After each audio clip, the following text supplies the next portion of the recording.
Ladies and gentlemen, welcome to the Rockport Town Meeting. We will open this morning with the singing of our national anthem, followed by the Pledge of Allegiance. So please rise, face the flag.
Of the United States of America, and to the republic for which it stands, one nation, under God, indivisible, with liberty and justice for all.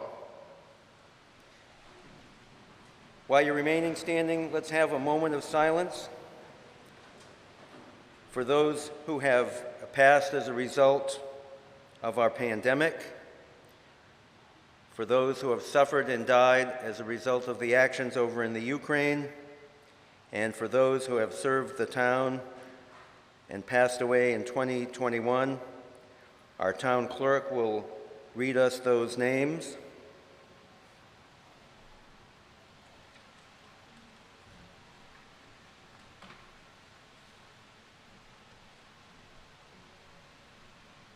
Russell E. Daly, Frederick Fritzen, Kenneth Hinckley, Barbara Jorgensen, Barbara Parody, Esther Perkins, David Perry, Russell Sandfield, Pierce J. Sears, Janice Turner, James Waddell.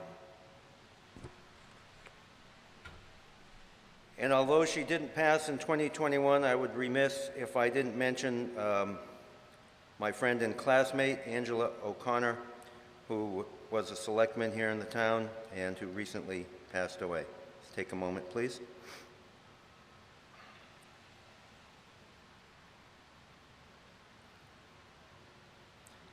Thank you. Derek Van Gulden of the Methodist Church will now give the invocation.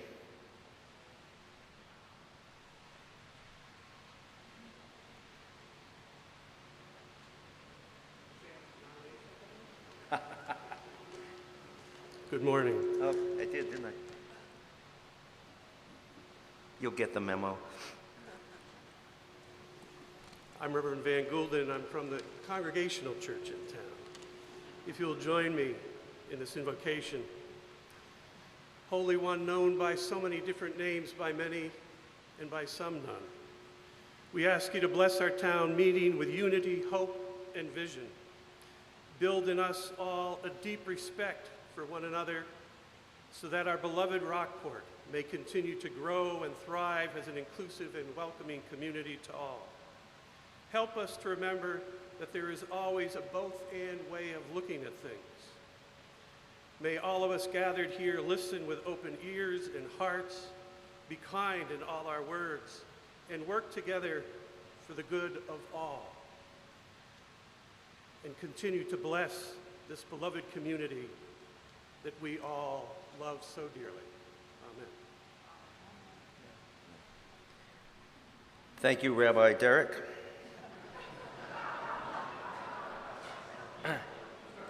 Sharon Chase, our poet laureate, will now present us a brief poem. You may be seated.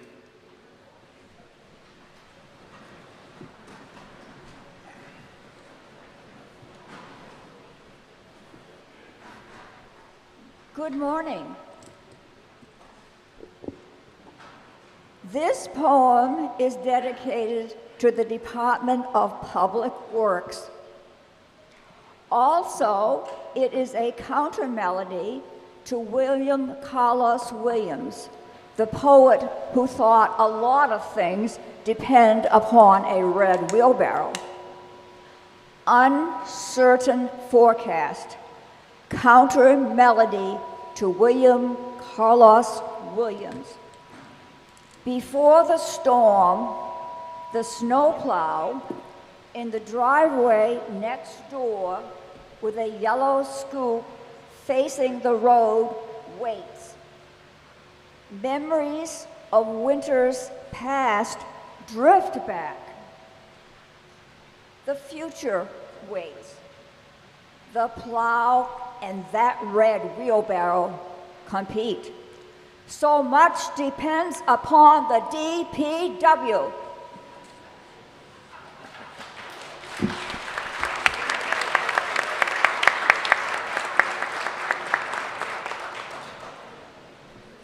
And now I would like to recognize State Senator Bruce Tarr and Representative Ann Margaret Ferrante.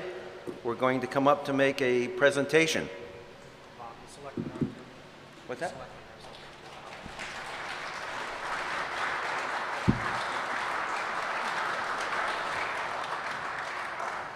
Thank you very much, Mr. Moderator, and through you to your town meeting.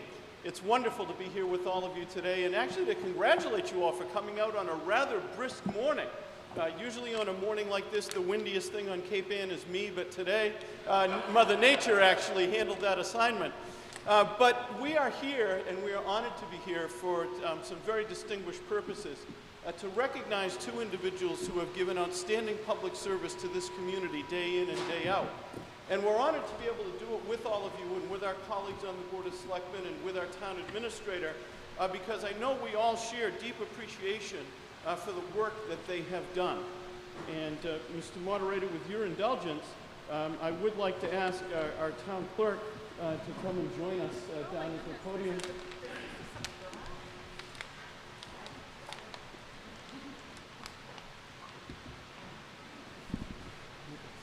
It looks like we're going to go rapid fire here. There's a line assembling. And we haven't even debated a warrant article yet. What I would propose to do, Mr. Chairman, if I read mine and then the representative, and then you can go forth? Okay. Particularly since Pat is still on the payroll, so we want to make sure that you have the last word. So Pat, it's wonderful to be able to come and thank you for your good work for this community. That is unusual. It is, Pat, come right up here. There we go. Now, you can see both of us, right? Give me a thumbs up. And you can hear me, right? Okay, I think they can hear me in Lanesville. Okay, so it's a real honor to be able to come and thank you, Pat, for all of the service that you've given to this community. It is something special to be a town clerk because you literally are in charge of every piece of information that flows through the community. And you have to track that, you have to store it, you have to make sure that it's accessible. And that has been something that's been increasingly more important as electronic media becomes available and all kinds of mechanisms to access that information. But most of all, Pat, and we're reminded of this right now, that in every election, we put the integrity of the election in your hands. You can't hear me. I'm going to get as close to this as I can. So, Pat, in every single election, we put the integrity of our democracy in your hands. We count on you to run a fair election, to tabulate the votes, to ensure that things are reported properly. And I don't think that we can ever overstate the importance of that, because it all comes down to you and your team whenever one of us is on the ballot. And for the rest of us, there is certainly something that is essential and critical about having fair elections with integrity. And you have been the person in Rockport that's been responsible for that. So I want to thank you for all those hours, all those late hours on election days and every time in between, for being the person that we all come to in Town Hall for information, being one of the faces of Town Hall for all of us, and being someone in whom we truly have placed our trust, and our trust has been well guarded by you. So from myself and my colleagues in the Massachusetts State Senate, I want to make sure I stay close to the microphone. This is an official citation, and it reads, "Be it known that the Massachusetts Senate hereby extends its congratulations to Patricia Brown, Town of Rockport, in recognition of your 22 years of dedicated and committed service to the Town of Rockport.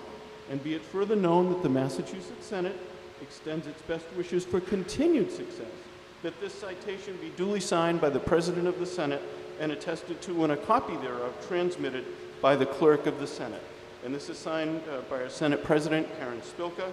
It's attested to by our Clerk, Michael Hurley, and I'm proud to offer it on April 2nd of 2022 to someone who is a shining example of the very best of public service. And Pat, I only hope that now you have a little bit more time to do some other things. I know you're hoping to get to, I believe it was Japan. So, you know, this citation will get you through the airport without having to go through security. So, no. I'm just kidding. Pat, congratulations.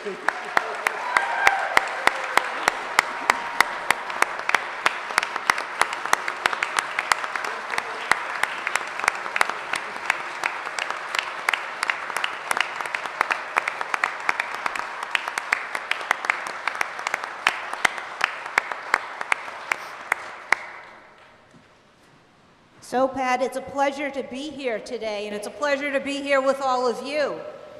Pat, I watch the news every night, and some might say that I'm a news junkie.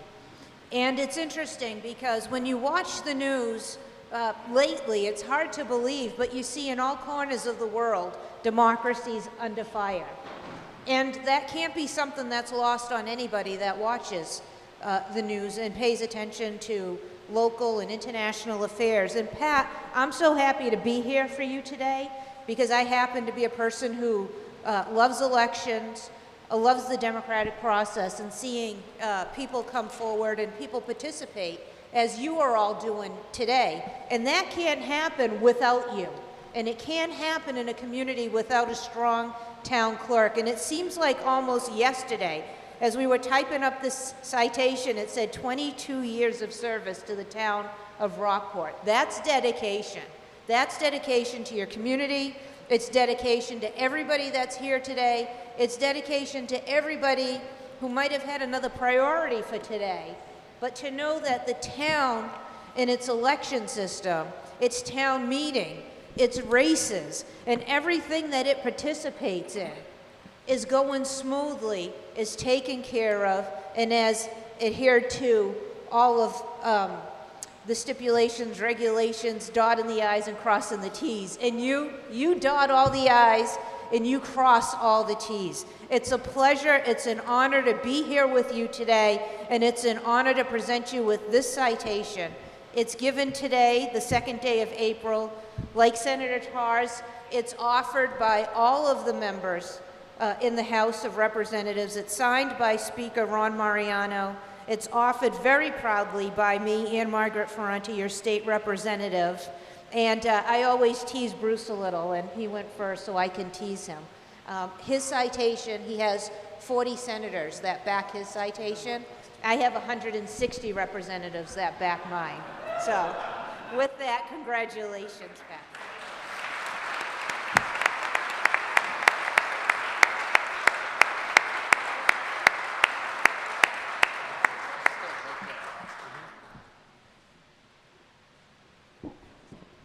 Good morning. It's always difficult but an honor to follow Senator Tarr and Representative Ferranti, but I have an honor on behalf of the Board of Selectmen to present Pat with a resolution of appreciation for Patricia E. Brown. I'm already teary from their resolution, so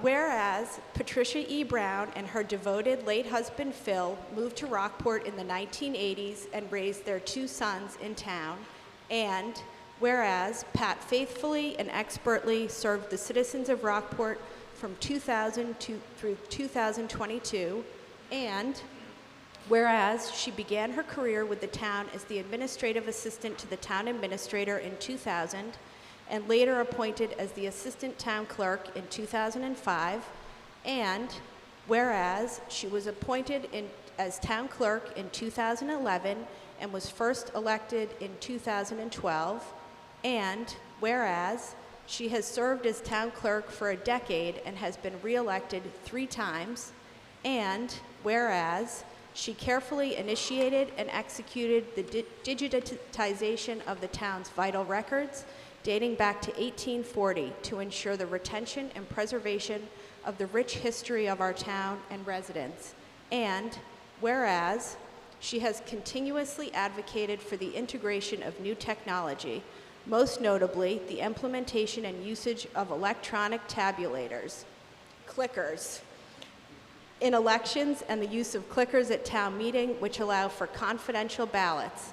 And whereas she earned recognition from the Commonwealth of Massachusetts as a certified Massachusetts municipal clerk, is a member of the North Shore City and Town Clerks Association, where she served as secretary, is a member of the Massachusetts Town Clerks Association, and is a member of the International Institute of Municipal Clerks. And whereas she has served as a justice of the peace, joining dozens of couples in matrimony. And whereas she has provided invaluable mentorship, leadership, and guidance to many employees and volunteers over the years. And whereas Pat's professional expertise, institutional knowledge, and common sense approach provided decades of exceptional customer service, continuity to the community and her fellow officials. Now therefore be it resolved that we, the members of the Board of Selectmen, on this 2nd day of April 2022, do hereby adopt this resolution of appreciation in honor of Patricia E. Brown on behalf of the citizens of Rockport as an expression of our appreciation for her 22 years of service to our town, and that a copy of this resolution be kept as part of our permanent records. Signed, Donald J. Campbell, Jr., Chairman, Ross C. Brackett, Vice Chairman, Sarah J. Wilkinson, Paul F. Murphy, and Herman S. Lilia. Congratulations, Pat.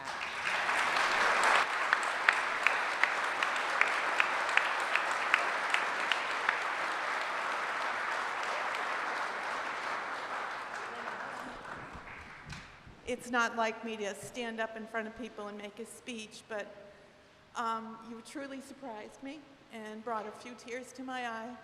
I leave the town of Rockport as town clerk, but I do not leave the town. I will always be here, supportive of everything that goes on here. I will always be at town meeting. I won't have to be at the podium, and I can continue making the sweaters that I used to make sitting at town meeting. I want to say thank you to each of you. Each and every one of you has made me as town clerk a very special thing. My door was always welcome. You could always come in and say hi, or you could come in with a complaint, because we were always happy to hear you. I want to say to you that that policy will continue at the town clerk's office. I will make myself available when needed, but this time not on the payroll. Now I'll be working for you and the town for free. If anybody ever needs anything, please come to me. I still know people in high places, and I'll be happy to spread the word. Thank you again. It's an honor and a pleasure to have served the town. And as I said, I'm not going anywhere. I'll still be here, just on a volunteer basis. Thank you very much.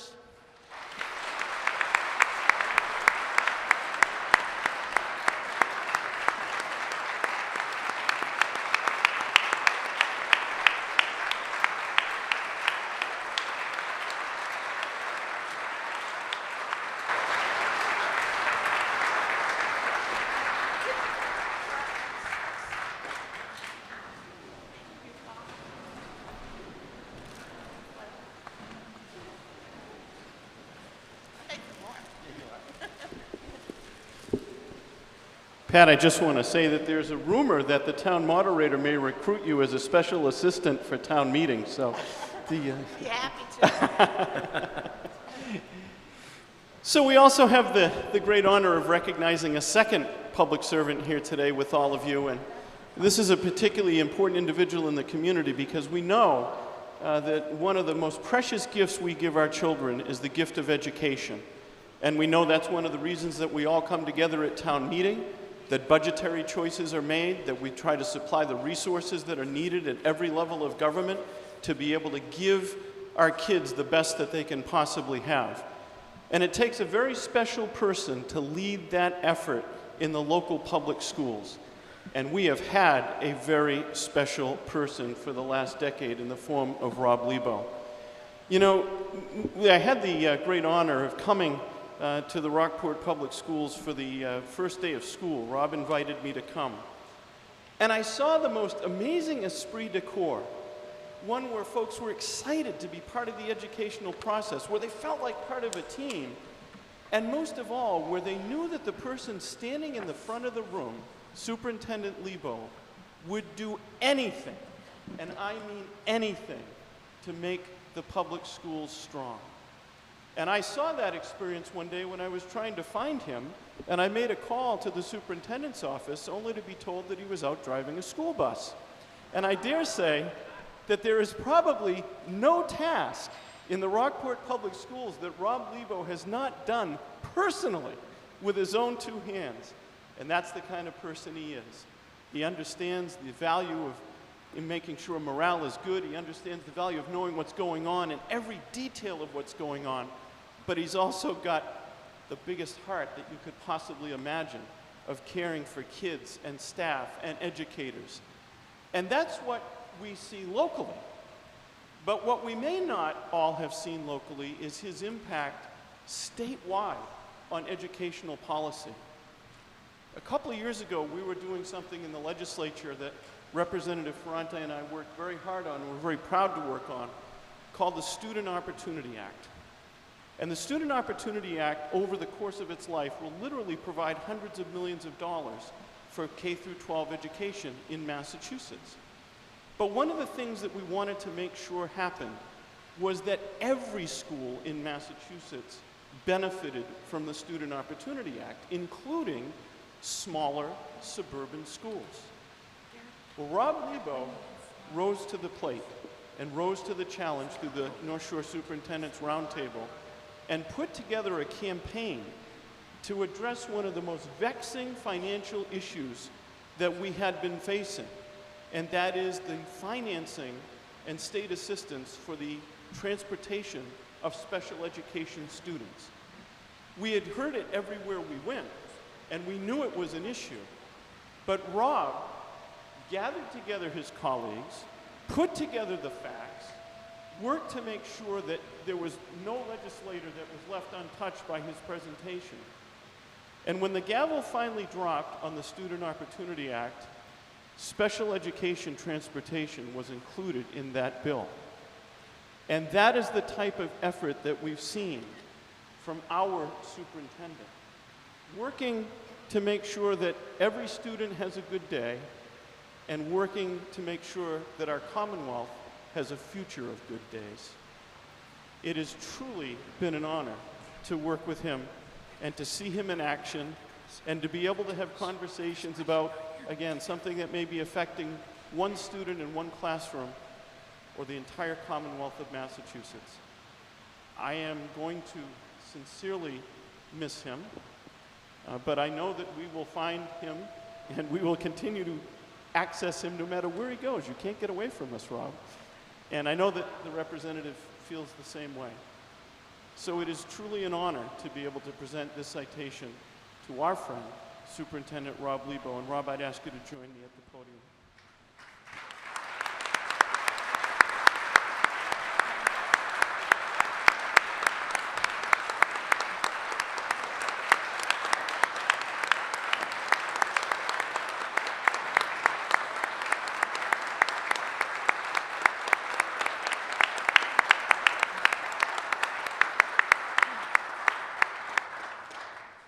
Now for the official part. This reads from the Commonwealth of Massachusetts, the State Senate, an official citation. Be it known that the Massachusetts Senate hereby extends its congratulations to Robert Libo, Superintendent of the Rockport Public Schools, in recognition of your 10 years of dedicated and committed service to the Rockport Public Schools and the town of Rockport. And be it further known that the Massachusetts Senate extends its best wishes for continued success, maybe even at the helm of a boat that you might be operating soon, that this citation be duly signed by the President of the Senate and attested to and a copy thereof transmitted by the Clerk of the Senate. And this is signed by our Senate President, Karen Spilka. It's attested to by our Clerk, Michael Hurley.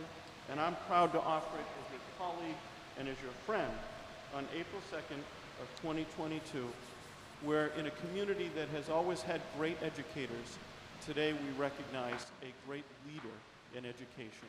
Rob, congratulations.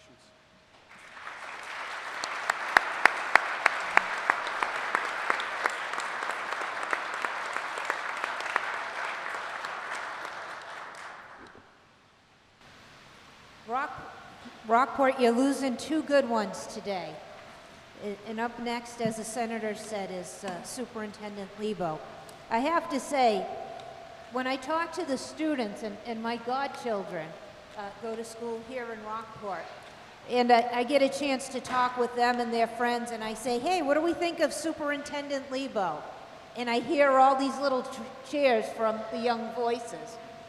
And then we talk to the teachers, and we have lots of friends who are teachers in the system. We say, what do you think about Rob Libo? And you hear the cheers again. The senator and I work very closely with the school committee here in Rockport. And when we talk to the school committee members for the last 10 years, and we say, hey, what do you think about the superintendent? Again, you hear those cheers. And probably the toughest crowd for you to please is the parents. And when we talk to the parents, again, you hear those cheers. And you hear it throughout the town about what a wonderful job you've done with the youngsters in the school. But then, as the senator says, when we have our regional meetings on the North Shore with other superintendents, we say, so what do you think about the superintendent, Rob Libo? And you hear, if not louder, the same cheers. And the senator and I work with the Secretary of Education and the Department of Education. And as the senator acknowledged, when we did the Student Opportunity Act, which is one of the largest bills relative to education in the last 30 years, you hear the same cheers about Superintendent Libo. And I happen to think that when you evaluate somebody, if you take that checklist and you see the cheers, the cheers, the cheers, the cheers, and the cheers, you can't help be honored to work with somebody like Superintendent Libo. And it's not always easy being the superintendent. We know that. We know that there are challenges that arise every day, and that there can be perhaps no greater job than shepherding our young people from the early stages of kindergarten all the way through to their senior year when they enter the workforce or they go on to college. And you've done that for the past decade, and you've done it well. And you've done it to the cheers of lots of people. It's an honor to be here today to give you this. I know there'll be plenty of cheers. Cheers is going to be my word for the day for you, Rob. Plenty of cheers here for you today, and an acknowledgement of a job well done, and literally a decade and a generation of Rockporters who will enter the world and make their mark because they interacted with Rob Libo. Superintendent Libo, it's my honor and pleasure to bestow upon you this citation that says, be it hereby known to all that the Massachusetts House of Representatives offers its sincerest congratulations to Rob Libo in recognition of your 10 years of service to the Rockport Public Schools. The entire membership extends its very best wishes and expresses the hope for future good fortune and continued success in all endeavors. And there should be parentheses at the end of this citation for both you and Pat that say that although you enter the next chapter into retirement. We hope that you'll still be with us, you'll still be active, and you'll still be participating in town affairs. It's given this the second day of April, signed by the Speaker, Ron Mariano, and offered again very proudly by me and Margaret Ferranti, State Representative. Congratulations on a job well done.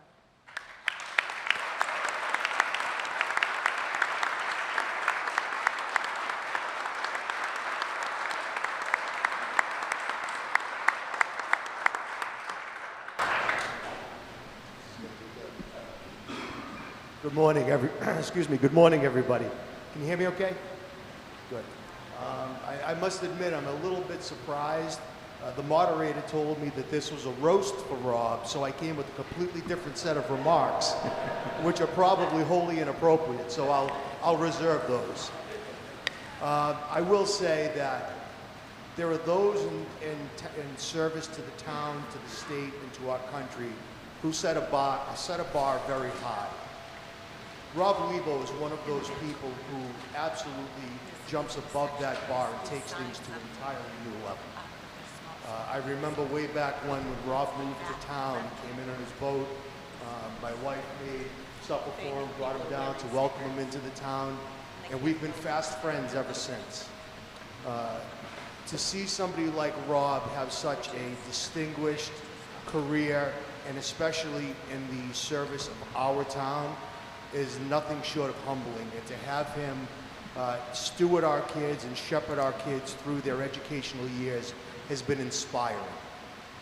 You've exceeded everything. You've met every request that we've asked for. You've worked with boards and committees in a way that always was for the best interest of your kids. And you should be commended for that in the loudest possible way. For those who don't know, Rob got his CDL, so I'd like to also congratulate you on your promotion to bus driver, which I think will serve well and just shows Rob's dedication to his community and to the kids that are here. So Rob, thank you so much for everything you've done.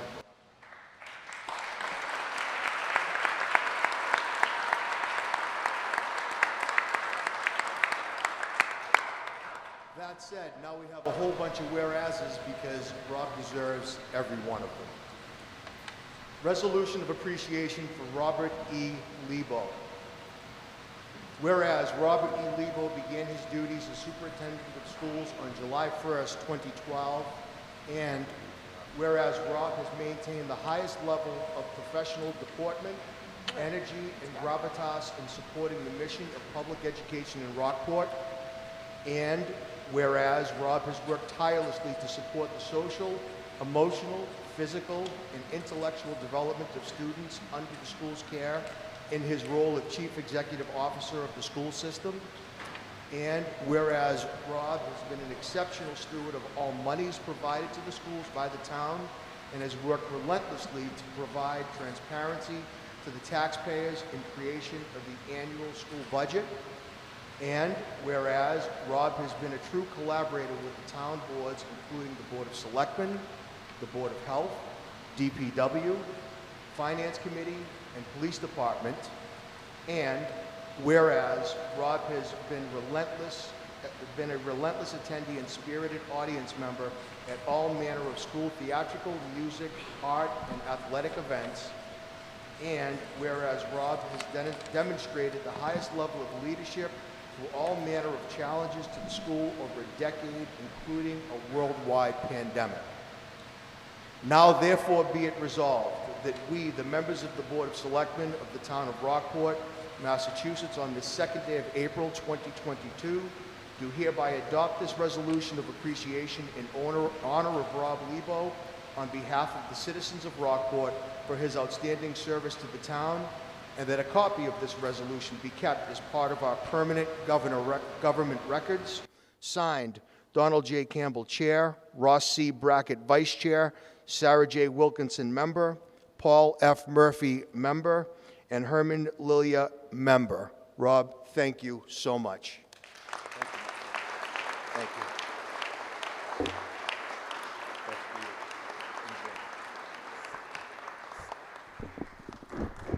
First, Pat, congratulations. 22 years is a lot more than 10, so congratulations. And to all of you, just to thank you for your trust in me to take care of your most precious resource, which are your kids. Your kids matter, and that's all I've ever been dedicated to, and that's all I ask you to do in the future. Thank you very much.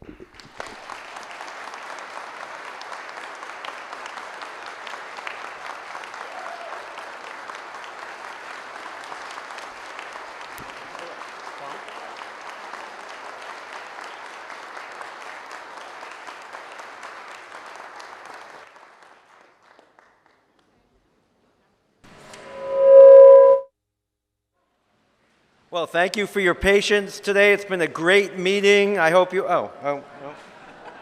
there's still more. Sorry. First, I need to tell you that if you're not a voter and I haven't authorized you to be down here in the expensive seats, you have to be up there in the bleachers. We have a visitors center. We welcome your attendance, but you can't participate. I will now entertain a motion to omit the reading of the articles in the warrant. So moved and seconded. Thank you. And I'll now ask the clerk to read the officer's return on the warrant.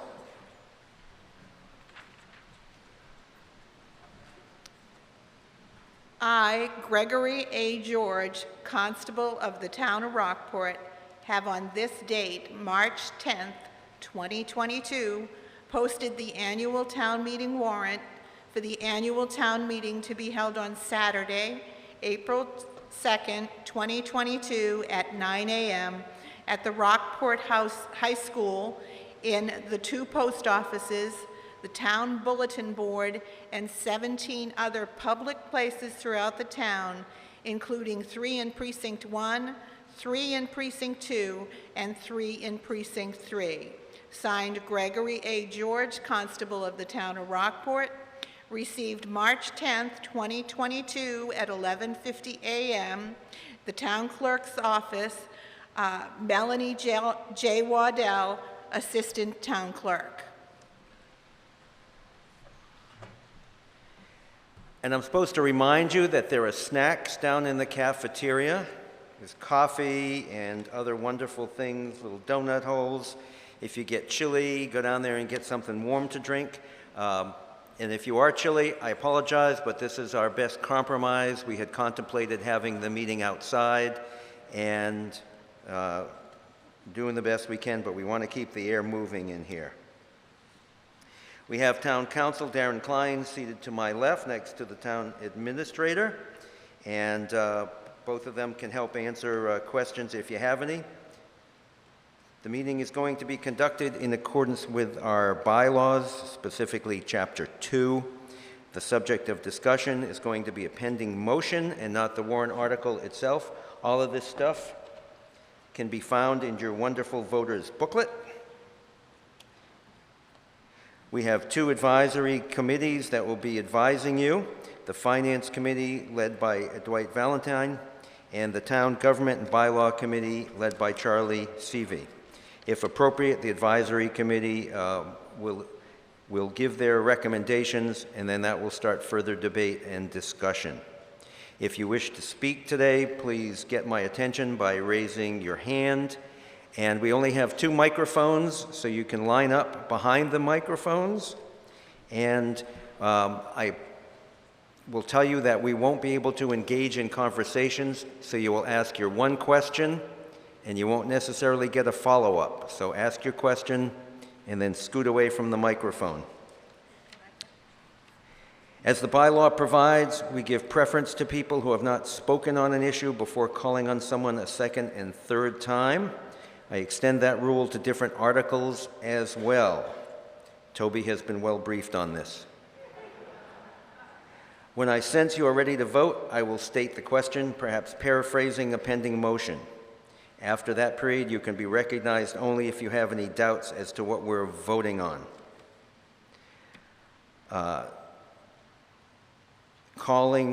Just yelling out, moving the question is not something that is appropriate.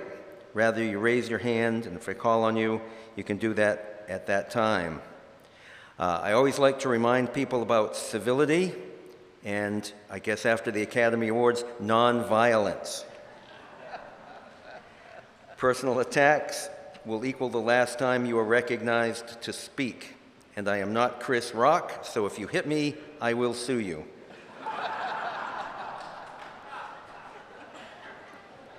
We are guests, and it's not even April 1st. We are guests of the school department today, and I would remind you that smoking is not permitted basically anywhere. Please observe this rule as a good guest. Voting clickers. You have your voting clickers, and you can see the wonderful slide. 1 is for yes, which is A, and B is for no. When voting begins, you will see the countdown. You'll have 12 seconds to vote. You'll see a light blinking green, which means your vote has been tabulated. If you vote too early, which is premature vote tabulation, your vote will not count.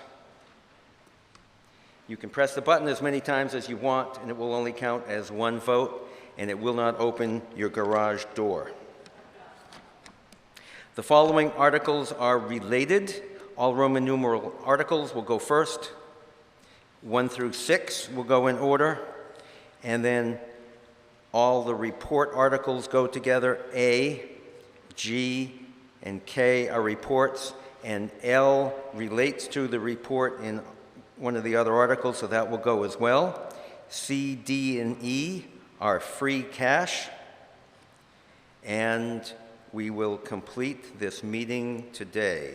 Failure is not an option.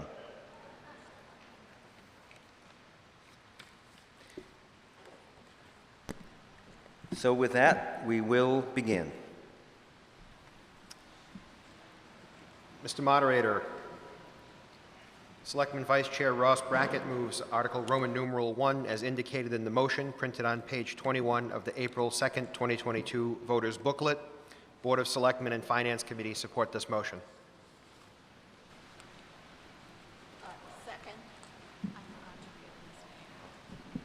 Moved and seconded. Any discussion? All those in favor say aye. Aye. Opposed say no. Motion carries, and it was unanimous. We move on. Mr. Moderator, Finance Committee Vice Chair Carl Engel moves Article Roman numeral 2 as indicated in the motion printed on page 22 of the April 2nd, 2022 voters booklet. Finance Committee and Board of Selectmen support this motion. Moved and seconded. Any discussion? All those in favor say aye. Aye. Opposed say no. Motion carries, and it was unanimous. We'll be done in an hour. Mr. Moderator, Selectman Herman Lilia moves Article Roman numeral 3 as indicated in the motion printed on page 2022 of the April 2nd, 2022 voters booklet. Board of Selectmen and Finance Committee support this motion. Moved and seconded. Any discussion? All right, all those in favor say aye. Opposed say no. Motion carries unanimously.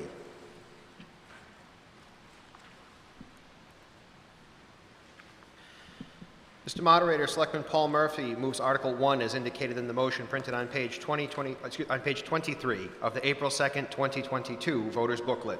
Board of Selectmen and Finance Committee support this motion. Moved and seconded. Any discussion? All those in favor say aye. Opposed say no. Motion carries unanimously. Mr. Moderator, Selectman Paul Murphy moves Article 2 as indicated in the motion printed on page 23 of the April 2nd, 2022 voters booklet. Board of Selectmen and Finance Committee support this motion. Moved and seconded. Any discussion? All those in favor say aye. Opposed say no. Motion carries unanimously. Mr. Moderator, we have no motion for Article 3. Darn it. We move on to Article 4.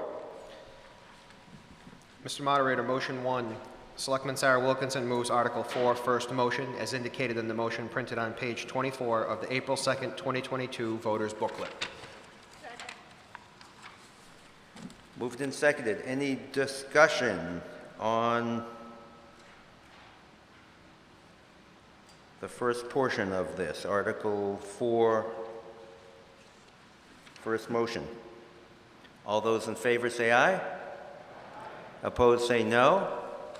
Motion carries unanimously. Mr. Moderator, Selectman Sarah Wilkinson moves Article 4, second motion, as indicated in the motion printed on page 24 of the April 2nd, 2022 Voters Booklet. Board of Selectmen and Finance Committee support this motion. Moved and seconded. Any discussion? You've heard the motion. All those in favor say aye. Opposed say no. Motion carries unanimously.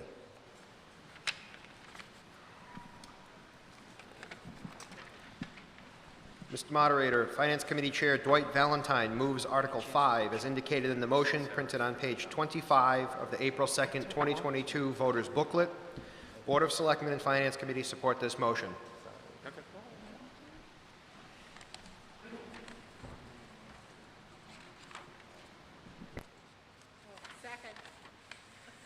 Okay, Article 5. Please turn to page 26 in your voters' booklet.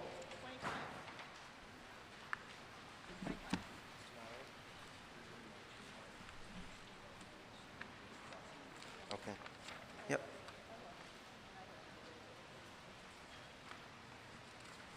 Yeah, we're starting on page 25. But we're going to start looking at page 26 at the table of estimates.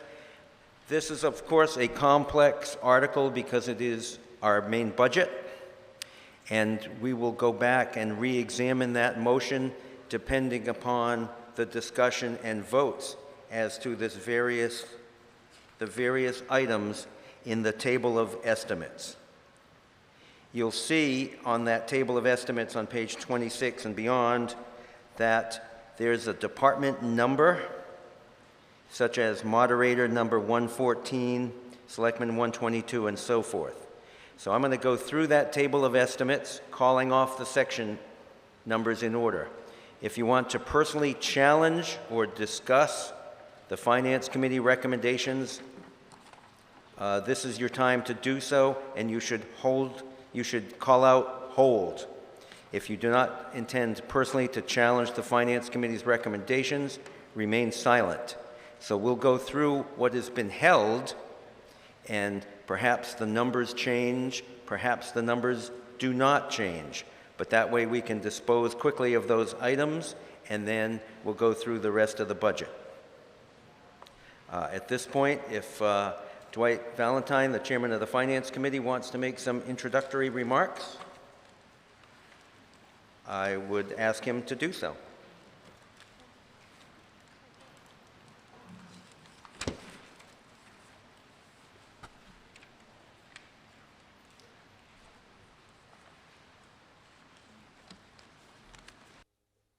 Thank you, Mr. Moderator.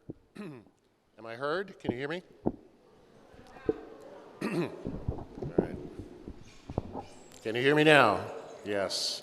Good morning, Rockport. As chair of the Finance Committee, I extend my sincere thanks to all our committee members, all of whom have worked diligently and collaboratively during this second year of the pandemic. Our current 8 members applied their diverse professional experience and points of view to the task of reviewing the town's fiscal health and proposed budget. FinCom also thanks Town Administrator Mitch Vieira, Town Treasurer and Finance Director Carrie Arnaud, and the administration's always helpful, perhaps indispensable, Executive Assistant Debbie Powers for their assistance and attention to detail in providing us with relevant information. Town government and FinCom once again have sought to act conservatively regarding the budget in order to continue maintaining services with a view to evolving requirements and future demands. As always, the process of budget review and recommendation is about the numbers. Consistent with recent practice, level funding is the norm across most town departments. Notably this year, as in most recent years, 80% of the town's operating budget is allocated among 5 departments: schools, the Department of Public Works, Public Safety/Police, Information Systems and Technology, and the library.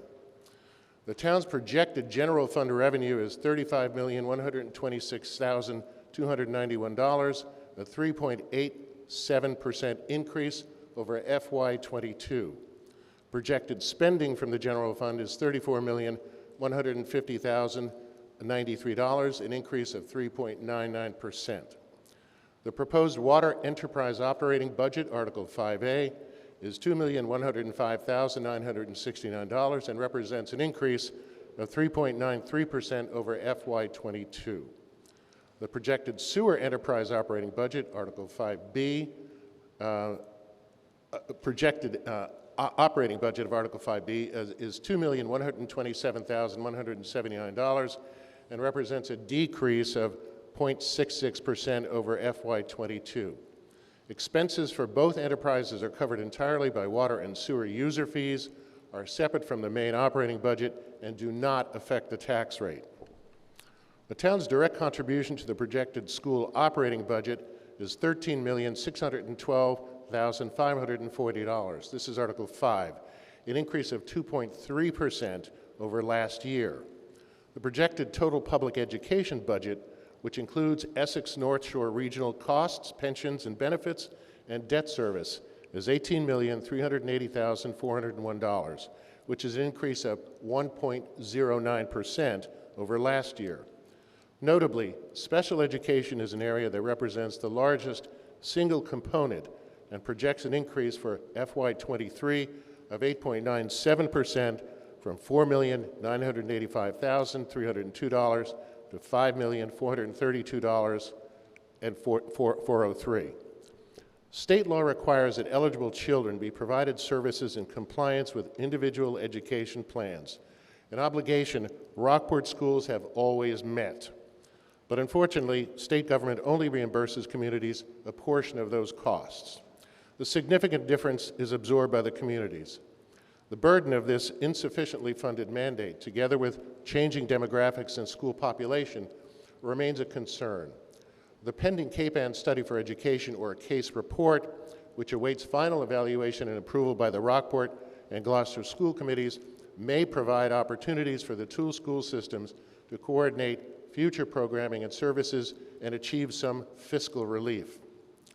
Since the onset of the pandemic, Rockport schools have received substantial funding pursuant to the Elementary and Secondary Schools Emergency Relief Act, or ESSER. The law has required that all such funds be used for pandemic-related needs and services. None of the funding can be allocated for usual and ordinary budgeted school expenses. Superintendent Libo, Rob, has explained in detail how Rockport primarily chose to spend the restricted funds on support personnel to ensure students received additional academic and emotional support. Also, as a result of disbursement of federal funds pursuant to the American Rescue Plan Act, or ARPA, the town has received an aggregate of $2 million. Most of these funds have not been used to date and have not been considered in the formation of the capital and operating budgets because the federal government did not provide regulatory guidance concerning usage until very recently. Within the last 30 days, the Department of Treasury promulgated a pertinent final rule consisting of approximately 130 pages, effective April 1st, 2022. Town administration is now reviewing the rule to determine how best to use the funds consistent with federal guidance and restrictions. FinCom will be attentive to this process and understands that generally, eligible uses of ARPA funds in the public sector, quote, must be related and reasonably proportional to the pandemic impact identified and reasonably designed to benefit the impacted population or class, end quote. The town has been cautious regarding use of ARPA funds because other municipalities in Massachusetts that improperly used funds outside the scope of federal guidance have been penalized. This year, the Department of Public Works proposed operating budget is $2,757,061, an increase of 11.19% over FY22. This increase more accurately reflects departmental needs and ongoing costs, increased labor costs due to contract obligations, as well as salaries for 2 new mechanics who will conduct all vehicle repairs and maintenance in-house, excluding specialty items. This will save substantial expense over time. As you will recall, in 2019, town voters approved funding in the amount of $12.4 million for the design and construction of a new DPW facility. Following approval, the design phase for this facility was completed on time and went out to bid in early 2021 during the COVID-19 pandemic emergency. Unfortunately, pandemic-related market factors pushed bids beyond the budget. As a result, all bids received in March 2021 exceeded the budget, with the lowest bid being over by 1.8 million and the average of the three lowest by 2.8 million. The committee overseeing the project worked with the design team to reduce construction costs without compromising the new building's efficiency. However, months of effort to scale back the project were unsuccessful due to limited options for savings and continuing cost escalation. Moreover, reductions the committee considered would compromise building efficiency, utility, and durability. Also, nearly 50%, and this is important, nearly 50% of the project cost is for systems required by code and therefore are not subject to reduction. The committee concluded that the original plan best meets the town's long-term needs. Independent evaluations estimate the current total project at cost at $17.4 million. Thus, the original authorized funding of $12.4 million requires an additional amount of $5 million to complete the project. FinCom believes that authorizing additional funds for the construction of a new DPW facility at this time is a prudent and necessary measure. The DPW Facility Building Committee and DPW employees have amply demonstrated that the current building is outmoded, unsafe, inefficient, and unsuitable for Rockport's many needs.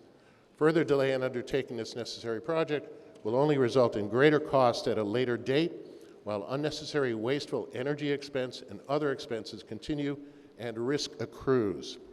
In short, FinCom supports and recommends passage of Article F. Thank you for your attention.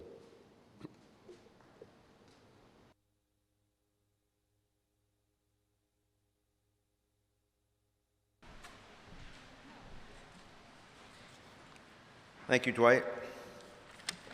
Okay, let's go through the list. Moderator, 114. Oh, please.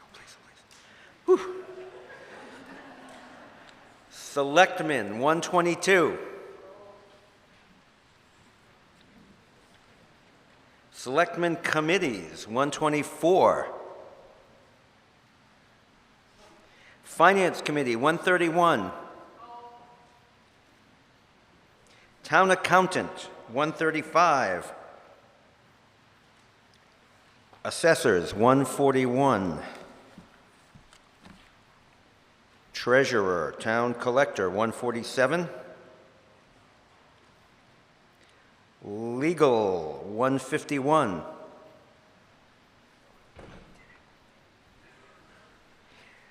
Human Resources, 153. Information Systems and Technology, 154. Tax Possessed Land, 158. Town Clerk, 161.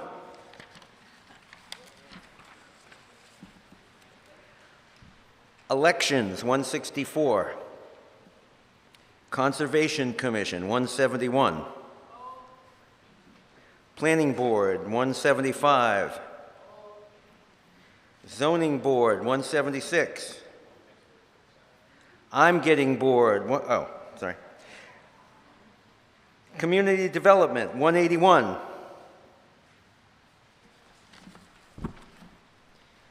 Police Department, 210. Traffic and Parking, 212.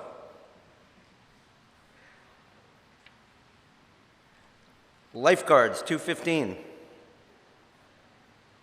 Fire Department, 220. Forest Fire Department, 225.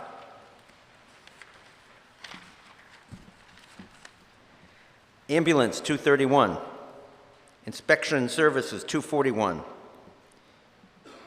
Animal Inspector, 249. Emergency Management, 291. Dog Control, 292.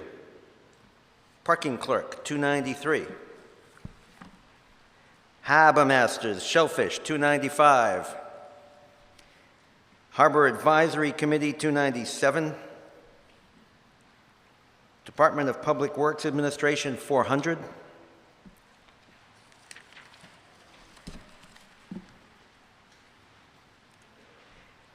Health and Welfare, $500, which includes the Board of Health, $510. Council on Aging, $541. Veteran Services, $543.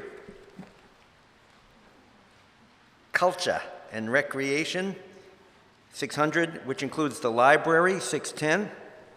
Recreation, $630. Granite Pier, $635. Thatcher and Straitsmouth Islands, $638 and $639. Memorial Day Committee, $692.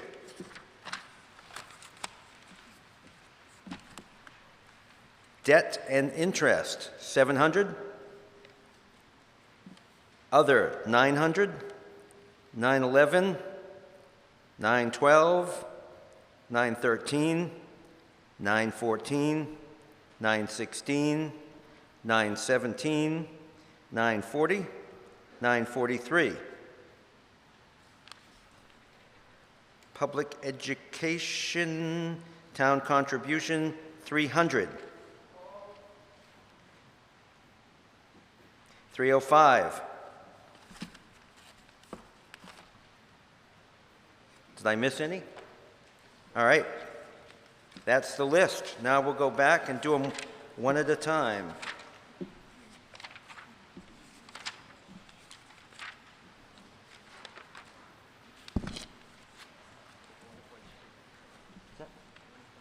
Yep. 122, Selectmen. Anybody? Toby. How are you today?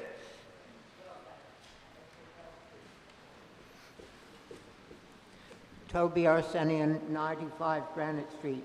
If you look at the line items under Board of Selectmen, you'll see that the fifth one down is Grants and Special Projects Manager. The first two columns, 0, and the third column, which is... Toby, you have to get closer to the microphone? Should I be closer? A little bit, please. Toby, turn it towards you. There you go. Thank you. The fifth line down, Grants and Special Projects Manager, and the sum is $80,000.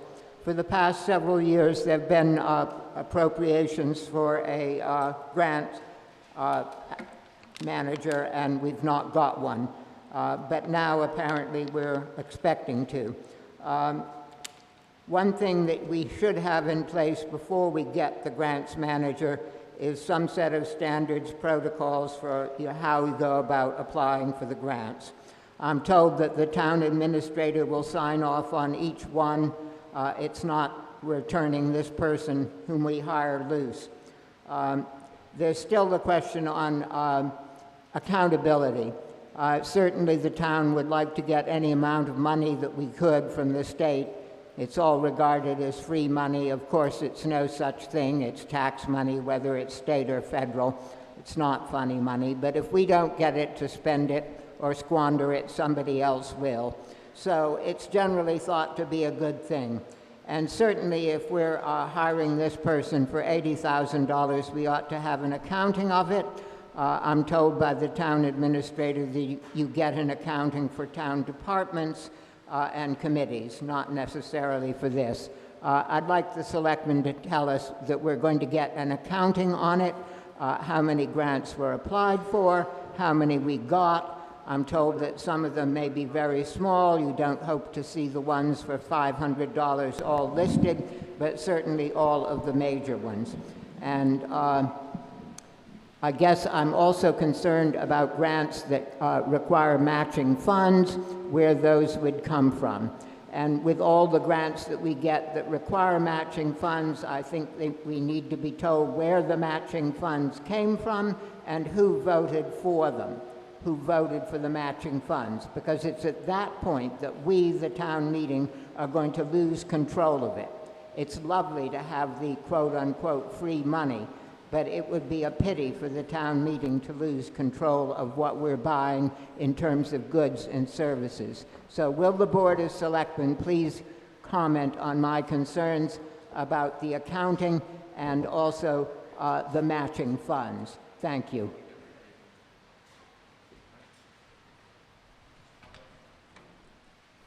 So, And just to let you know, thank you, Toby, that we had a discussion with Toby and the town administrator and the chairman of the finance committee where we went over several of these, and we discussed with Toby the separation of powers issue having to do with what's an executive function of the board as opposed to our legislative function here. And having said that, I'm going to call upon Mitch to discuss this. thank you, Mr. Moderator. The Grants and Special Projects Manager is actually, we transitioned, we had been budgeting $60,000 in the expense line from previous years. Despite significant efforts, we've not been able to attract a consultant. We have, with the blessing of the Selectmen and the endorsement of the Finance Committee, transitioned this to a position and added in special projects with the hope that as an employee, we will be able to seek somebody to fill this position and carry out additional projects that are required of the Selectman's office. And as far as reporting any grants out, we do have an extensive accounting of our finances in the annual report every year, and I'm sure that we will make sure that there are an appropriate reporting on grants that are larger grants that are received. Okay, we move on to 131 Finance Committee. That was held.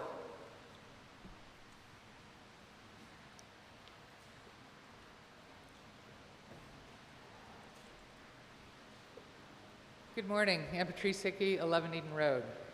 Thank you, Finance Committee, very much. This was a beautiful presentation.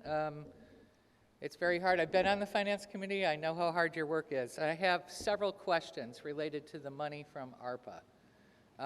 In your report, you said that you would be looking at the issues as they came up and how the money would be spent. So my question is, I know that you just recently got the recommendations, the actual rules for how you're supposed to use the money. And so my question is, will you have, I have several questions. Will you have any better ability to say what the rules are in the special town meeting that we're going to have in a month and a half?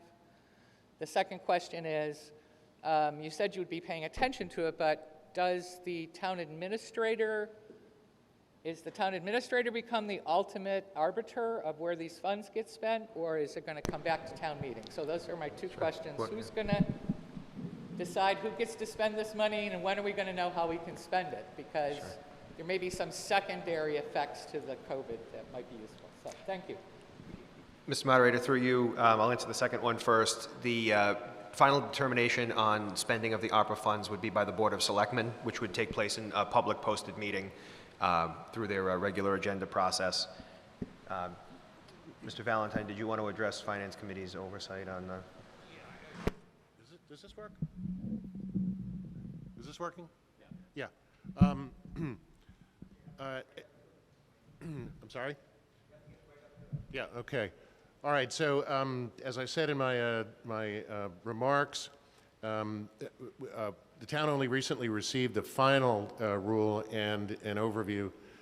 The overview itself is 44 pages, which I took a quick spin through this week, and I haven't actually read the final review itself yet. It is dense with bureaucratic language and direction, and it'll take some time to absorb it. But it is my intent as a chair of the Finance Committee to involve the Finance Committee in understanding what the rule is about and how and to attempt to discern collaboratively with town administration how the funds can be applied for best use in Rockport. That sounds rather vague, but at this point we haven't had a chance to make any better determination, but we will be attentive to it. And with respect to the special town meeting, I don't know, we'll have to have some discussion about process. I don't know if we'll be able to get to it by then. I think you're talking about the meeting on, what is it, May 12th, Mitch? Yes. But we will endeavor to do that. Thank you. 4 was held, 154.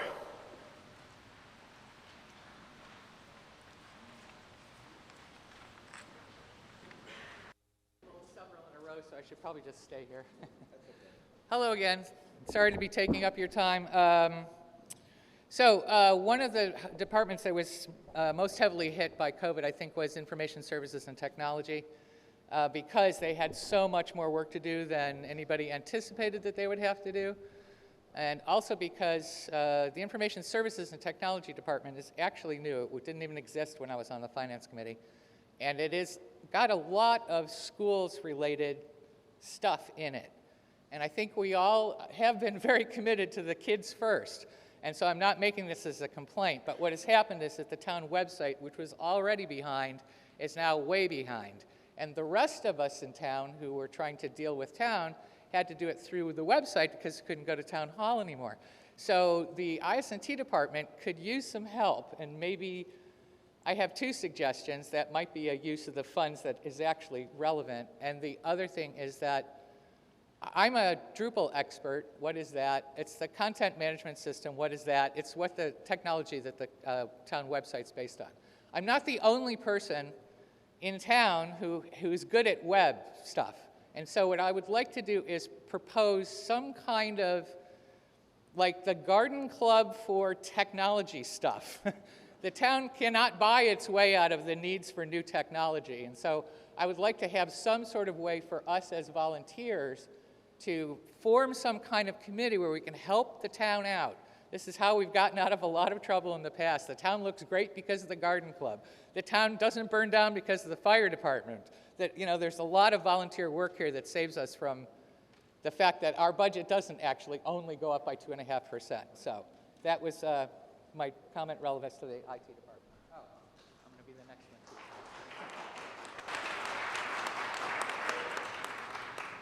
one. 171, Conservation Commission. Hi, still Ann Patrice Hickey from 11 Eden Road. The Conservation Commission has also suffered pretty seriously from COVID because they have been forced to try to adjudicate incredibly technical issues that have very dense visual information, site maps, reports, complicated videos. I'm responsible for putting some of that information in front of them. Inside like tiny little windows where we're somewhere between the Brady Bunch and the song from Bye Bye Birdie, tiny little pictures of everybody, tiny little pictures of site maps, tiny little people trying to deal with the fact that Zoom picks the deepest, darkest voice in the room to pay attention to, so it's really easy to overtalk people. They have just lost their conservation agent. So, I would like to propose that they discontinue Zoom meetings, if at all possible, and if they have to continue to have Zoom meetings, have some other way for the committee members and for the public to see this dense information. I know, having had a septic system rebuild in the last 12 years, that you used to go and there'd be large displays with site maps and the commission members would get to pore over them and they'd go, wait a minute, this pipe wasn't in the last one I saw. As opposed to, it comes up on the screen. This is a pipe, like you're orienting, like I live on Eden Road and I saw another thing on Eden Road and I'm like, I don't even know how this house is set up. And I'm good at computers. So I would just like to also, maybe in an emergency, we need to have a group of people get together and help the Conservation Commission too, but my first recommendation is the discontinuation of Zoom-only meetings. Thank you.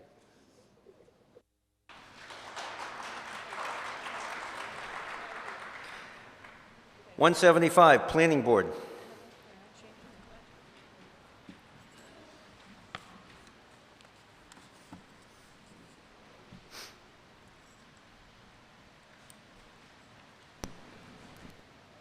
Toby Arsenian, 95 Granite Street. The line planning consultant, the first figure is for $99, which is rather odd. That's because at that point the planning board was getting money, grant money from the Metropolitan Area Planning Council. which paid for their operations. And last year it was $20,000, and now it has gone up to $40,000. In the past, we had a planner going back 4 or 5 years, a part-time employee, Kirk Baker, and he quit. He got himself a full-time job. You can't blame him. And after that, the planning board, first with Herman Lilja as chair and afterwards with Jason Shaw as chair, tried hard to get a new planner. And Mitch Vieira assisted them, and they did not succeed. And they didn't succeed because people who have the skills want full-time jobs. So at that point, they fell or slipped into the clutches of the Metropolitan Area Planning Council. I might say they dove into the clutches of the Metropolitan Area Planning Council. It's a state-sponsored planning agency. I would say that they're sometimes careless. Certainly they're stretched too thin. We're only one string on their bow, and beyond that, they're self-interested and they have their own agenda. The two go together and work against our interests. Self-interested because it is the state that pays them, and they're pushing the state's versions of zoning. More concerned for those than they are for the individual cities and towns. And they talk of best practices. All professions have their jargons. Mostly they're harmless. In this case, it's not. Best practices means whatever the state dreamt up, one size fits all, and you'd better be grateful. So really, we desperately need to get rid of the Metropolitan Area Planning Council, whom the planning board are enthused about, and get ourselves a full-time planner. And I was rattling and ranting about this just a day ago to the town administrator and others, and great good news. I'm told that next year we're going to have money and get ourselves a full-time planner. Now, maybe I've spilled the beans. You can't take that as a promise or take it to the bank, but there is light at the end of the tunnel.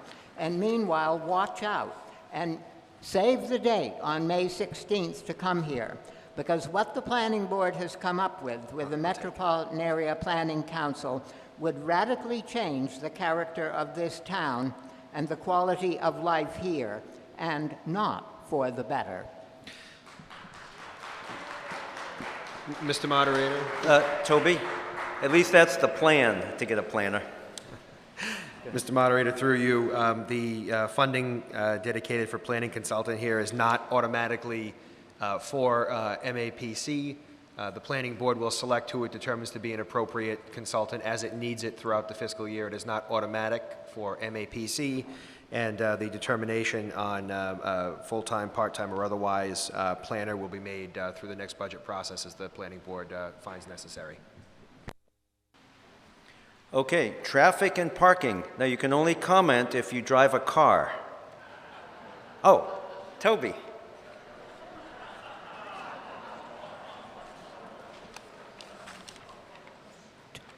Toby Arsenian, 95 Granite Street. I don't drive a car. I'm a freak.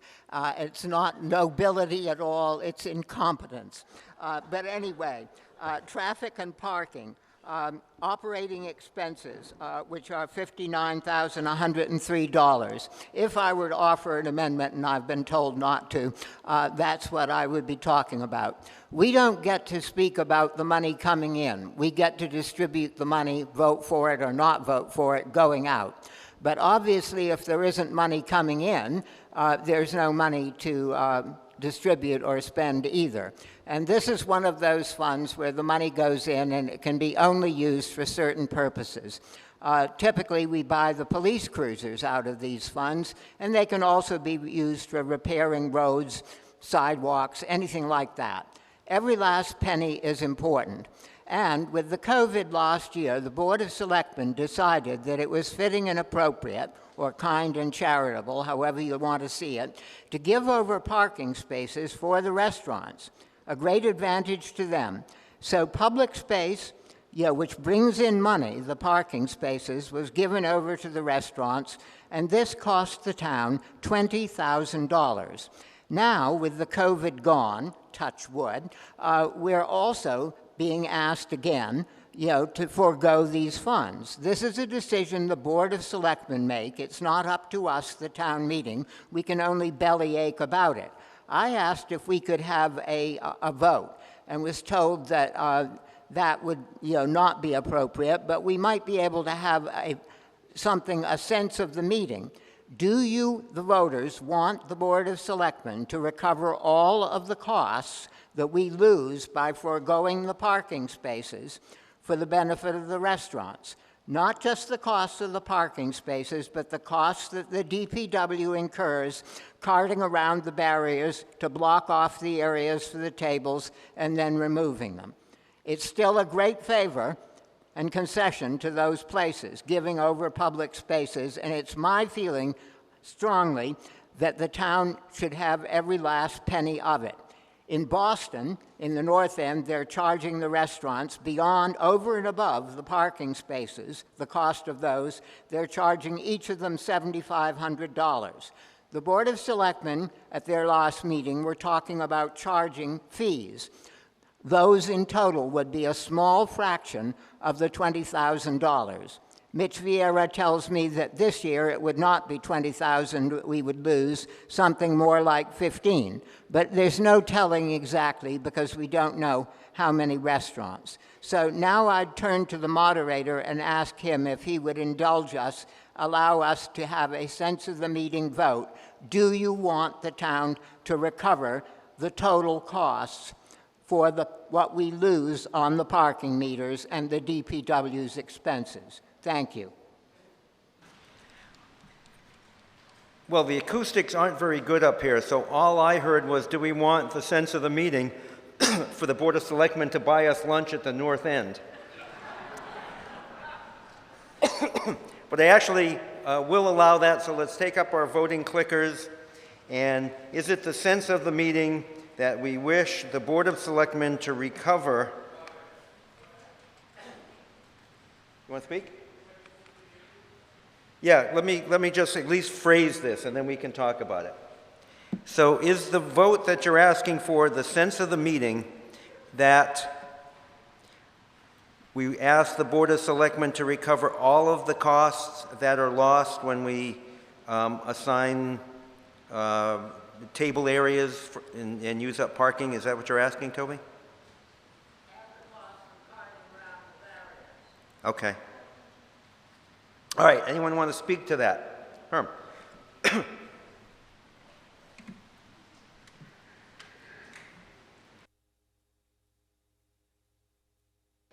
Herman Lilly, Board of Selectmen. I think that the town, or the people here present, and the town in general, needs to think in terms of the outside dining as being very attractive to the town.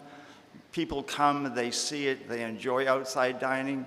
If any of you have ever traveled in Europe, I think you find that as being one of the most novel and satisfying parts of eating in Europe. And it happens in the different towns along the coast, up and down our seaboard. So I think that you need to think of that and the additional revenue that comes to town because people find the town that much more attractive. So I don't think there's a loss. I think there is overall gain, whether it's in meals taxes or whether it's in the revenue that is garnered by the different shops. But don't segregate one from the other. It isn't just a loss to the town. Thank you. Anybody else? Yes.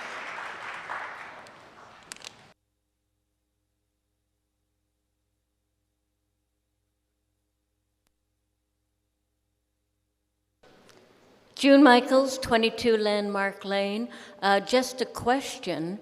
We had the outside dining because of the COVID pandemic when it was impossible to eat indoors. Has any part of the cost incurred by the DPW or the loss of parking revenue already been covered by state or federal COVID relief?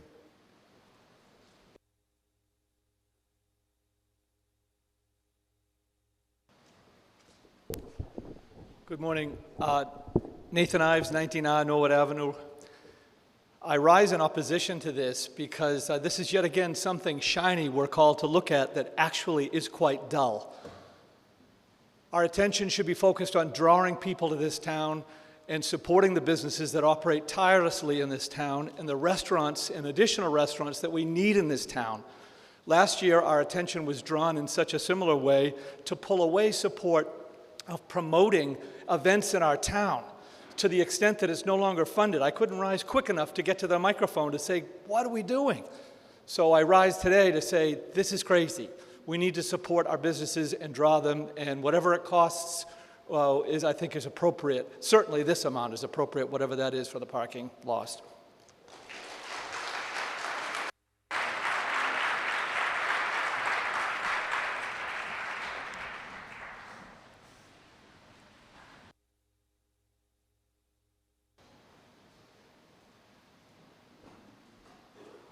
Yes, Z. Sepula, 92 Granite Street. I prefer outdoor dining if it's on a substrate of the town that, as Toby pointed out, doesn't incur additional expenses that we have to pay for, namely the loss of the parking meter revenue and the incurred expenses by the DPW to do all of the shifting of barriers. When Mr. Lillia talked about Europe, I don't know how many people have been here. I've been to almost every country, and they do have some delightful sidewalk tables and cafes. But they're all on sidewalks. They're not on public streets. So they have a permanent gain by having that wide sidewalk. I don't see that ever happening to Rockport, although who knows, maybe someday it will. So I think that you can discount the fact that Europe is like Rockport. I sense that we're ready to vote, and it is a sense of the meeting, if you vote yes, that's to ask the Board of Selectmen to recover all funds lost or incurred by the DPW and others as a result of setting aside parking spaces for restaurants. All those in favor will press A or 1, and then opposed will press 2 or B, starting now.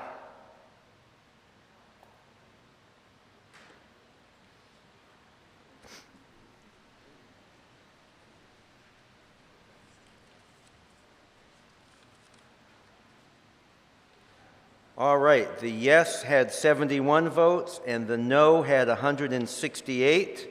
And I'm a Rockport High graduate, so I think that motion fails.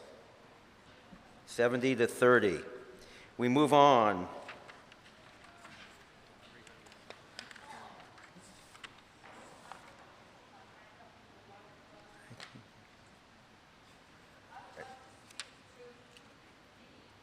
$215 is Lifeguards, which was not held. But I will allow a brief discussion as to Lifeguards. Francis Fleming, 12 Pleasant Street. I just was looking down and I couldn't understand why Lifeguards would cost us $81,000. Is there anyone here that could make it sound like a reasonable sum of money? I have no idea. Thank you. All right. Oh, the chief.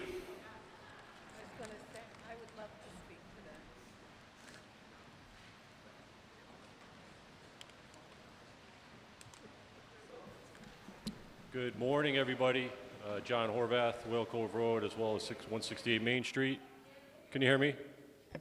Hello? All right, thank you.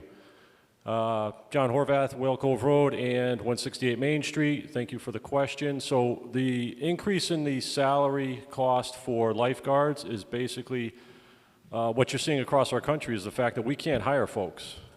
And we were paying them a very small salary, so we've increased the salary to try to attract candidates to provide safety and security at our beaches. And unfortunately, we're in competition with a lot of surrounding towns on Cape Ann to try to attract, good, reliable folks to come out. So this increase includes a small salary increase that puts us about 50 cents over the city of Gloucester for paying lifeguards, in the hopes that we can attract anywhere between 10 and 12 lifeguards to provide safety and security for our beaches through the summer season, which begins roughly the third week of June and ends, if we could, all the way to Labor Day, but many times it's probably the third week of August that our season ends. So that's the reason for the increase. And we go with roughly 8 lifeguards a day on our beaches for 8 hours a day. And they do a great job. They do get a lot of compliments, and they're sorely needed to keep our beaches safe. So thank you for the question.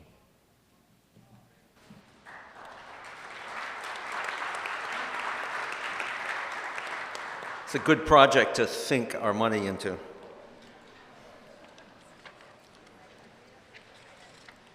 We want to keep that department afloat. All right, the next one is 300?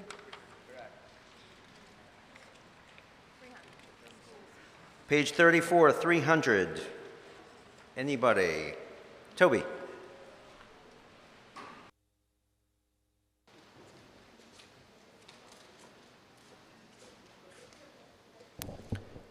Toby Arsenian, 95 Granite Street. I have the impression that the school committee and the superintendent do a fine job with the money that we give them, and indeed it's a great deal of money. It's about half the town's budget. Last year, 33% of that money, 33 and a fraction, went for SPED expenses, special education. This year it's up to 35 and some fraction percent, and it's headed north. All of this is what makes a ruin of the school's budget. It's not the fault of the school committee or the superintendent, nor is it the fault of the SPED kids or their parents. It is entirely the fault of the Commonwealth of Massachusetts. What a pity that the honorables have escaped and aren't here to hear this. At any rate, the state orders the cities and towns to produce these services, an unfunded mandate. They don't give us the money.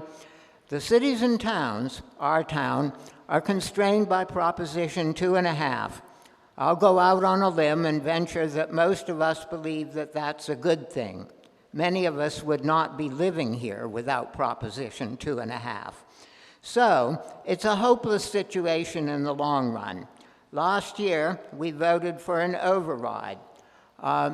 We're told now, if you attend Finance Committee meetings, that the override should hold us for another 4 years, and then we can look forward to another. So the general prospect is not good. Indeed, in the long run, unless you wish to go on voting for overrides, it's hopeless. And I'm asking the school committee to get going right now, I've asked them several times before, and write us a resolution to the honorables, Bruce Tarr and Anne Margaret Ferranti, and the governor, asking them to undertake to pay all of the special ed expenses. It is indeed an accomplishment, Rob Libo's, to get some money, more money for the transportation, but we don't need crumbs. We're entitled to the whole loaf, and if we don't get it, financing the schools in the long run is hopeless. So will the school committee please give us this resolution? Get going right now, scribble, scribble, and we can have it at the end of this meeting. Thank you.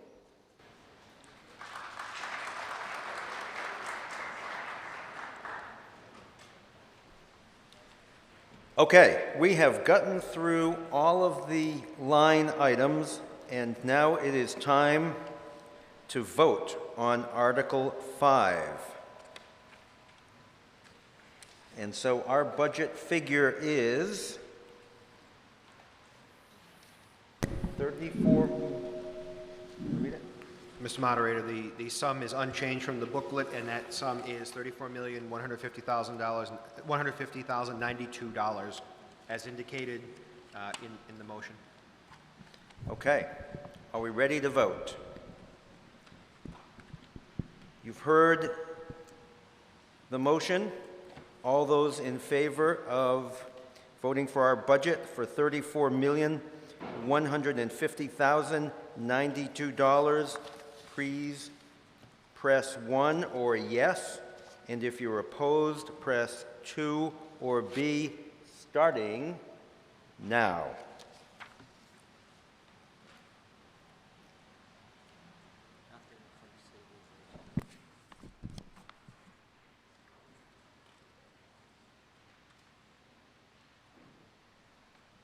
All righty. We are 235 in favor and 20 opposed. The motion carries. We now have a budget.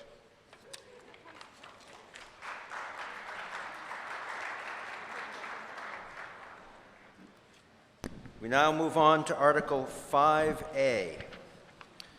Mr. Moderator, Finance Committee Chair Dwight Valentine moves Article 5A, as indicated in the motion printed on page 35 of the April 2nd, 2022 Voters Booklet. Board of Selectmen and Finance Committee support this motion. Moved and seconded. Anybody wish to speak to this? Are we good? All right. Any questions? All right. You've heard the motion. All those in favor say aye. Aye. Opposed say no.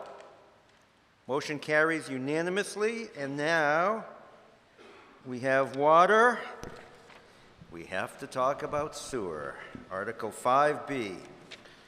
Mr. Moderator, Finance Committee Chair Dwight Valentine moves Article 5B as indicated in the motion printed on page 37 of the April 2nd, 2022 Voters Booklet. Board of Selectmen and Finance Committee support this motion. Moved and seconded. Any discussion?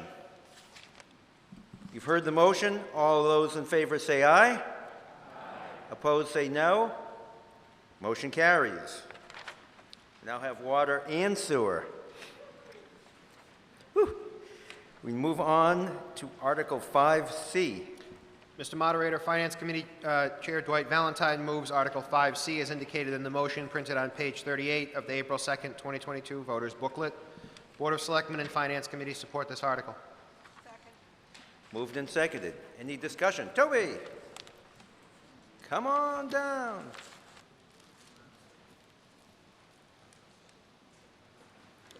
Toby Arsenian, 95 Granite Street. You'll notice that the expenses have gone up. $22,725 2 years ago, $29,100 this year. Generally, the Community Preservation Committee does a fine job, puts a lot of effort into it, reviewing, vetting the projects, which then come here for us to vote on. They have other activities, some of which aren't so admirable. The law provides that they can spend up to $10,000 on studies. And over a year ago, before the last town meeting, they chose to spend $9,950 on a feasibility study for docks at Granite Pier, not bothering to find out whether docks were something that you could finance with community preservation funds. As it turned out, they weren't so. And about a month ago, they again voted $9,950, below the $10,000 threshold, to an outfit that's interested in affordable housing that several people locally have dreamt up. Actually, when they voted that money, the outfit had not yet been incorporated. I don't know whether it has been since. So this is the next thing to handing over money, you know, hundreds in a paper bag.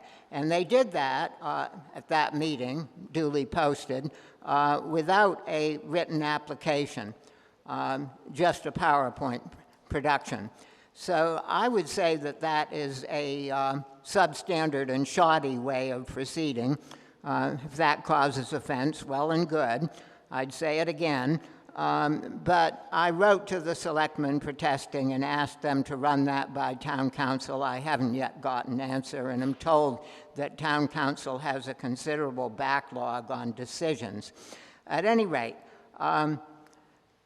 when they vote money for studies like this, you can call it whatever you like, a study, a bicycle, a turnip. It's a project at that sum of money, and they ought to bring it here to us to vote on. None of these things are emergencies, and it's a way around the town meeting. They have the legal right to do it. It's not fair play, it's high-handed, and it's underhanded, and it's undemocratic. Denise Donnelly, 72 Pigeon Hill Street. I am one of the individuals, the leader of the organization, if I can call it that, that is trying to do something about affordable housing in Rockport. It's a group of 5 volunteers who've been working for the last year.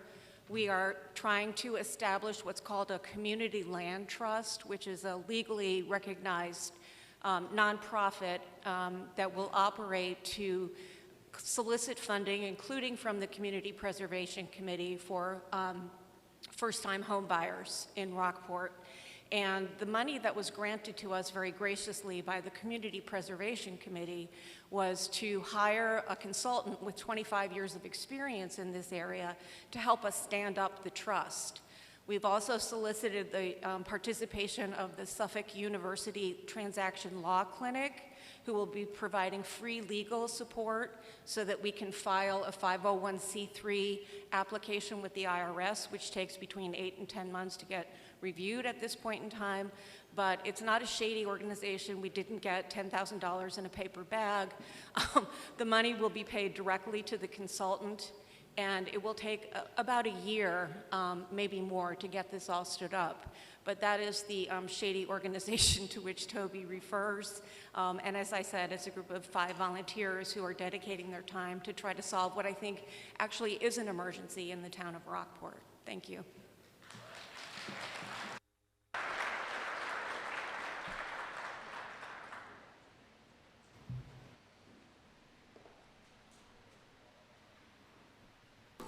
Oh, sorry. This is a fancy one. Sarah Wilkinson from the Board of Selectmen, also working with Denise on the Affordable Housing Project. But just a note, any time that the Community Preservation Committee votes, it's done in an open, public, posted meeting. So anyone, their meetings are actually very interesting, and anyone could attend anytime. I'm not sure if they're in Zoom or on person. So even votes for funds such as these are done in public, and anyone can see or read in the minutes later. Thank you. All righty, you've heard the motion. All those in favor, please say aye. Opposed, say no. Motion carries. Article 5C, we move on to Article 6. Mr. Moderator, Capital Improvement Planning Committee Chair Ross Brackett moves Article 6 as indicated in the motion printed on page 40 of the April 2nd, 2022 Voters Booklet. Board of Selectmen and Finance Committee support this motion. Second. Moved and seconded. Any discussion? All those in favor say aye. Opposed, say no. Motion carries, and it is unanimous. We move on to Article 6A, 6 Alpha. Mr. Moderator, Capital Improvement Planning Committee Chair Ross Brackett moves Article 6A as indicated in the motion printed on page 41 of the April 2nd, 2022 Voters Booklet. Board of Selectmen and Finance Committee support this motion. Moved and seconded. Any discussion? You've heard the motion. All those in favor say aye. Opposed, say no. Motion carries, and it is unanimous.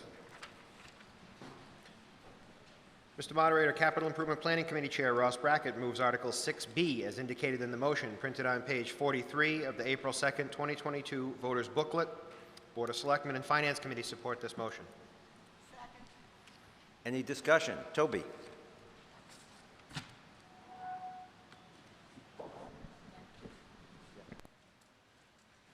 Toby Arsenian, 95 Granite Street. You'll notice the last item, inflow and infiltration, in parentheses, I&I elimination, for the sum of $1 million. Certainly we need to do this. We ought to know how much it's costing us, too. I asked and got the figures over the past 5 years. We spent $800,000 And with this million and what will be asked for in the next 4 years, that will be an additional $5 million. It's a major expense for the town. We haven't even started looking at the laterals. The laterals are the lines that run out from the sewer onto your property and mine. The town is not responsible for them. No testing has been done for them. Sad things lie ahead, and a great deal more in the way of expenses. And it's some years since the DPW commissioners decided to up the ante on what people are charged to hooking into the sewer. Those of us who've been paying the bills for years, both the sewer bills that you get, those of you who are connected to it, and what we voted at town meeting, have been paying for it right along. And if you pay the fee to connect to it, you've paid none of that. Basically, you're paying for the cruise on the great ship. You haven't paid for the great ship, if you want to call the sewer system a great ship. So really, the commissioners need to look at the fees and raise them considerably. The fees that they charge people to connect are supposed to pay some proportion, I'm not sure what, of the I&I. It's not going to begin to pay $1 million, but it could help in some way. If you care about such things, you might weigh in with the DPW commissioners. Thank you. All righty. You've heard the motion. All those in favor say aye. Opposed say no. Motion carries, and it is unanimous. And we move on to the lettered articles, and our clerks, using a very sophisticated system, have chosen at random the order of the articles, and it's going to be J, followed, so that's Juliet, followed by A, and A is related to G, K, and L, so that's where we'll have a little fun. So, we move on first to Article J.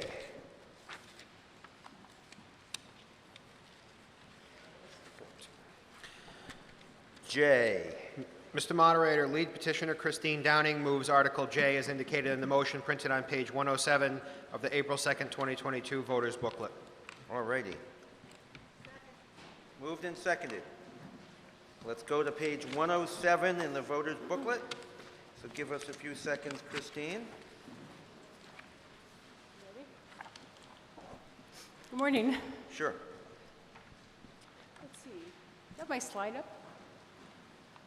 Okay. Oh, okay. Guess I'll still do.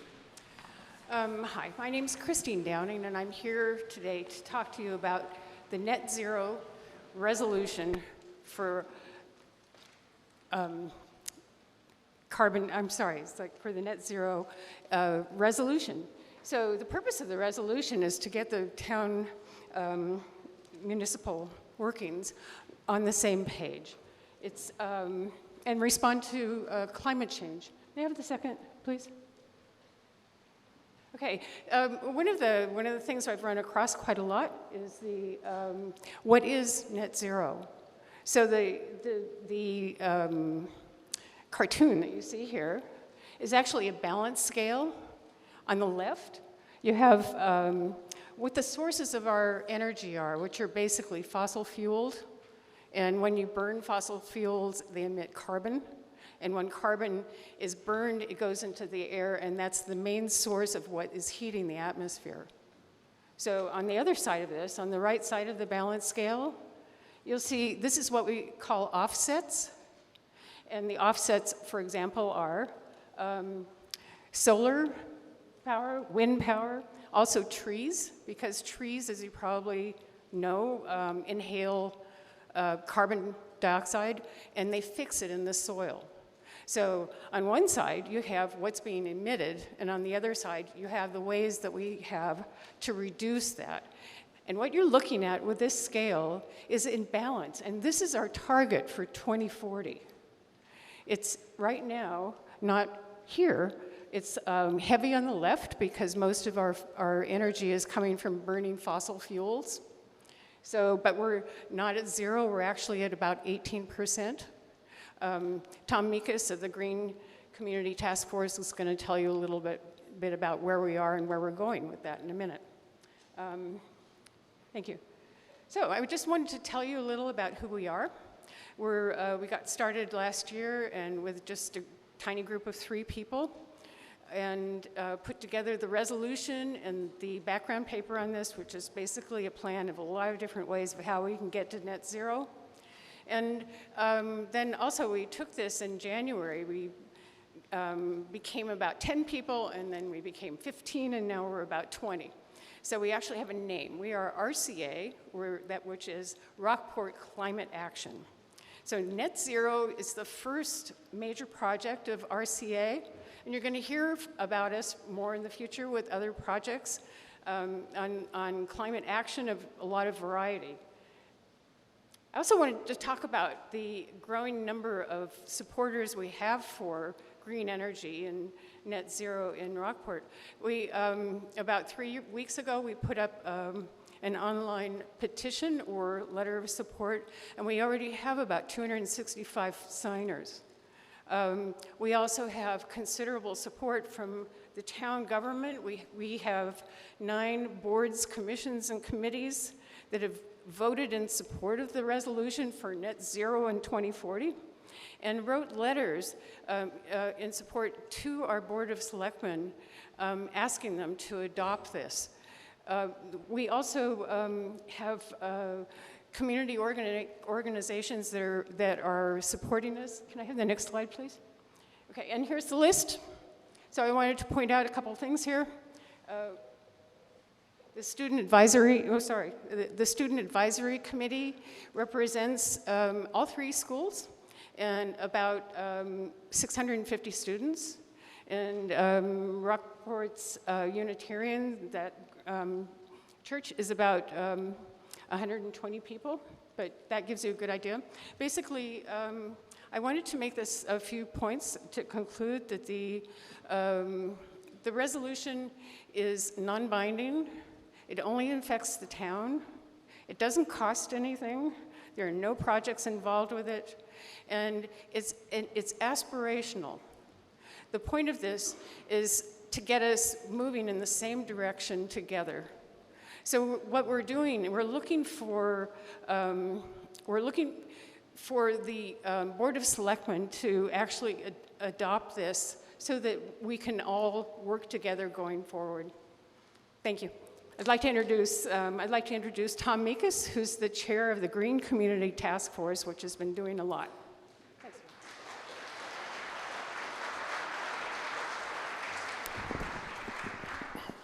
Morning, I'm Tom Mikas, and the Green Community Task Force since 2017 has been getting grants from the state to apply to energy reduction projects in town. And along with some incentives from National Grid, we've done an awful lot of things, including some recently here at the school. We did 14 classrooms with heating and ventilation improvements, and we did these great LEDs that you see in the gym here. And combining our efforts with some DPW projects, we've been able to reduce the town's energy use by 17% already.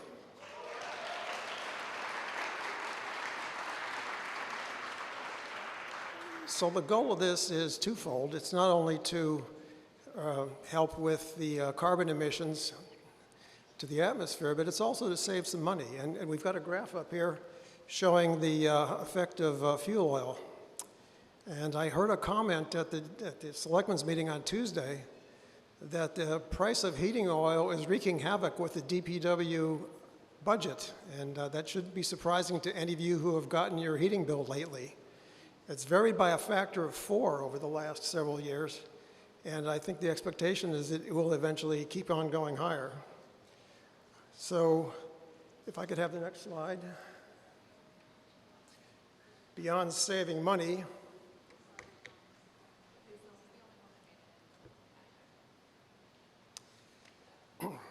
on the next slide you would have seen the distinction between what we have proposed for 2040 and the proposed change from the selectmen who would like to move the target date to 2050.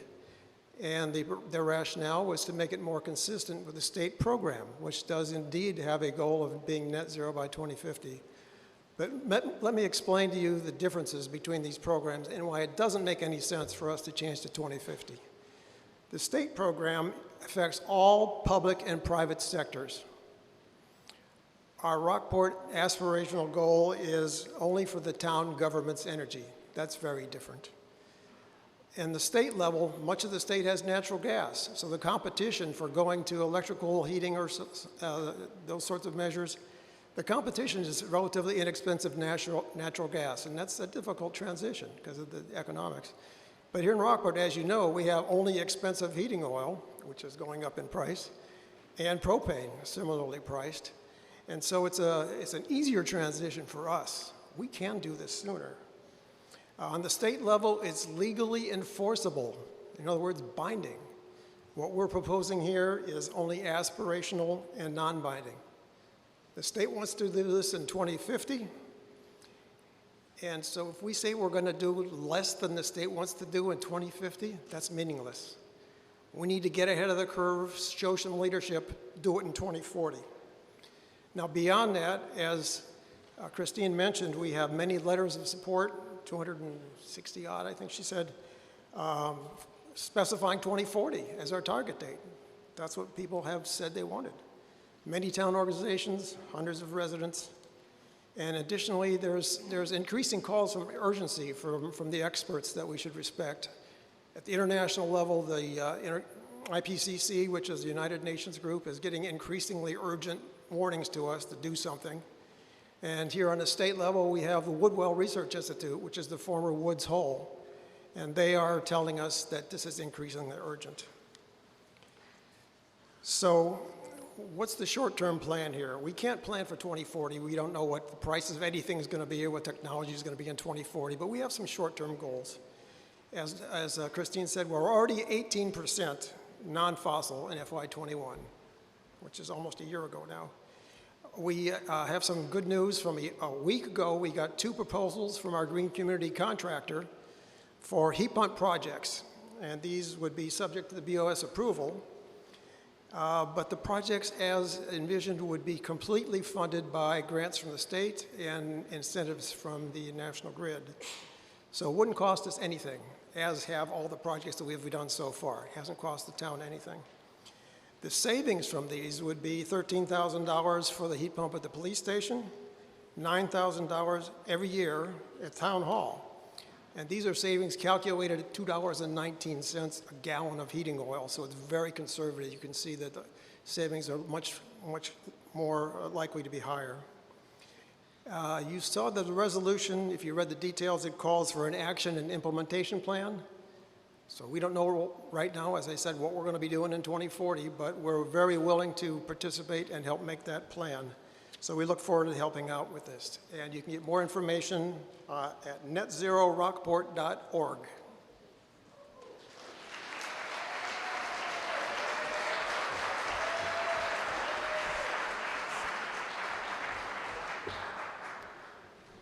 Would anyone else like to speak? This is, again, is a non-binding resolution. Right here. George? Oh, first we'll hear from the selectmen, then we'll hear from the audience.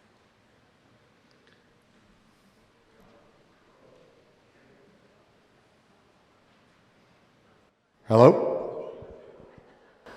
That woke everybody up. Thank you. Don Campbell, Board of Selectmen, 5 King Street Court. I want to be clear on this up front. The Board of Selectmen absolutely supports moving in a net zero direction. It's the methodology on how we achieve that direction that we question. At a recent Board of Selectmen meeting, we voted to not support this because of the accelerated timeline, and there was really no justification given. Even though it's a non-binding resolution, words have meaning and they have consequences as well. We have no cost estimates. There are a lot of unknowns in this that we just can't account for.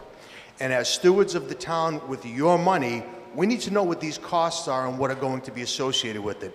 So even though it may be symbolic to accelerate a timeline that the state gave of 2050, which with all of the resources at the state's disposal, I would put a great amount of faith in the research that they have done into this.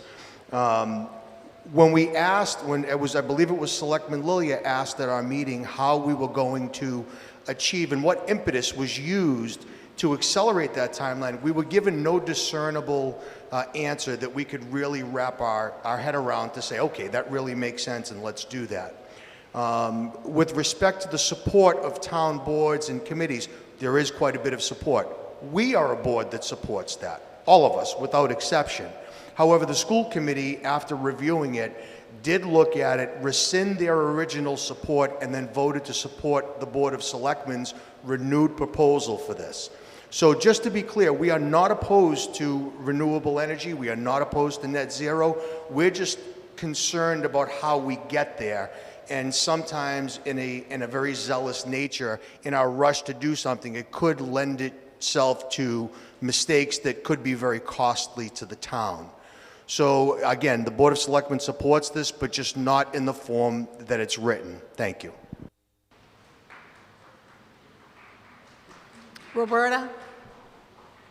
Gibb Welsh? Yep.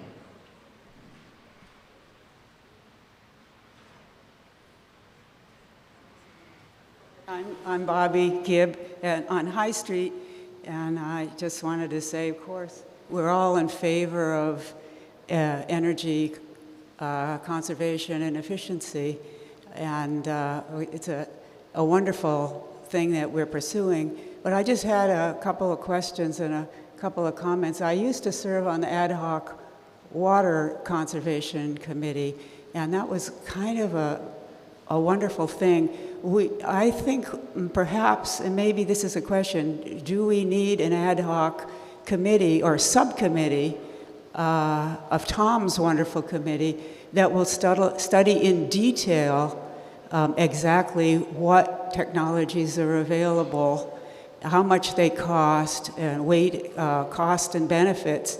I also noticed that a lot of the discussion is around energy sources, and I'm aware of energy conservation, that one of the greatest sources of energy is energy conservation, and in particular, I'm representing a program of super insulation that it can give security. I want to come at this from a point of view not just of climate change, but also of national and individual security.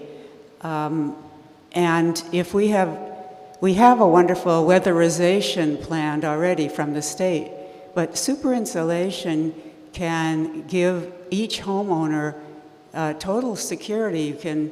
You will have no more oil bills or gas bills. You can, with the super insulation, you don't need central heating, and your house will stay cool in the summer and warm in the winter without burning anything. And so I think if we could have a more detailed report, it would be wonderful. And if we had a committee specifically working on these issues and these technologies, it might move us ahead in a beneficial way. Thank you.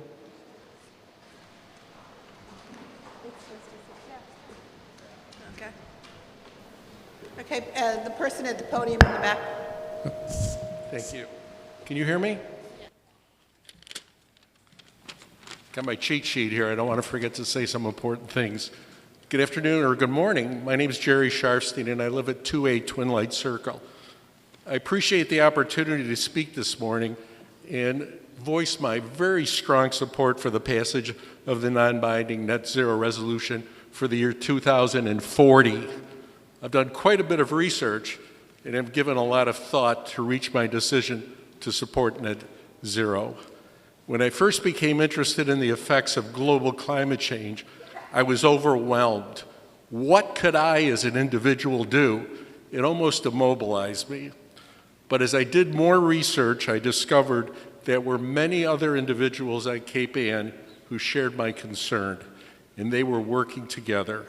They shared my feelings about the need to reduce the emission of huge amounts of carbon into the environment by the burning of fossil fuels, the negative effects of which are staggering. Passage of net zero will be the beginning of an exciting time for this community, the beginning of what I see as a journey.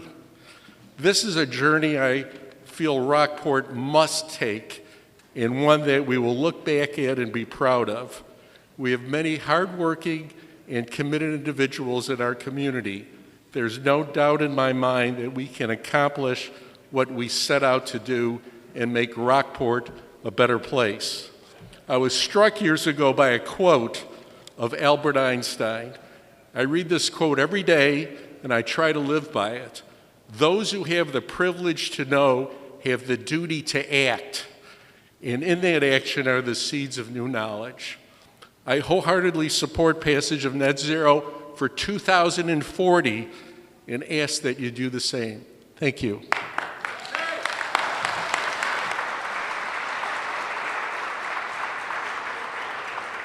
Go ahead.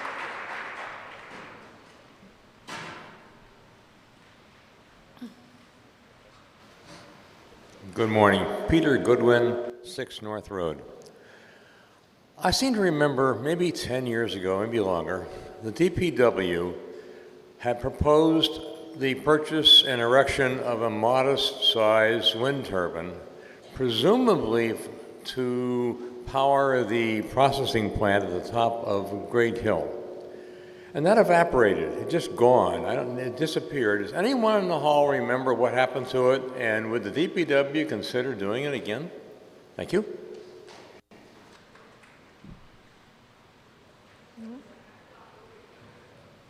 Sure, come on.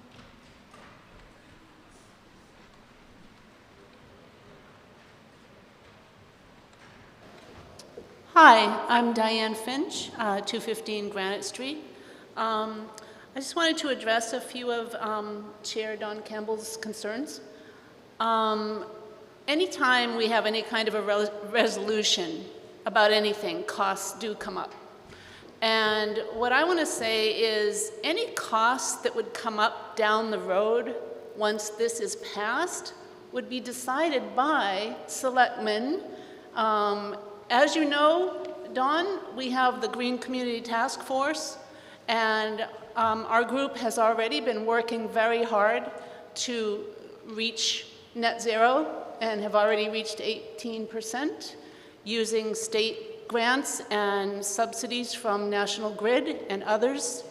There are no costs attached to this net zero resolution. The purpose of this resolution, as Chris and Tom have said, is to get all of us thinking and talking and planning. And the process, starting probably with the Green Committee, would be to do what we've been doing, which is propose projects that will reduce energy use and promote cleaner energy. We'd also like a public education aspect to it, where we can talk to citizens that are interested in knowing what they can do with their houses. Because right now we all think it's too expensive. I have oil. There are programs out there like Mass Save. So this would be the start of a conversation that would lead to projects down the line that would have to be approved by the BOS and voters in some instances. So don't be afraid of costs when people bring that up as a block. I mean, we would be working with DPW, you know, they would have their views. There are so many creative, like Bobby Gibb brought up, there are so many creative and innovative new technologies, new battery technology at MIT, new solid state batteries coming out that you can eventually have at your house with solar. So let's not talk about costs. Let's talk about what do we believe in for our future. What do we believe in? What will the BOS commit to, along with all the other 9 committees and all the citizens that have signed on? You're not committing to spending money. You're telling us that you care about the future of Rockport and the climate change. And also, let's remember, this is pollution we're talking about. We're breathing it in. We can be cleaner. Thank you.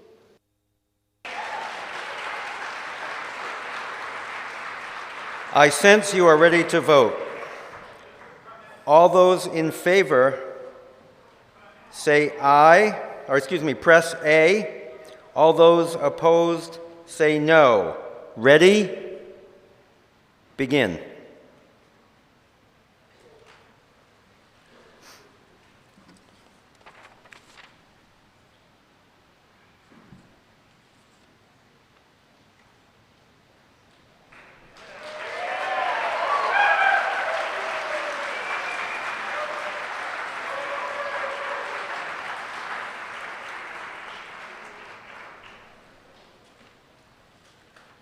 Okay, we now start with, it is 214 in favor and 50 opposed. Okay, we now go to Article A. Mr. Moderator, Selectman Paul Murphy moves Article A as indicated in the motion printed on page 44 of the April 2nd, 2022 voters booklet. Board of Selectmen support this motion. Okay, and this moved and seconded. This is the pro forma motion to just accept reports that are in the town booklet, town meeting booklet, which may or may not be here today. The annual report. The annual report, which will be available at Town Hall. All those in favor say aye. Opposed say no. Motion carries unanimously. And we move on to G. Mr. Moderator, Selectman Ross Brackett moves Article G as indicated in the motion printed on page 50 of the April 2nd, 2022 voters booklet. Board of Selectmen recommend acceptance but take no stance on content at this time. Finance Committee supports the motion. All righty. Moved and seconded. Now we are going to just move to accept this report, and then it will be presented. It's in the booklet on page 51, I believe.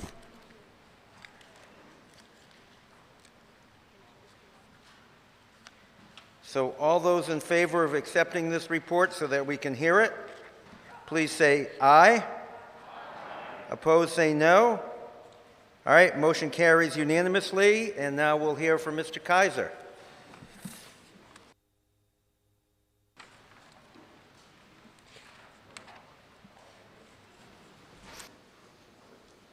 Thank you, Mr. Moderator. I am Ken Kaiser, 20 Jewett Street here in Rockport. I'm the chair of the Long Beach Options Committee. We could put our first slide up, please. Oh, it's over there. Good. You'll all be happy to know I'm not going to read all 54 pages to you. And today's vote, we've already... Is that better? Or is that too loud? All right. Well, Long Beach, as you all know, is a very important and valuable part of Rockport. It's our largest public beach and arguably our greatest natural resource asset. Cottages have been on the beach for well over 100 years, and the lease and tax income they generate is really substantial. It's 7 to 8% of our entire annual budget. So it's key that any decision that is made about the future of Long Beach be made thoughtfully and not hurriedly. The current leases expire at the end of 2023, and between now and then, the Board of Selectmen will need to decide on a course of action, whether to renew the leases or to propose a sale and on what terms. While the sensible thing to do might seem to be to sell the parcels, along with the seawall, receive a large chunk of cash, and just be done with the town's responsibilities toward the cottages, it's not that simple. Can large-scale development be prevented? Will the cottage owners actually accept ownership of the seawall, and will they be able to afford to maintain it? Selling the parcels without the seawall makes no sense for the town. It would be Rockport's only town-owned seawall directly abutting private property, and the town would still have the expense of maintaining or replacing it. And of course, sale is irrevocable. But a decision to renew the lease is also not just the obvious thing to do, given that the cottages are in a special FEMA special flood hazard zone and are already experiencing flooding from the marsh side on a regular basis. There's no way of knowing how long the cottages will be there. They could survive for many years and provide much more income than a one-time sale, or they could be washed away in the next big storm. So much more is involved in a decision than just a perceived financial advantage of one choice over another. There are legal, social, scientific issues to consider as well, particularly in light of rising sea level and other climate-related issues. In many ways, our committee's work has actually raised more questions than it has answered.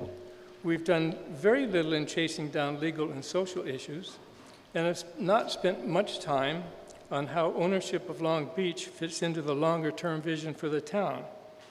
In learning what other seacoast towns faced with problems similar to ours have done, it is clear that Rockport would benefit from a professional study to consider all the issues. Fortunately, the timing for this is good. The state currently has lots of funding available, and I'm pleased to report that the town has actually initiated an application for a grant to finance just such a study. Since time is running out, the selectmen have only a little more than a year and a half to make a decision, decide on the terms, and negotiate with the cottage owners. It may make the most sense to simply renew the existing leases for 2 years or so. This would allow time to complete the study and still give the selectmen all the time they need. So we'll take a look at the options, but first I want to give you a quick look at the seawall, since it plays really such an important part in the decision. So if we could go to the next slide. The first seawall was built in 1931.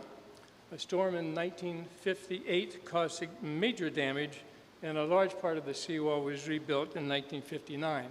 The top photo on the left shows the point where the two join.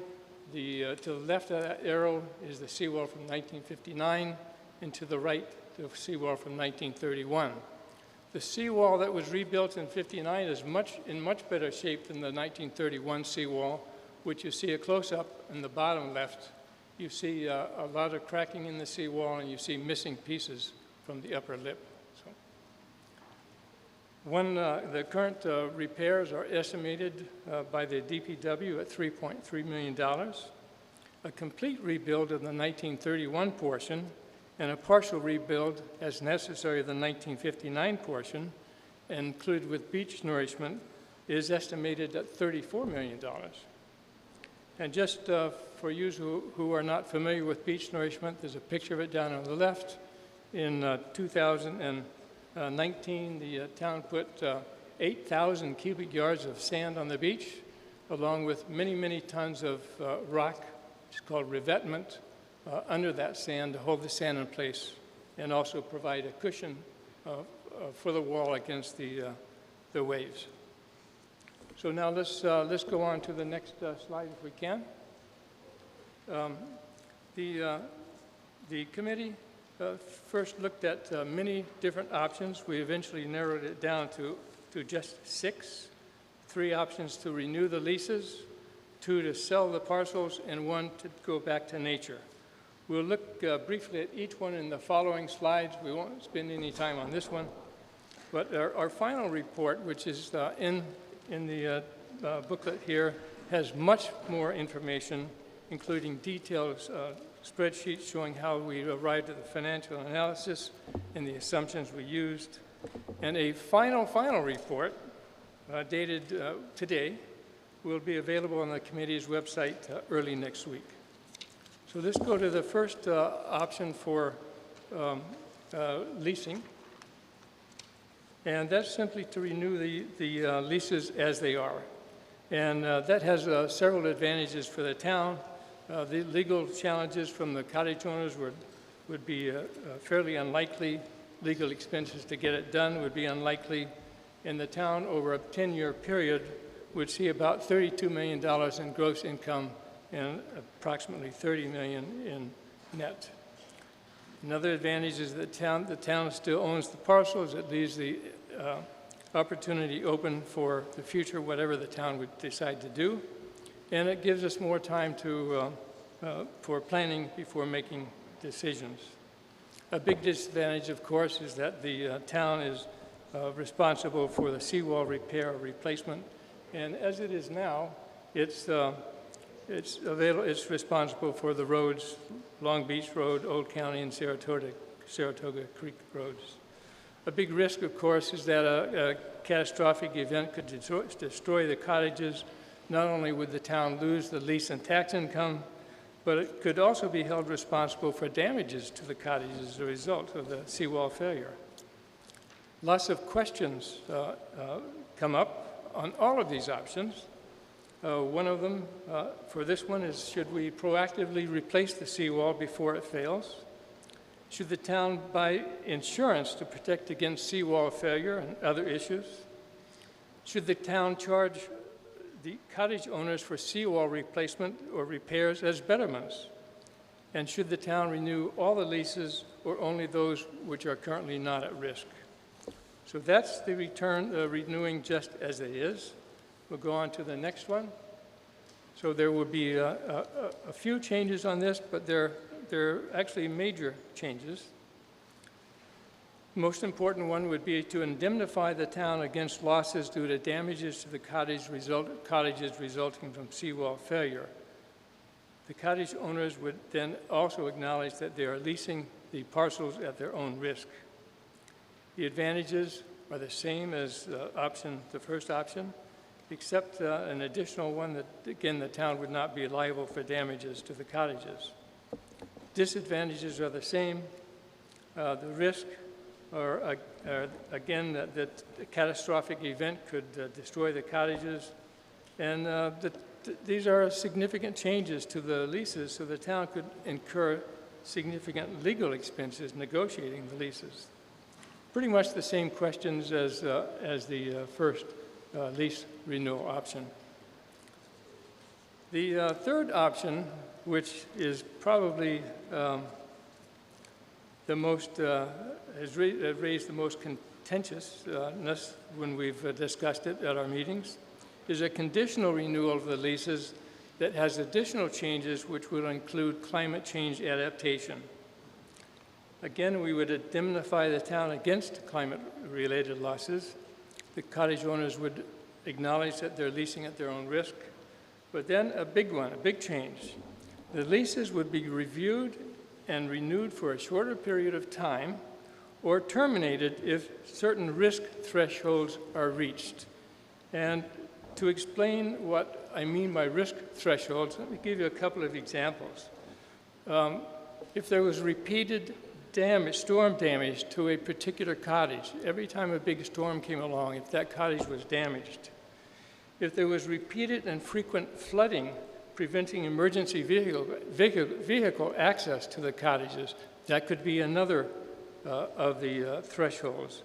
Both of these thresholds I mentioned, and there are probably a lot more, could endanger lives as well as property. So they're important. Knowing these thresholds, the cottage owners would have to notify prospective buyers of the lease durations and the terms and risk, and the town would maintain but not replace the seawall. It would continue to provide beach nourishment, which is really one of the best ways to preserve the seawall because it prevents it from being undermined and then toppling over. The advantages for the cottage owners is that they would clearly understand the thresholds for the lease termination. The buyers could make informed decisions before they purchase, and the town and not the cottage owners would have responsibility for seawall repair. The advantages for the town, of course, is the continuing income stream. It may well go down slowly, but it would still retain ownership of the entire beach and the parcels. And again, it would give time for long-term planning before making decisions. The disadvantage for the town is that, of course, it remains responsible for the seawall repair. Going on to the next slide, we have the risk. Again, a catastrophic event could destroy the cottages. And despite language in the leases, litigation could result when and if the leases were terminated. We have a lot of questions on this, like we do all of the options. Experts would be needed to help define the thresholds for lease termination or reduction in length. Should leases for the cottages that are already at risk be renewed? Should we actually consider longer cases for cottages that are lower risk for damages? And the town would have to have a plan for addressing cottage removals if the leases are terminated. Right now, the current leases require the cottage owners to remove the cottages, but if they were abandoned, the town would be stuck with it. And should the town consider voluntary buyouts or life estates funded by the state or by the federal governments? Those are the three leasing options we looked at. And now going on to the selling options. We looked at selling as individual parcels or selling as a single parcel. Again, both with the seawall, but without the beach. Suggested conditions of the sale would be that the town would retain rights to access all currently public areas, which would include the top of the seawall, beach access, fire breaks, access ways, and the 3 roads which service Long Beach. The cottage owners would be responsible for the seawall, and there would be restrictions on allowable uses and structures. The advantages for the town, of course, there's the large inflow of cash from the sale. That's a very big advantage. There would be increased real estate tax income if the parcels were sold for greater than the current assessed values. The town would be no longer responsible for replacing or repairing the seawall. It's a huge advantage. And it would not be responsible for damages to the cottages any longer. The disadvantages for the town, the beach system would be divided by ownership. The dune would be owned by the parcel owners. The beach and the marsh would be owned by the town. And that really affects how they work together as a system. As it is now, the town would remain responsible for all the roads servicing the beach. And again, a sale is irrevocable. Once you sell it, you're done. A risk, of course, in selling it is there could be there could be lawsuits over public access and other issues. The public could lose access to the beach, like happened in Little Neck. We didn't expect that to happen there. The cottage owners may not be able to properly maintain the seawall because they may not be able to afford it. We have discovered that a private association is not eligible for government funding for seawall maintenance. And there could be lawsuits brought about by town citizens for selling a valuable natural resource, and that's exactly what happened in Ipswich when Little Neck was sold. Lots of questions with this. Can the town legally sell the parcels and the seawall without selling the beach? Well, we now know the answer to that is yes, but so many people asked this question and had this concern that I wanted to make sure to include it on our list, just so they wouldn't think we swept it under the rug.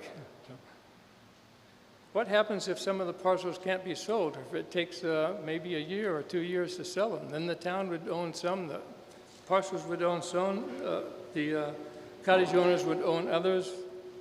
Would we continue the lease to the people who didn't buy their parcels? What would we do? Should the town repair the seawall before selling it? Should the parcel sale prices be discounted if the seawall is included in the sale? And perhaps maybe the town should retain ownership of the seawall. As I said, it would be the only town-owned seawall abutting private property in Rockport. The parcel boundaries need realignment. Some of the parcels, the way they're defined, the cottages are on more than one parcel. Sometimes two cottages are on parts of the same parcel. New zoning would be required to allow the individual parcels and to restrict the types and uses of the structures. And then how to structure parking in a sale. Many of the current parking spaces are not on leased land. They're on the land immediately next to the marsh, and that would not be included in the sale. So what does the town do about that? Going on to the next sell option, this is really selling everything as a single parcel, which would include the land between the sand dune and the marsh, is much easier for the town.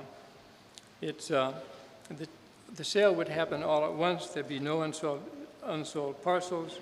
It would be simplified zoning changes. A lot of the current parcels don't have the required frontage on any of the roads, but this would take care of that. It would be a simplified and less costly selling process. Disadvantages for the town. Once again, the beach system would be divided by ownership as before. And a single entity negotiating with the town to purchase the land could be in a stronger position than working with individual parcel purchasers. Going on to the next slide, the risks are the same as option 2A. To be resolved, the questions here, not quite as many. New zoning, again, would be required to limit the types and uses of structures. Parking for the cottage owners would no longer be an issue because that parking area that I mentioned earlier would be included in the sale. Now, there's one more risk or to be resolved that is not shown on the slide, not shown on either slide, is that the state law requires selling town property over a certain value, and these would certainly be over that value, to be done by public auction. The town may be able to get the legislature to pass special legislation that would allow selling to current cottage owners, but will this happen and how long will it take? And note, though, that if a public auction turns out to be required, the town has granted cottage owners right of first refusal. So. The last option we looked at, back to nature, do not renew the leases, remove the cottages, the seawall and the utilities is a pretty drastic one. There are some advantages for the town. No need to repair or replace the seawall. There's no question about who owns the beach. There would be no further lawsuits over selling after the initial flurry of lawsuits brought by cottage owners. There'd be no lawsuits by the town citizens. And the beach, dune, and marsh will all be together without a seawall and more easily adapt to climate change. Two big disadvantages for the town of doing this. First of all, it's very likely that the cottage owners would bring lawsuits against the town. And that income stream I talked about before, that 7 or 8% of our annual budget, would just cease abruptly and completely at the end of 2023. Some questions here. Should the cottage owners be compensated for the loss of the cottages? Is federal or state funding available? What happens if the cottages are abandoned? That would make the town responsible for moving them. And should the beach, once it's cleared, be developed like Good Harbor? Their cost, what would the facilities be? How about access to Long Beach, the revenue, and the toll road avoidance? So we'll start looking now at the financial comparison. And one of the first things we had to do is look at how we would look to value the lots, the parcels. And we put them in 3 cases. Best case, which would be the most the town would realize, the worst case, which would be the least, and what we call the nominal. And in our usage, nominal was a word that we simply used, simply between the best case and the worst case. There's no really real other meaning to that. And I must say that all of these numbers you see here are highly speculative, but they're the best we could do. No one on the committee is a certified appraiser, and we couldn't really get any of our local real estate agents to make any guesses as to what the lots were worth. So what we did was, for the worst case, we used the 2022 town assessments for the individual and the single parcel sales. For the nominal, we used the KRT appraisals, which were made in 2013 as part of the Long Beach considerations and facts report. And the KRT appraisals you can see on this middle line. And then for the best case, we did talk to realtors, and they said, look, since 2013, the value of real estate on Cape Ann has roughly doubled. We looked at doubling these KRT appraisals, and while some of the committee members thought that doubling them was a reasonable thing to do, most of us said, let's only make that 1.5 times what the appraisals are. So you can see there, I'm not going to read them all, but you can see there's a great difference between the worst case, or the lowest amount, and the best case, or the highest amount that the town could get. So a lot of difference there. We go on to the next page, and we looked at the total income that could be realized over a 10-year period. All these amounts, again, are in millions of dollars, and one of the assumptions we made is that all the cottages survive over a 10-year period, so you do get income from the cottages over 10 years. You can see that the three lease options are quite similar in best case and nominals. They get a bit different when you look at the worst case. And the primary reason for that, the reason why this conditional renewal is higher, is that we looked only at repairing the seawall, not replacing it. All of these numbers, by the way, include the debt service for paying for a seawall or for repairs, and they all include lease and tax income for the first three. Selling the individual parcels or selling them as a single parcel doesn't make a huge difference, but there is a large difference between the worst case and the best case in each one. And again, that's to do with whether or not, well, I'm sorry, this is really to do with the assessments of the property. You see that there is about an $8 million difference between selling as a single parcel and the individual parcel in the best case. Well, there's only a $3 million difference in worst case. That's primarily as a function of real estate tax, which you have achieved over the 10-year period. Back to nature is a real bad deal for the town. You see, it's a big loss. So going on to the next slide, the committee agrees with the Board of Selectmen that, as stated before, that back to nature is not an option to be considered, and we do agree with that. The sale of the parcels results in a large inflow of cash. If you look at this, looking at what the lost lease revenue would be, and that lost lease revenue would be about $1.9 million a year in 2024. And it would increase by 4% per year. If you just looked at taking your cash that you realized from the sale and investing it to make up for that lost lease income, you would find that you would have to invest most or all of it. However, if a storm were to wipe out most or all of the cottages right after a sale, the town would still have the proceeds of the sale.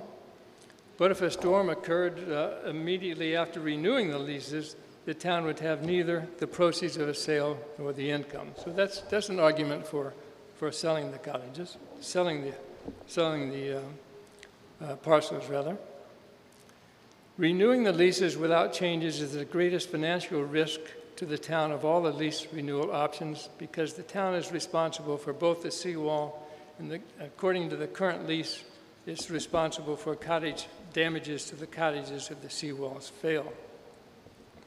Renewing the leases with changes, and the primary change is to indemnify the town against damages to the cottages, is much better. The town is still responsible for the seawall, but with all the lease arrangements, at some point it'll become too expensive to repair or replace the seawall. The conditional lease renewal allows climate adaptation. It allows lease termination using risk thresholds. Like all lease renewals, it could last many years, barring major catastrophes. But if most or all of the cottages remained unharmed for many years, the lease and tax income would continue, whereas the proceeds of a sale would eventually be exhausted by making up the lost lease income and used for other purposes. So it really depends tremendously on what's going to be happening in the coming future as far as storms and sea level rise. So just in closing, let's pass this on. Go on to the next slide, please.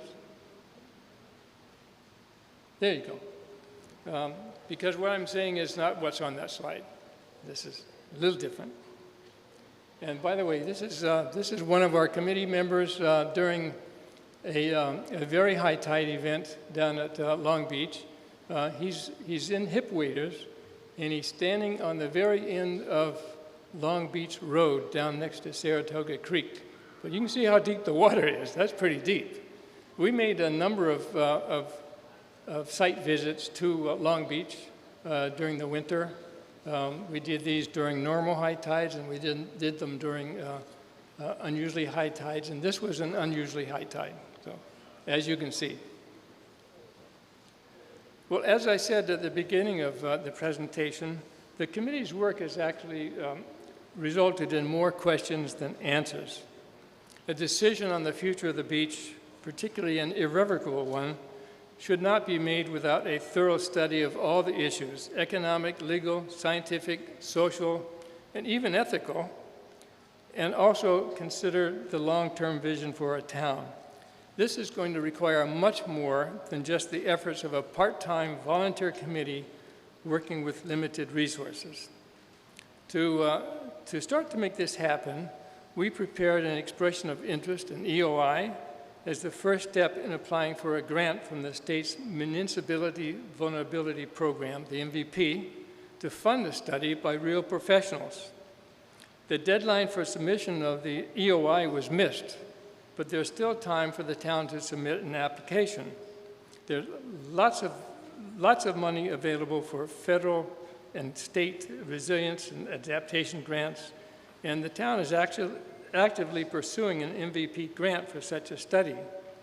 Carrie Hewlett, a seasoned professional consultant who has successfully worked on similar programs, has been contracted to write the town's proposal.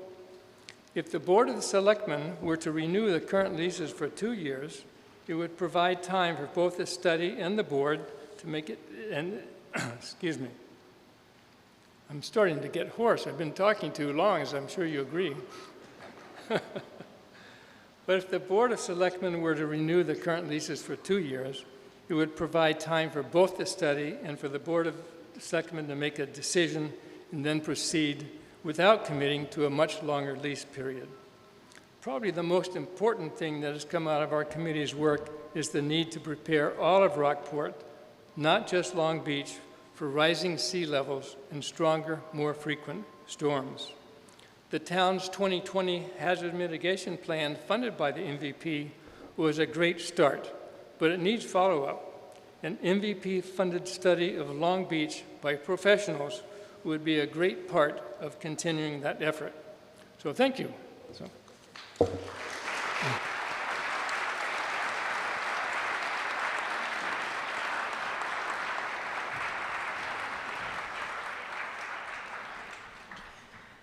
Ken, I would like to thank you for your lead on this. This was a very complex matter, as you can see. And at least now we have a lot of materials that the town has amassed over the years in one location so that you can look at it. This is a unique article because there's not going to be a vote to do or not do anything today. And we have Article K coming up right after this, so there'll be an opportunity to at least have a vote on something today. So we're going to get some questions while we're talking about this article that can be directed either to the committee or to another entity, and then we'll move on to Article K. But just a reminder, because the theme of today's meeting is changes, changing in the world and changing in our town, and we'll be talking about changes to our zoning on May 16th at a special town meeting. So make sure to come to that.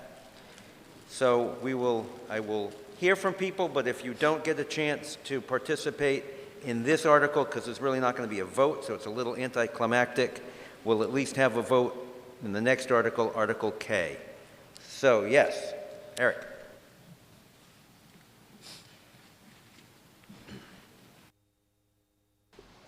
Yeah, Eric Hutchins, 45 Pools Lane. I attended a number of their meetings, by no means all of them, of the committee. They've actually done a stellar job in this report. They really have. But I want to strongly emphasize the conclusion. This decision for the town of Rockport for Long Beach absolutely needs some more detailed professional input and study. And soon. This is not something we just sit and wait to get a grant. Maybe we get one. We try to get one, but something needs to move quickly here with contracts expiring with leaseholders.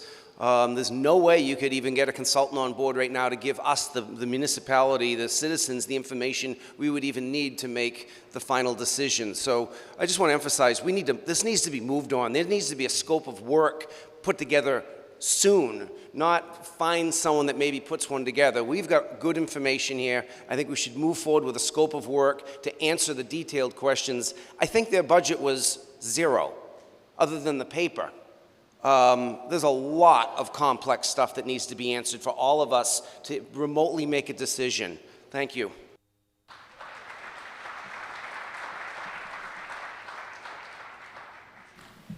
Anyone else before we move on to Article K?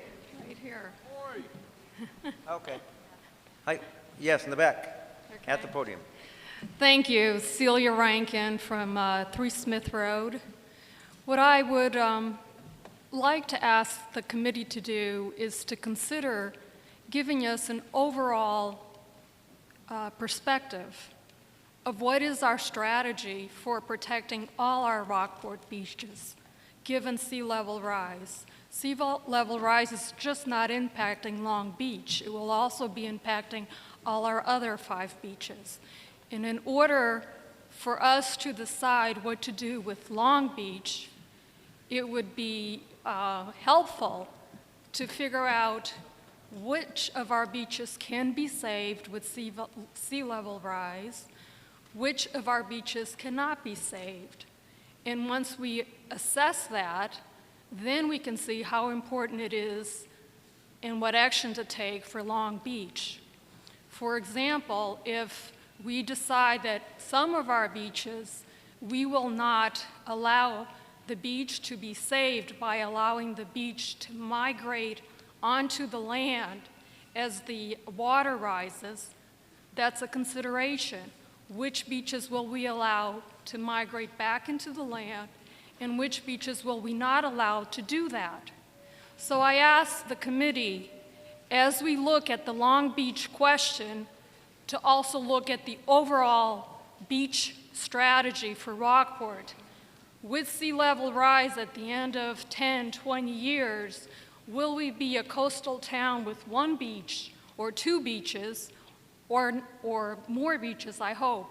But what is that long-term vision so that we can better make a wise choice for what to do with Long Beach in 2023? Thank you.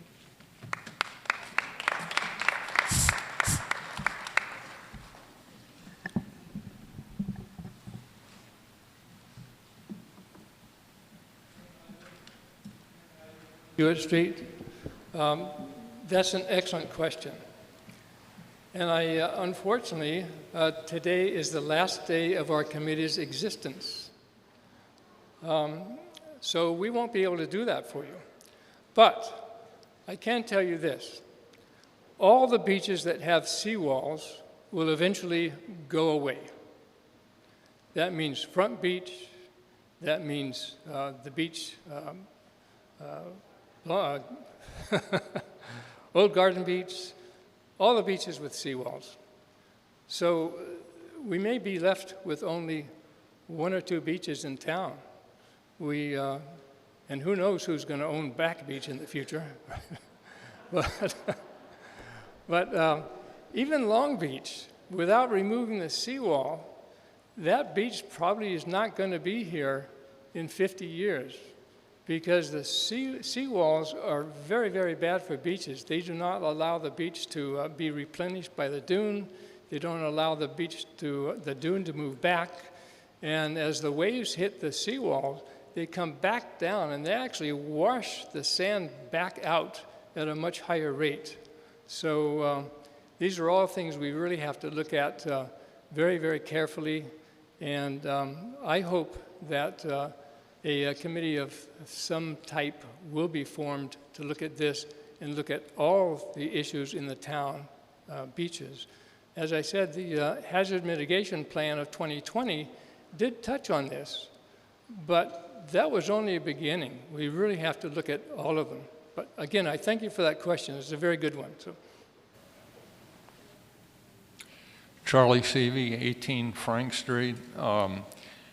Yeah, we got to look at the overall thing, and it's not just the beaches. Think about the low-lying areas of Bearskin Neck and downtown. But what I want to say is, yeah, we need a lot of long-term studies, no doubt about it.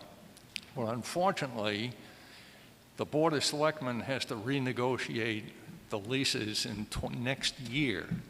So short-term, we need to think very hard about what we're going to do. Seems to me that option 1A is essentially kicking the can down the road and would be a huge mistake. Just business as usual is not going to work. Option 3, as also an aside, is out of the question.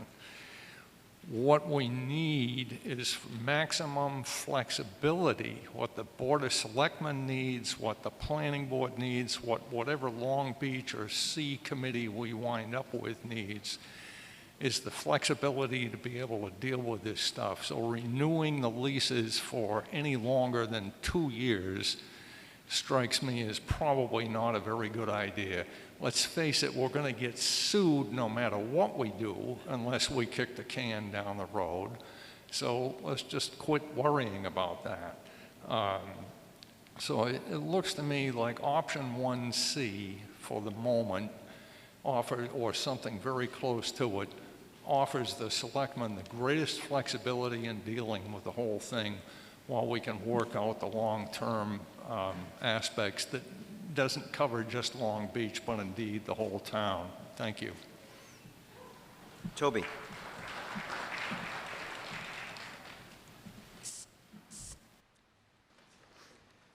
Toby Arsenian, 95 Granite Street.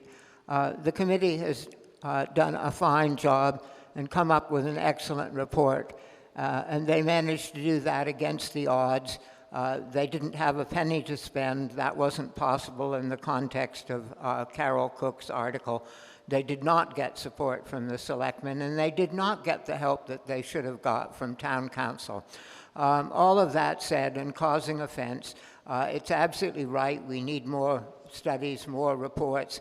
Also, it would help all of us to know where we're headed and what our odds are one way and another if the Board of Selectmen would be kind enough to give us a timeline on how and when the decisions will be made.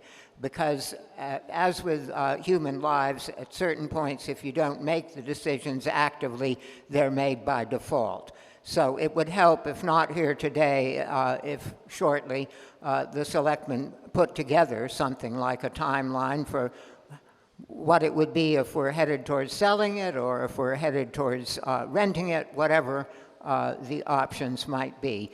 And we would never have had the report to begin with if Carol Cook had not brought forth her article, which I do not support. It comes next. But thank you to Carol Cook, who raised the issue, without which there would have been no report.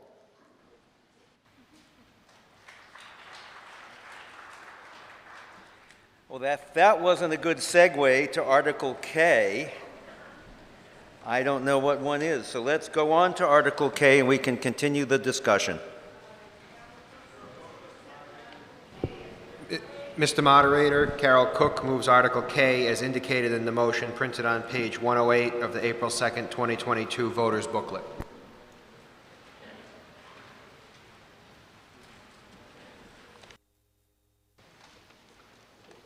Good almost afternoon, everybody. Oh, I'm sorry. Good morning. Good afternoon.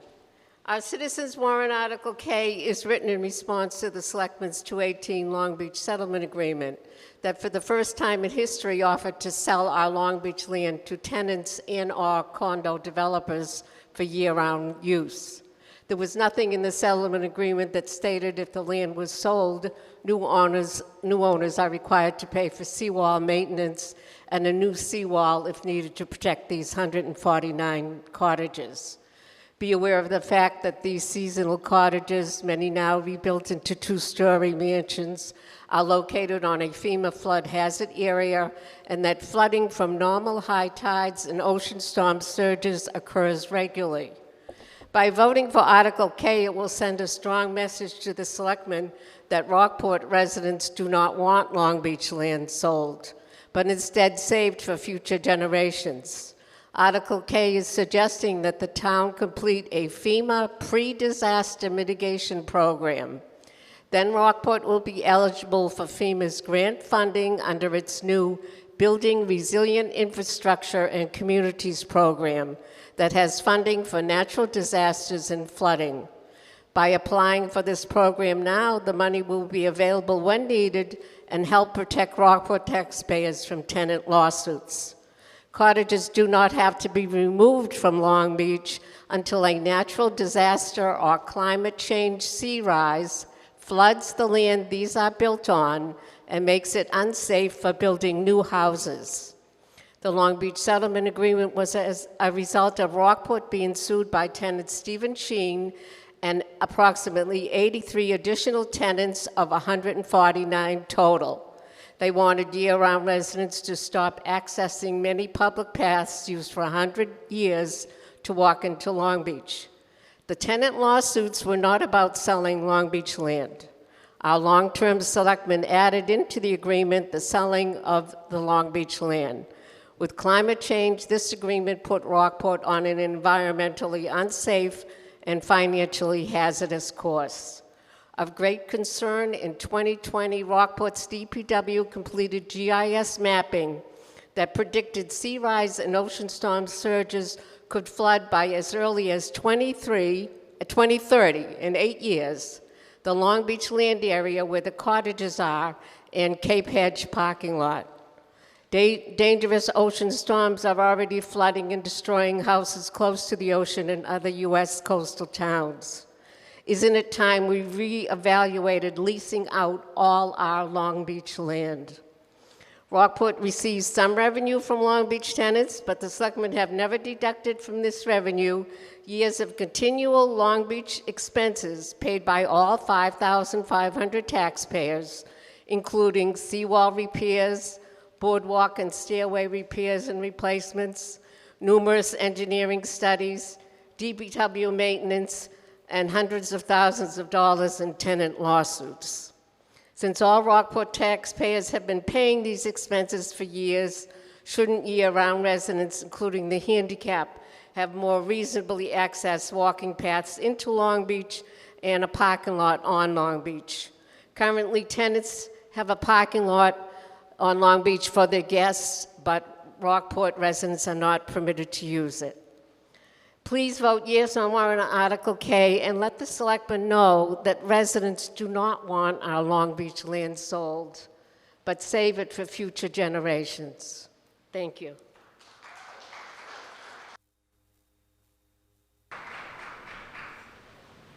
Anyone else would like to speak on the Long Beach issue in Article K?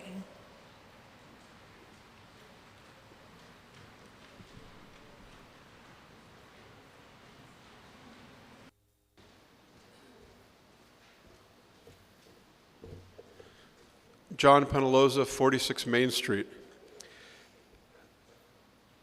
Honestly, I've kept up with the drama about the Long Beach leases for years in town. I've heard a lot of back and forth about what the possible solutions are and what the dilemma is for town government regarding those leases.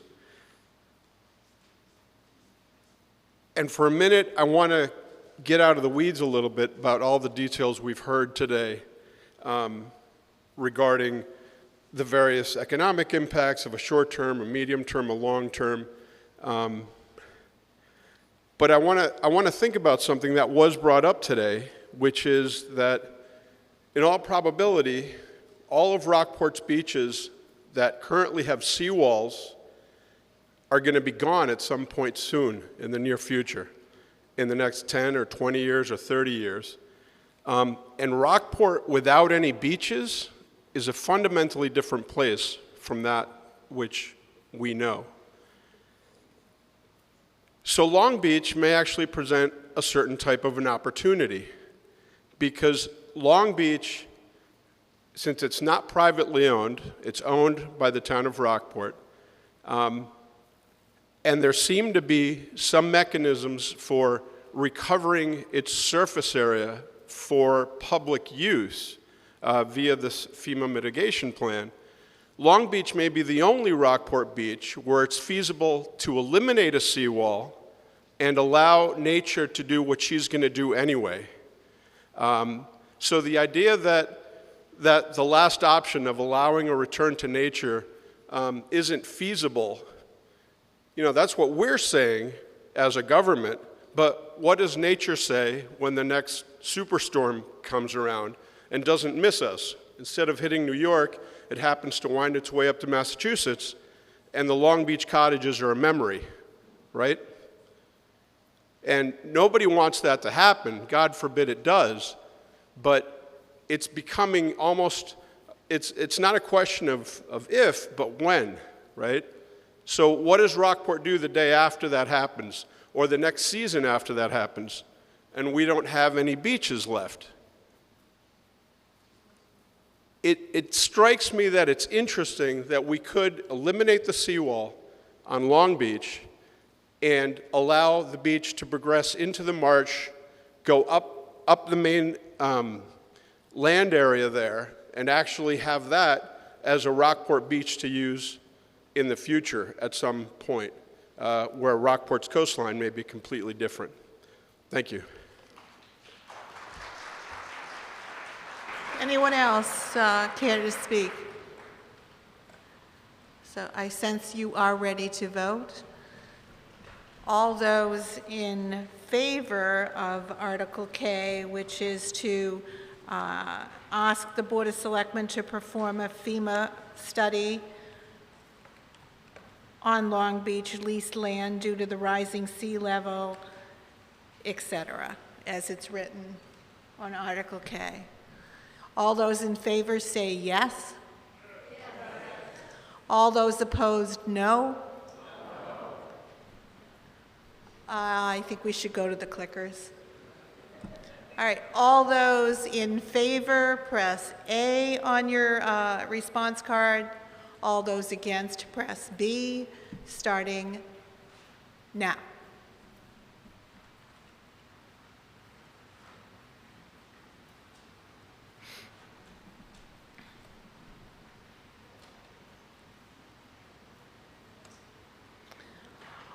Yes, 134. No, 108. The motion passes. We move on now to Article L.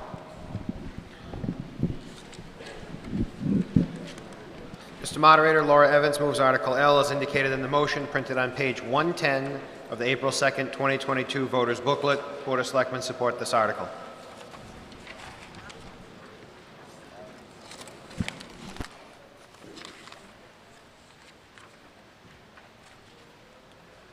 Okay, is she going to read the report?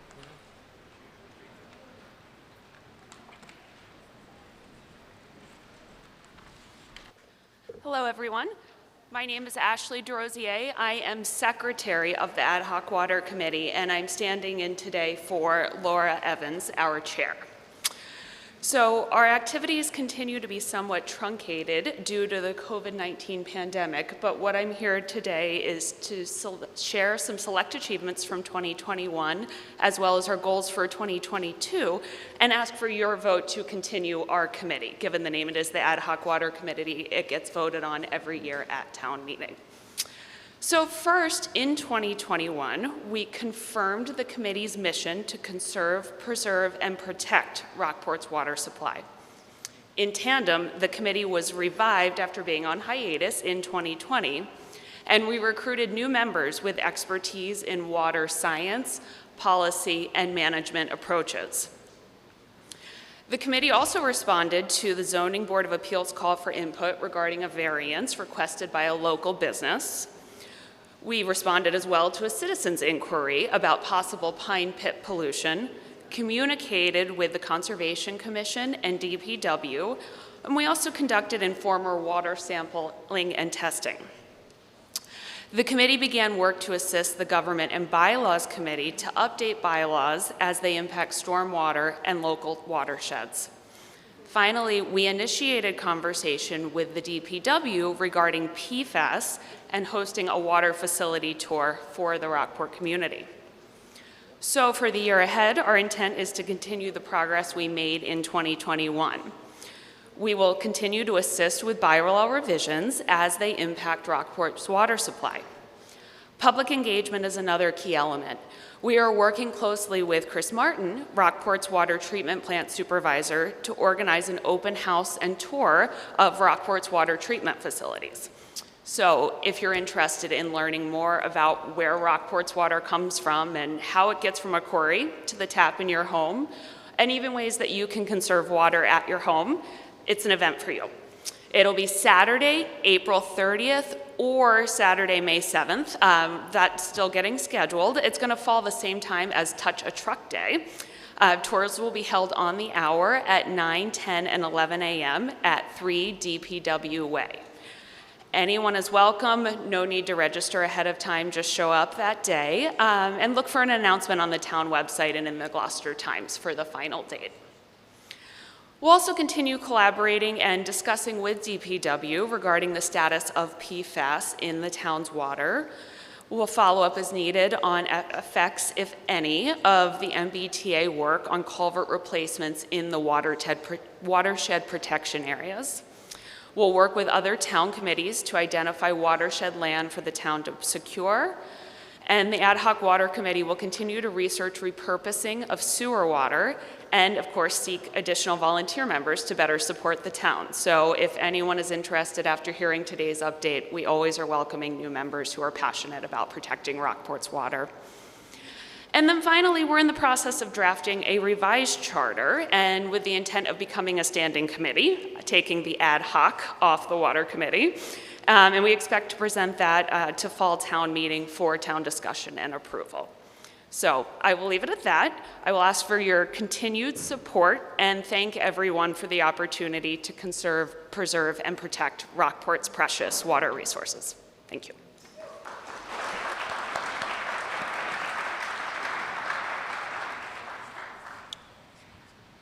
Well, you've heard the report, and I neglected to ask you before if you want to accept this report with gratitude and extend the committee of the term unless, of course, there's a change in a bylaw before the next town meeting. So all those in favor of gratefully accepting that report and thanking the committee, please say aye. Aye. Opposed, say no. That motion passes unanimously. So thank you to that committee. The next two articles are H and I. Hi. So we will go on to Article H.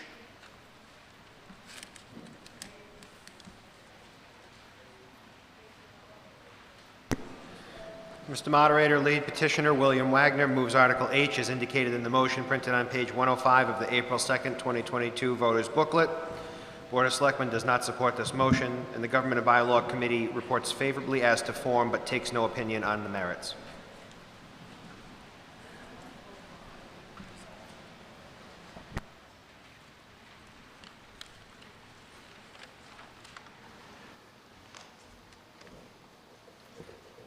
Good morning. My name is Bill Wagner, 147 Granite Street. I brought forth this proposal because I believe that term limits are important for town governance. The benefits of term limits are that we ensure new people coming onto the board, new thinking, and new energy.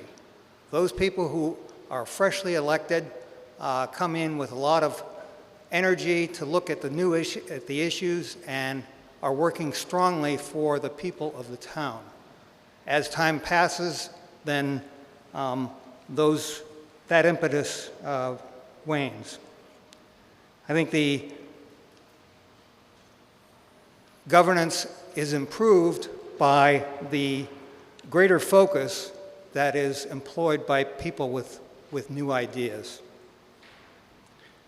Some might say that elections are a form of term limits, but I would say no, they are not, because data suggests that the incumbents enjoy a great advantage in elections, even when money is not involved, as it is with town government.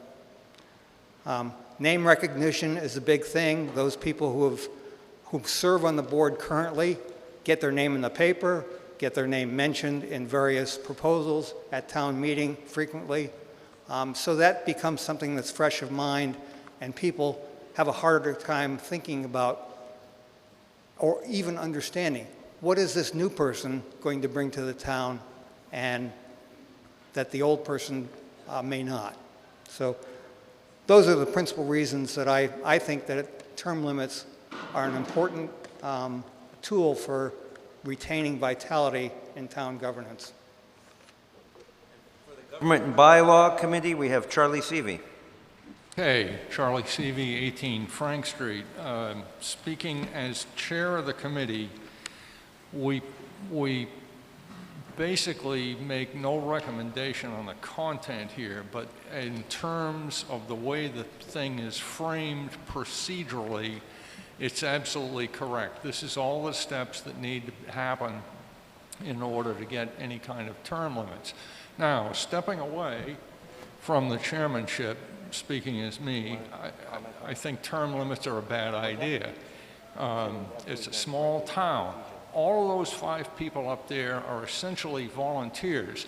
I'm sure you all noticed the zeros next to their compensation in the budget that we passed earlier on. Bill may think elections are irrelevant. You might ask Carmelita and Ruth George whether they think elections are irrelevant. people do get replaced. So we have term limits. They are called elections. You don't like the rascals in there? Vote them out. I will say that our longest term select person is one of the most energetic people I've ever seen in my life, let alone all the years she's put in here. So, you know, no, this is just not good. We're too small to fool around with this kind of business. Thank you.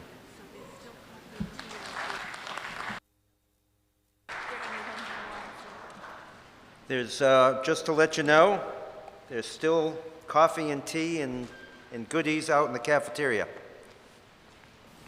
Denise Donnelly, 72 Pigeon Hill Street. As I said at last town meeting when Mr. Wagner offered a very similar petition with a different numeral in the number of years, I offer myself up as an example of new people getting elected to the board. When I ran in 2016, I think a lot of people didn't know who I was. I did not have children who went through the school system, except my stepson who attended 2 years after I got elected. So I think it is possible for new people to get elected. It happens all the time. I'll reiterate that elections are term limits and that these people are volunteers. And I really would beseech Mr. Wagner to stop trying to get the same petition passed at subsequent town meetings. Thank you. Wait, John. Then you'll be next.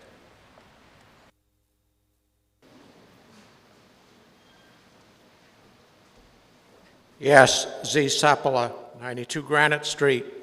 I was not planning to speak on this as a member of the Government and Bylaws Committee, but since Mr. Seavey did introduce a personal opinion, I would like to introduce my personal opinion, the fact notwithstanding that this is not a matter for me to discuss as a member of the Government and Bylaws Committee. One of the things that was stated was that long-standing members are effective. Our Government and Bylaws Committee will be talking about affordable housing in the next town meeting. That was a 2017 initiative approved by this town meeting as sponsored by the Community Development Corporation or committee at that time. And it was approved by this town meeting, and nothing was implemented by the implementing committee, the Board of Selectmen. So we've had 5 years that we haven't had any action on affordable housing, which many people in this town think is a very high priority issue. So I just want to say that I am in disagreement, that I think that new blood is new blood and it can be effective and more effective than people that have been on town boards for 15, perhaps who knows how much longer. That's just a personal opinion. Take it for what it's worth.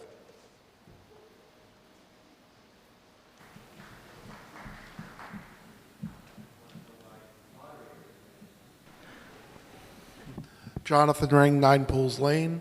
I'll vote in favor of this. I think it could be improved, this article. I don't believe that the selectmen should be singled out like all elected positions should be term limited.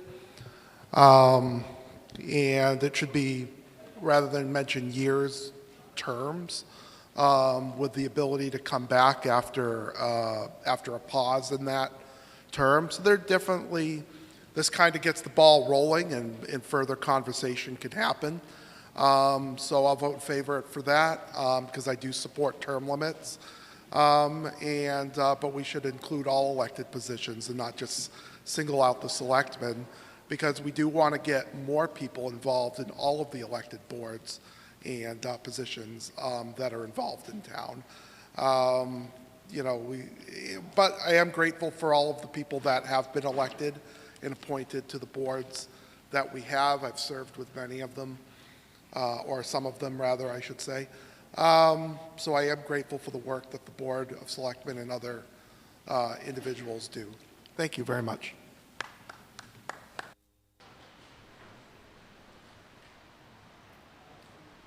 Yes.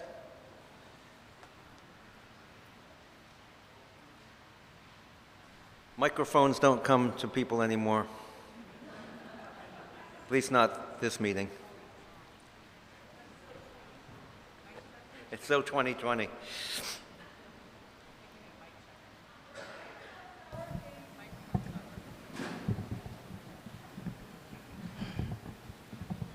Well, it's a small enough space. I'm Paul Seavey, 11 Marion Way.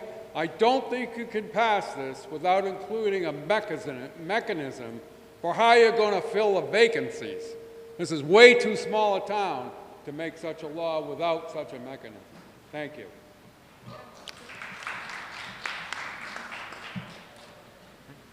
Yes, sir. Ed Hand, Landmark Lane. I hadn't planned to speak about this, but having heard the discussion, I'd like to say that this is not the Supreme Court. People do not have a lifetime tenure. There is a mechanism, it's called democracy. We have the voting. So the voting should take care of it. That should be sufficient.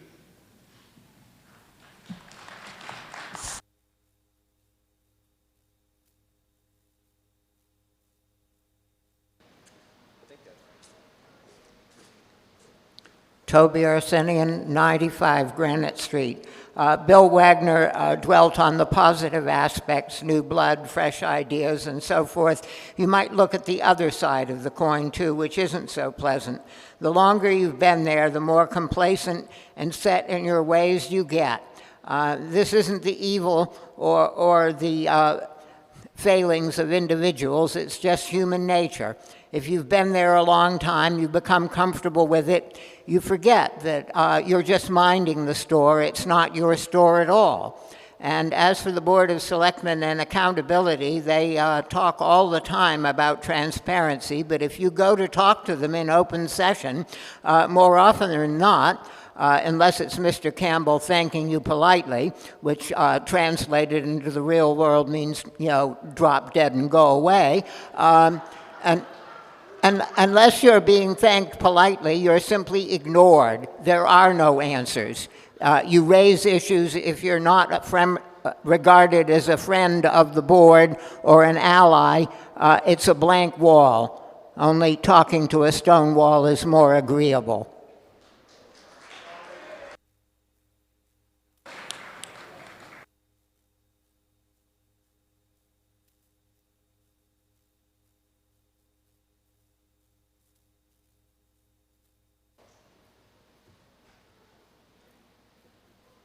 Francis Fleming, 12 Pleasant Street. I think it's worth giving some thought to term limits.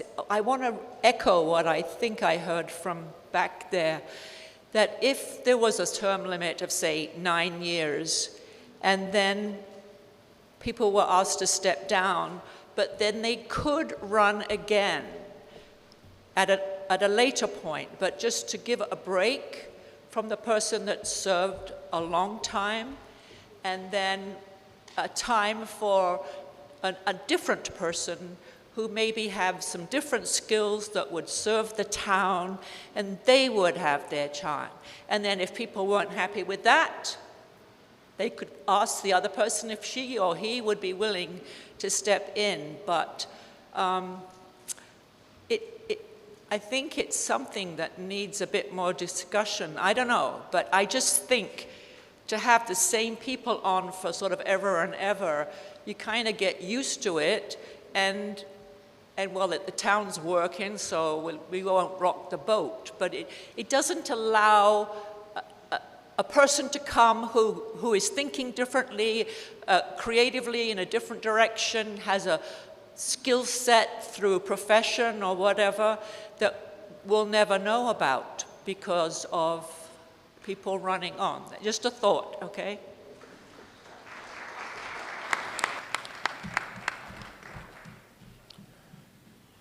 Joseph Musio, 7 Norman Stone Drive. I've lived in communities where there have been term limits, and I've been in organizations where there haven't or have been term limits. I would propose that we leave the election process to the democratic principle that if you want to compete or you're dissatisfied with the people in office, then throw the rascals out at that time. But to suddenly superimpose on this beautiful community the concept that will solve all the problems by restricting the people that do run for office and do get elected, we should be kissing the feet of the people that do run and do get in office, and if you don't like them, then throw them out.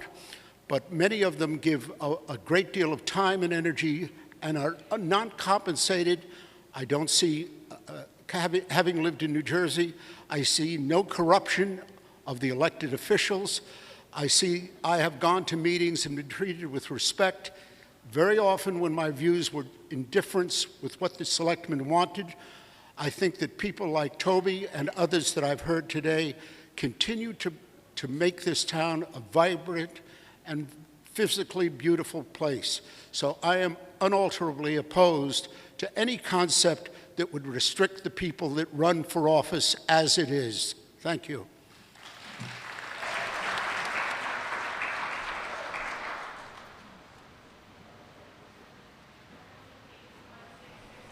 Excuse me, we have a speaker over here. Go ahead. Go ahead, Don. Thank you. I appreciate it, Mr. Moderator. I wasn't actually planning on speaking to this.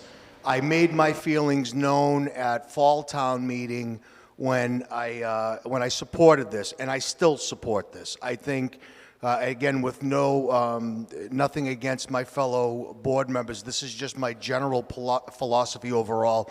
I think term limits can be a good thing, and they do bring in new blood and new ideas and new thought. But that's why we're all here today, to decide these questions, and for you folks to make that decision.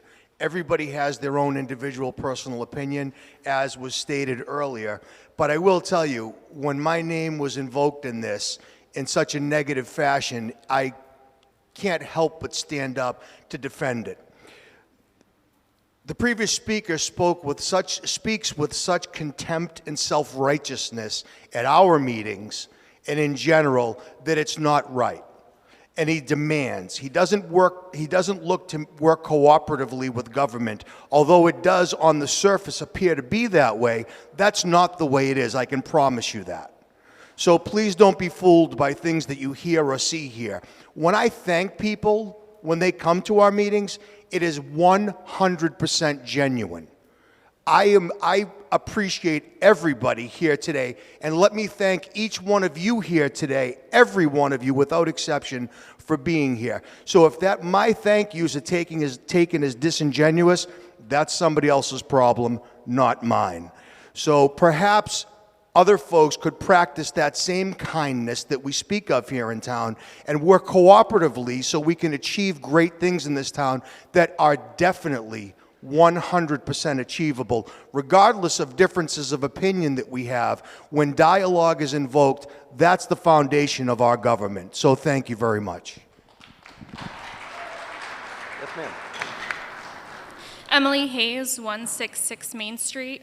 As a 26-year-old resident of Rockport, I feel like I can speak maybe from a fresh blood, young energy perspective and just say that a lot of us are working 2 or 3 jobs to pay off student loans and afford to live. So I really appreciate the people who have the time to volunteer and do what they do. People like Sarah, who, in my personal opinion, bring those fresh ideas. So with that, I just want to use my time to ask if we can vote on this. And thank you for coming to our meeting.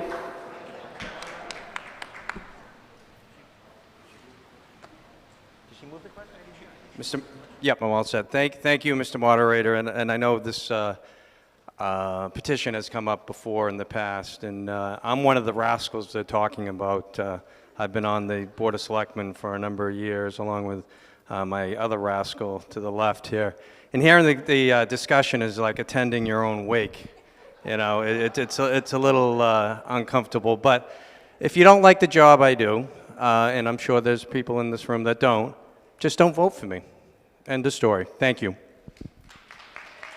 Spoke on it, so hold off. I'm going to see if anyone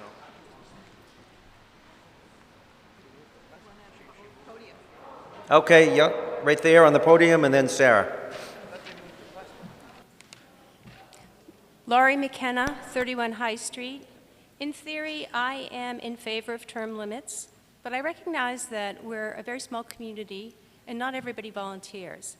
So I would like to move that we change the language of this to read this way. A person shall serve on the Board of Selectmen for no more than 2 terms consecutively. And then goes on as it's written. My idea is that you'd have to take a break after 2 terms, and you can come back and be re-elected the next term. Thank you. Okay. Can you write that up and we'll put it up? I didn't hear it, so there's nothing I can do about it.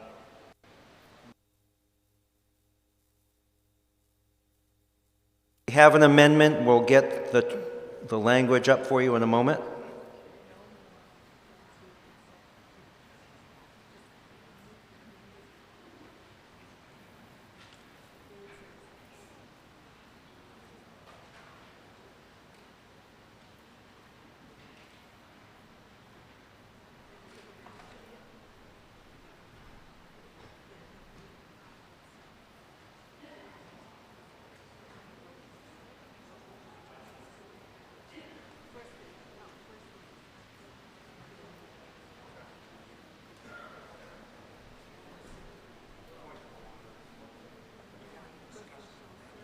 Yeah, yeah, yes.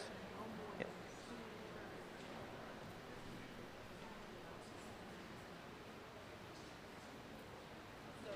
Do you have it, or do you need her to come up here and help you? Frank, where's Frank? Frank, how do we amend the slides? I didn't hear the amendment.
So it's amended as? All right, ladies and gentlemen.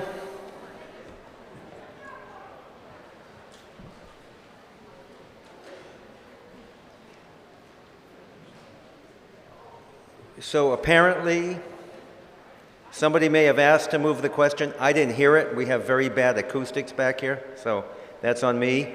But now we have an amendment, and that's the language in the article as amended. So now we're going to talk about that before we take a vote. And if that amendment passes, then that will be the change. So anybody want to talk about the article as amended? And I will hear them out. I know Z. Sepler wanted to speak. Does he want to speak on the amendment? Okay. Any discussion on the amendment? Charlie? Just to be clear, we're voting on an amendment to the original motion.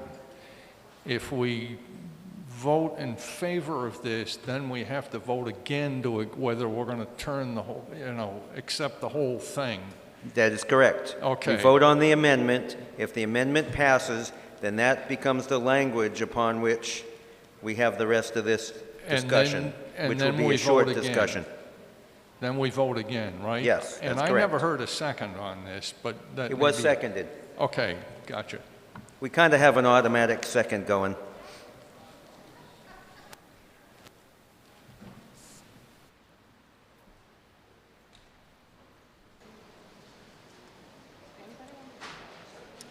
Heath Ritchie, 1 Woodbury Hill. I was wondering, Mr. Moderator, how many members of the Board of Selectmen would be affected by the 2 consecutive term limit provision, current sitting members?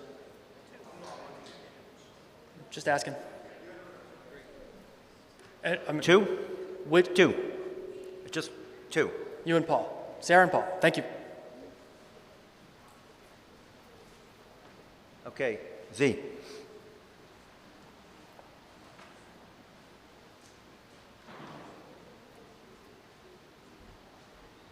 Yes, Z. Seppel on 92 Granite Street. I just got through telling Bob that I didn't want to speak on the amendment, but it's now confusing me because I've been told that we have a call to vote on it, so that if we don't vote on this amendment, we automatically go to a vote on the original motion, which Bill Wagner proposed. And I didn't get a chance to speak. You're not correct. Full piece on the first one before I found out about the call to order on the vote. So I would like to speak to the amendment because I think this amendment is a better proposal than accepting the points of view of not having term limits. I don't know whether I'm in order or not, but the thing is, people have made the case that voting or elections are term limits. Well, they certainly are if you're running for city council or in Gloucester, where the whole council is subject to election or diselection at the same time. In Rockport, it never works that way for most elective offices. You are part of 5, and 1 will be elected 1 year, 2 the next, and 2 the next.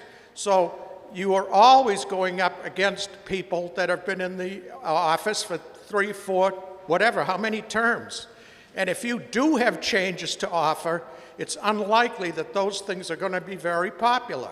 So I'm just saying, I would like to get back on the discussion of the original amendment, but if not, and this is the one that's to be voted on, there is a big difference between staggered terms and elections where everybody is subject to re-election at the same time. There's a big dynamic change. Thank you. And just for the record, Z, we're not automatically going to a vote. We're just going to talk about the amendment first, and if it passes or doesn't pass, then we go back to talk about the original motion. We're not going to talk about it for a very long time, however, because then other Board of Selectmen members will term out before we finish the discussion. So now, any further discussion on the amendment? On the amendment only? Any further discussion? Yes, ma'am. Whether you add the word consequently or not, that's not going to increase the number of people that have the time or the knowledge to serve in this position. So, you know, I feel like I called for a vote earlier, and so I don't know if this call for the amendment came first. I feel like you have to go to a vote after someone asks So for are it, you moving the but- question? Yeah. Yes or no? Yes or no? I can't hear you. Can you nod? Okay. Yeah. All right. 2/3 vote to move the question, and that will be on this amendment. All those in favor of amending this, please press 1 to amend it to look like it is now. And all those against, vote 2. It needs a 2/3 vote. Ready? Go.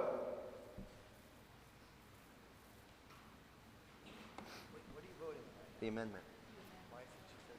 Because we'll move the question. Yeah, we're moving the question, and then we'll vote on the amendment. So this is just to move the question. Okay.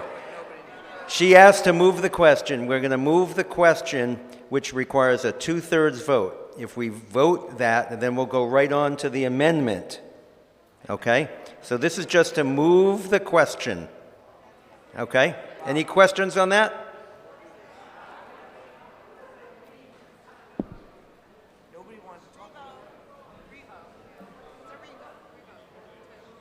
Yeah. Yeah. All right. This is to move the question, and we're not going to debate it. It's just to move the question. So if 2/3 of you vote, then we're going to move the question, which is to vote on this amendment. Okay? So if you're in favor of getting done with this silly discussion, we press 1. If you're not, and you want to keep talking about the amendment, you press 2. And we're going to start now. This is to move the question.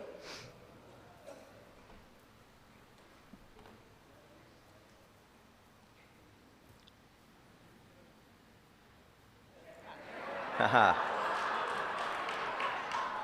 All right. So we have, I believe, I'm not so good at math, but I believe that's more than 2/3. Now we're going to vote on the amendment, which is just to change the language to see it the way it is, right there on the screen, so it's consecutive terms. Okay, any questions on that? How did that happen? We're going to repoll it. Yeah. It's okay. We're going to repoll it. That's Yeah. going to disappear. What's that? On the amendment, no other comments. After that, then we'll talk about whatever we have left. Okay, it's going to repoll. That's just a computer issue.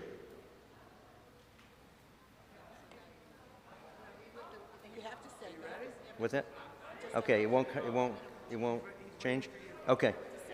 All those in favor of the amendment, making the amendment to consecutive terms, remember, we're still not voting on the whole thing yet, just on the amendment, press 1. If you don't want to amend it to make it consecutive, press 2. Ready? Go. And mine won't vote.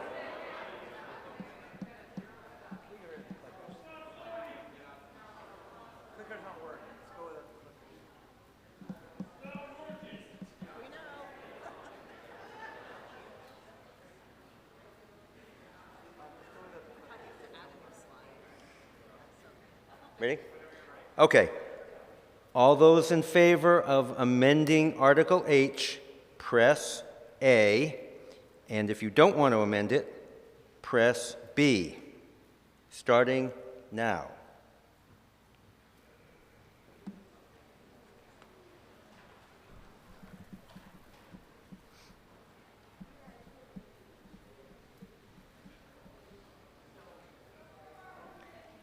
Okay, so that failed. So now we go back to the original motion, and we'll have a few more comments, then we'll vote on that. Okay, anybody want to talk about that over here? Yes.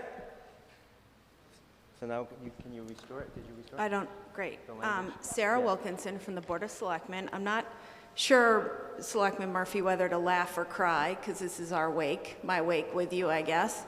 But I wasn't prepared to speak, so this isn't, it's going to be a little bit all over the place. But anyway, a few months ago, the selectmen were invited to speak at the middle school civics class about civics, and I will tell you, they eagerly raised their hands. These kids know where it's at, believe me.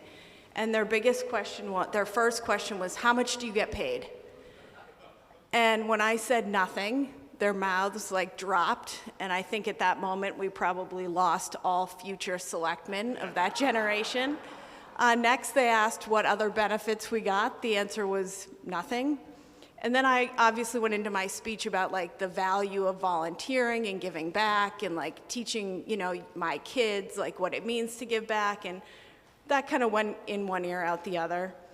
But they loved it, and they gave us some great ideas, and we move on. So then, You know, this was on the warrant last year, and it's become pretty apparent that it's to get rid of me and Paul, because we're the only ones who have been at this for so long. I have been at it longer than you, which is fine. I'm not older, which is totally fine. But I saw an email circulated around yesterday that said that Paul and I, and we were named, were taking the opportunity away from other people in town who may want to give back. And I guess I look at it totally different. When I first ran, which was now before I even had kids, it was against Nick Barletta, who had been a long-term, amazing volunteer, 39-year selectman for the town.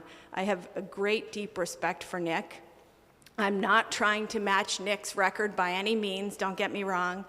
But I look at opportunity as like the people who at the time are willing to give back and put the time in, and this room right now is full of those people. All of the people here that are on committees or on boards, like, we are all willing to give a significant amount of time and work multiple jobs and pay student loans. And frankly, my husband and kids would probably enjoy it if there were term limits. But unfortunately for them, we don't have them right now. But what I don't want to go back and teach and tell those 8th grade kids is that Rockport voted term limits and voted to send term limits to the selectmen because they didn't like the job people were doing. If you don't like the job people are doing, then show up at the polls and vote. Because I will tell you, I have now ran 6 campaigns, and it was really tough. And, you know, I raised money a few times. Other times I paid for it out of my pocket. But I was pushed by my kids, and I was pushed by, like, hundreds of voters in town who like the job that I do and like that I work for you. And so I urge everyone to support that and voting and getting people to go and vote and volunteer. Thanks.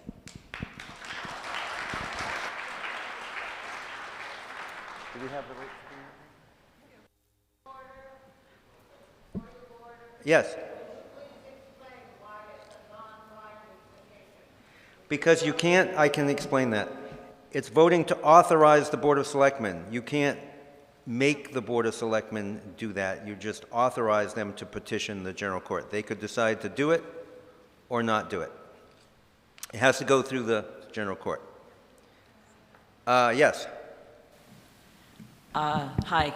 I wasn't planning to speak until Cindy please state your name? Sharfstein, 2A Twin Light Circle. And I was not planning to speak until I've just listened to all of this today.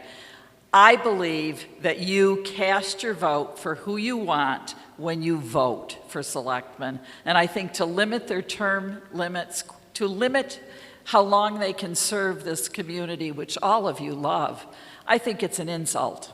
So, thank you.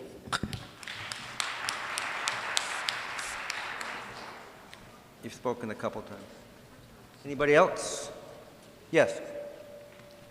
Charmaine Blanchard, 16.5 King Street. I don't really know how to feel about this. I've been on the Millbrook Meadow Committee for 14 years. Before that, I ran 2 terms with the Government Bylaw Committee, and I was on some other committees as well. I think that, yes, voting is a way to get someone that you want in. However, I also think that it can be intimidating in a small town to go up against someone that may be considered a trusted brand, for lack of better words. So I don't know what to say. I thought that the amendment was a good solution and compromise. I think it's up to the people, but I don't think that you should say, because we're a small town, we can't get people into these seats. I think that it goes both ways. If you're a small town, you don't want to go up against your neighbor who's been doing a fine job for multiple terms. Thank you.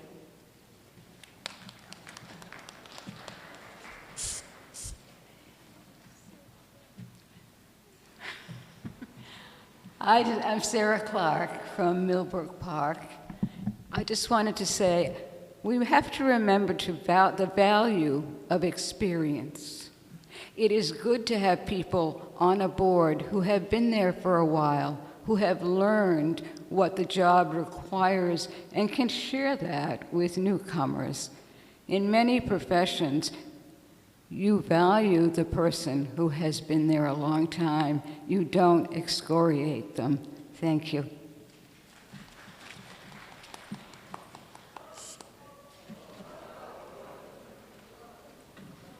Laura Hallowell, 37 High Street. I move to call the question. Oh, you don't have to do that, because I was going to feel that you're ready to vote. So, we're not moving the question. Oh. We're voting right now. Yeah. All right, Article H. You've heard it and heard it and heard it. It's back the way it was originally. If you want to vote to authorize the Board of Selectmen to petition the General Court for this special act, you are going to press 1. And if you don't want to do that, you're going to press 2. Starting now.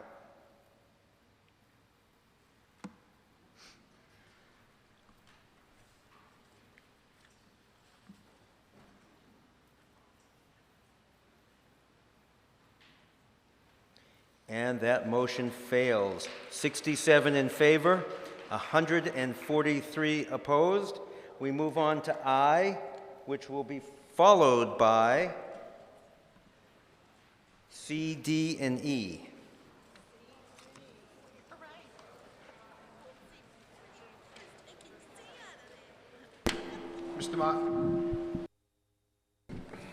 Mr. Moderator, lead petitioner Alan McMillan moves Article I as indicated in the motion printed on page 106 of the April 2nd, 2022 voters booklet. Board of Selectmen and Board of Health do not support this motion. Government and Bylaw Committee reports favorably as to form, but provides no opinion on the merits.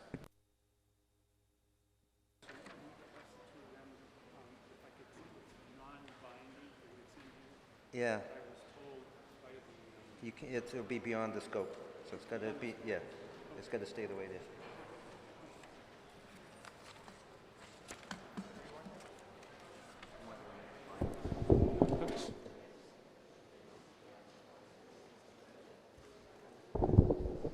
Can you hear? Yes, you can. I'd like to begin, first off, thanking the Board of Selectmen for the hard work they do, for the town moderator, for the work he does, for the town administrator, for the work that he does, for the town clerk, for the way she handles business. All of these people are dedicated volunteers. This community doesn't survive without them.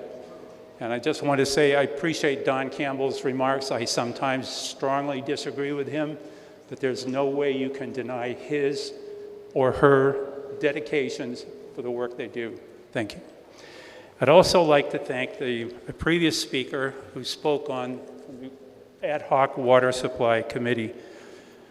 And she spoke about protecting Rockport's water supply.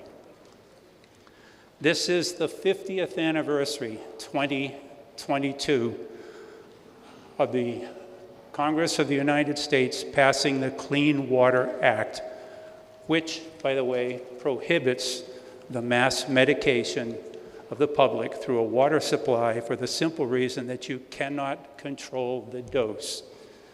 You drink 1 glass of tap water per day, and I drink 8. I'm getting 8 times the amount of sodium fluoride in our drinking water than you are. The Board of Health has bandied about the term optimal fluoridation a number of times. That is a meaningless term for the reasons I just explained. If you drink 1 glass of water a day and I drink 8, I'm getting 8 times the amount of fluoride you are. So either you're not getting enough or I'm getting too much.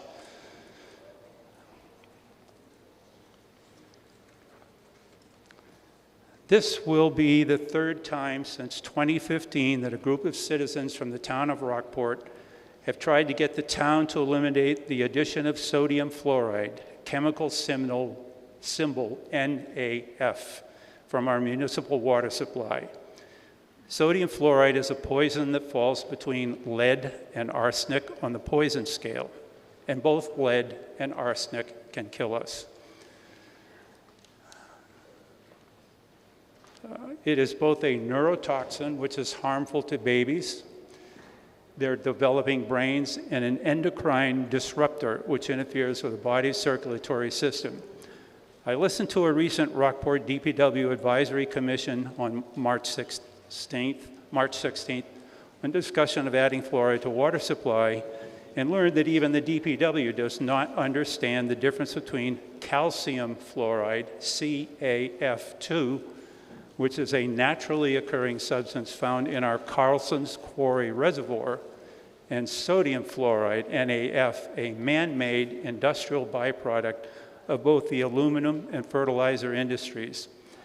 Calcium fluoride is very difficult to dissolve in water, which makes it much less toxic in the environment and our bodies. Sodium fluoride is not found in nature, does not break down in the environment, easily dissolves in water, is highly toxic, and easily absorbed in the human body. The difficulty most people find with this issue, ridding our water supply of a toxic substance that pollutes the environment, is that people think it's always been there and it must be okay. Not true on both accounts. Sodium fluoride was not introduced into our water supply until 1982, and it took 2 years worth of town meetings to make that happen. We used to bring water into our houses in lead pipes.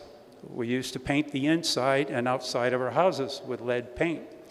We used to drive our cars with lead in our gasoline until we learned that it was a toxin that was killing us. Sodium fluoride is a toxin that is harmful to the environment, to aquatic life. It is used as both an insecticide and a rat poison around the world. It's unfortunate that my letter to the editor didn't get published, because I asked people to watch, and when you go home, I'd appreciate if you do this. If you watch the 20-minute video, Google this on your computer. There's a 20-minute video entitled Our Daily Dose. It's a historic documentary on the whole subject of fluoride in our water. Let me put this in a contextual setting. There are 351 cities and towns in Massachusetts. My hands are shaking because I'm cold. There are 351 cities and towns in Massachusetts with 576 public water supply systems, not including private wells. 420 of those public water supply systems, 73% of Massachusetts communities' water supply, do not fluoridate their water systems. Only 156 public water supply systems, 27% versus 73, do poison their water supplies with sodium fluoride.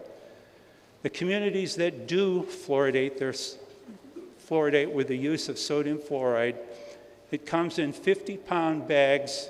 Go talk to anyone, go up and look at our water treatment plant. It comes in 50-pound bags from the Chinese aluminum and fertilizer industries, saving those companies the cost of having to environmentally dispose of their toxic waste.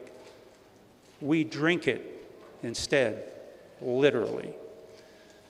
Sodium fluoride is not a nutrient, has no beneficial values to our bodies, and in fact is a poison that does not break down in the environment. 81% of Maine communities, 87% of Vermont communities, 63% of New Hampshire communities, and 97% of European countries do not fluoridate their water supplies. And there is no statistical difference in tooth decay between places that do and places that don't. And as for drinking that toxic industrial waste, Rockport produces between 500,000 and 700,000 gallons of potable water per day, depending upon time of year, at the water treatment plant behind the police station. Did you know that only 2% of that water is consumed by the residents of the town? The other 98% goes for flushing toilets, washing clothes and dishes, watering lawns and gardens. From a cost-benefit analysis point of view, Finance Board, pay attention. From a cost-benefit analysis point of view, adding fluoride to our water supply in the hopes that it might help prevent cavities is like using dynamite to get rid of flies in your house. You might get rid of some of the flies, but the collateral damage will be significant. I want someone else to stand up here at town meeting and explain to the meeting members why we should be spending thousands of dollars to poison our water supply each year when the roof of Town Hall needs replacing. All the roads all over town, Stockholm Avenue is a good example, need repaving. The new DPW building is now costing $5 million more than it did 2 years ago, et cetera, et cetera. Rowley, Georgetown, all of Cape Cod and the islands, all of Berkshire County and Western Massachusetts do not fluoridate their water supplies. In 2009, the city of Amesbury voted to stop poisoning their water with sodium fluoride. It's time for the good citizens of Rockport to recognize that we are being poisoned through our water supply, and that is morally, ethically, and medically wrong. I did mention earlier about the DPW Advisory Board not understanding the difference between sodium fluoride and calcium fluoride. I listened in on their March 16th meeting where they discussed for the town meeting agenda and my issue today.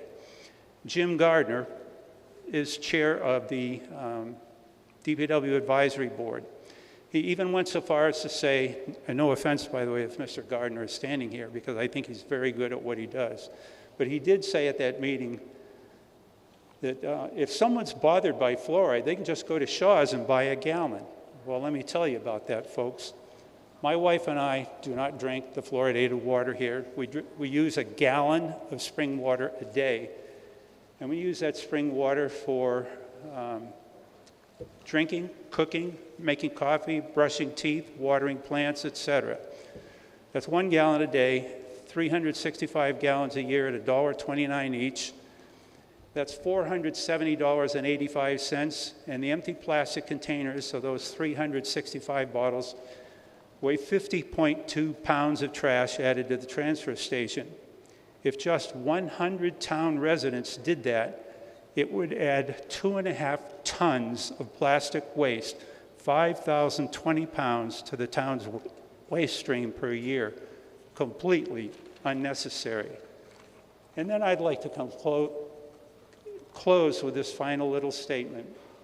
All of the towns on Cape Ann, Ipswich, Essex, Manchester, Gloucester, and Rockport, town hall and city halls in all of those communities, right here in Rockport as well, provide fluoride-free spring water for their employees. So why can't the town residents have the same? Please vote for this issue. Thank you.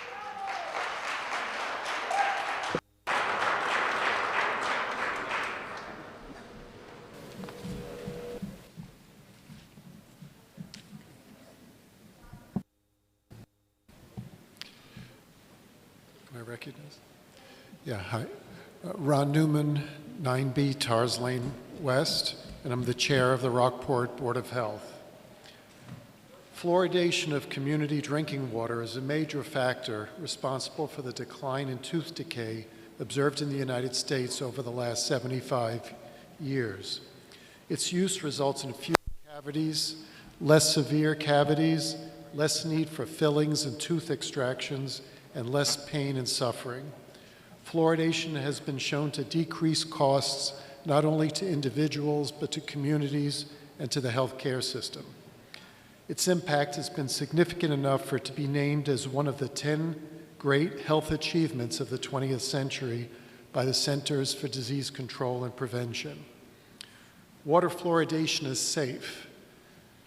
Quoting the CDC, expert panels consisting of scientists from the United States and other countries with expertise in various health and scientific disciplines have considered the available evidence in peer-reviewed literature and have not found convincing scientific evidence linking community water fluoridation with any potential adverse health effects or systemic disorders, such as an increase in the risk of cancer, Down syndrome, heart disease, osteoporosis, bone fractures, immune disorders, low intelligence, kidney disorders, Alzheimer's disease, or allergic reactions. At its meeting this week, the Rockport Board of Health voted unanimously to oppose this article and to support continued fluoridation of the town's water. Thank you. Mr. Lilia.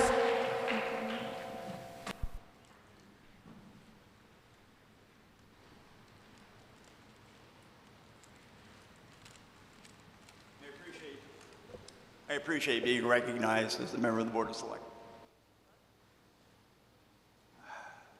This issue is a hot issue. I'm over there represented as Mr. Lillian. For 35 years, I was Dr. Lillian. I'm a toxicologist. I conducted many of the studies that are used to show the side effects or the effects of fluoride and similar toxic chemicals. A presentation has been made to the safety. I will not review the presentation that I had based on safety because I do believe that that's been covered. But if you were to ask me a question about the animal studies, the rat studies, the mouse studies, I conducted those studies for years. I met with the pathologists, not necessarily on fluoride, but I know the world of toxicology exceedingly well. There is a tendency on the part of those opposed to water fluoridation to put all of the objections into one bucket as if they were all valid and of equal importance. Sodium fluoride is a poison, like many other organic and inorganic chemicals around you every day. They are found in the hardware store, the market, the garage, your basement. You are safe from these chemicals because you are never exposed to a sufficiently high dose to cause harm. Yes, sodium fluoride is toxic, but so does sodium chloride, table salt.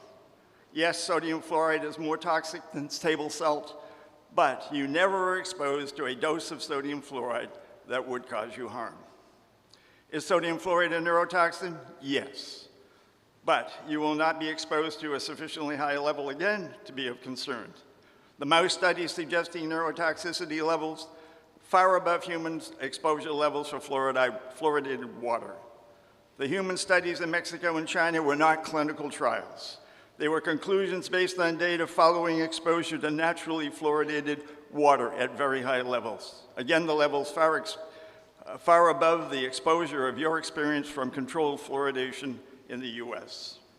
Fluoride has always been there if you have been drinking naturally fluoridated water. Carlson's Quarry, which is a part of the Rockport water supply, is naturally fluoridated by calcium fluoride at 0.7 milligrams per liter, which is the HCC recommended level of fluoridated water.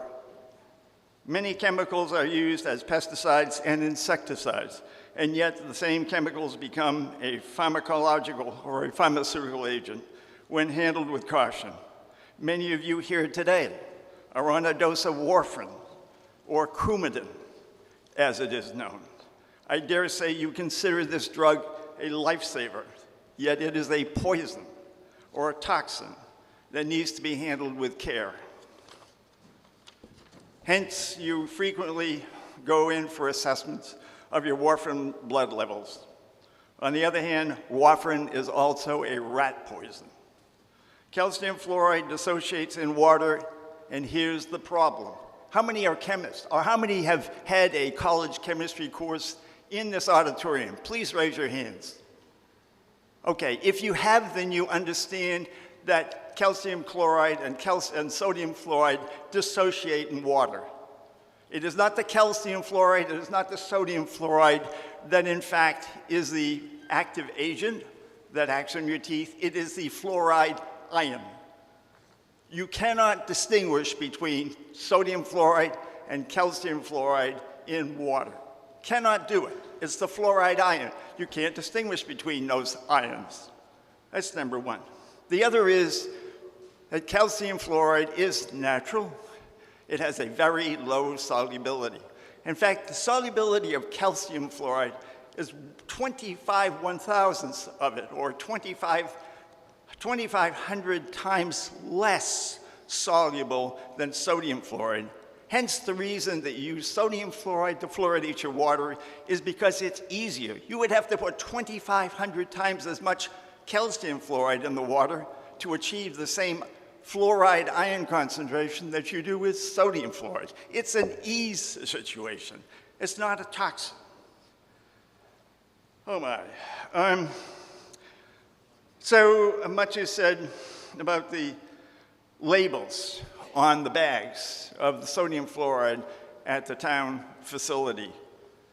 It is an international symbol that is used by the United Nations, the skull and crossbones. It does not make it any different than anything else which is poison.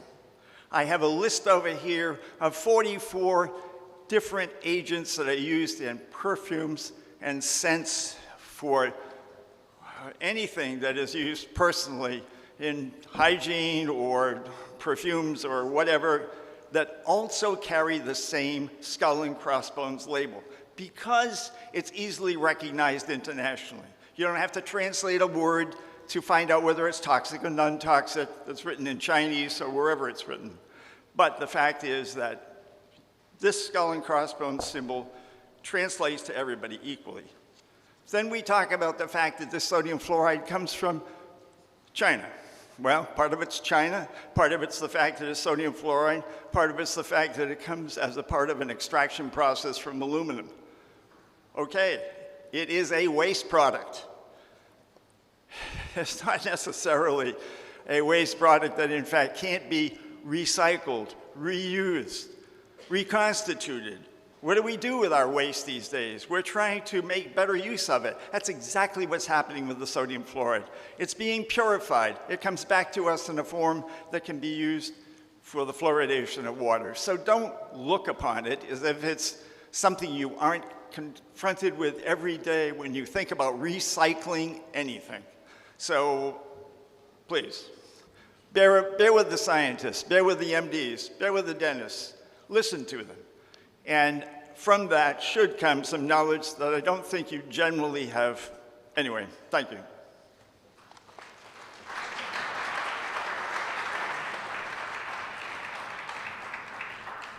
Jonathan?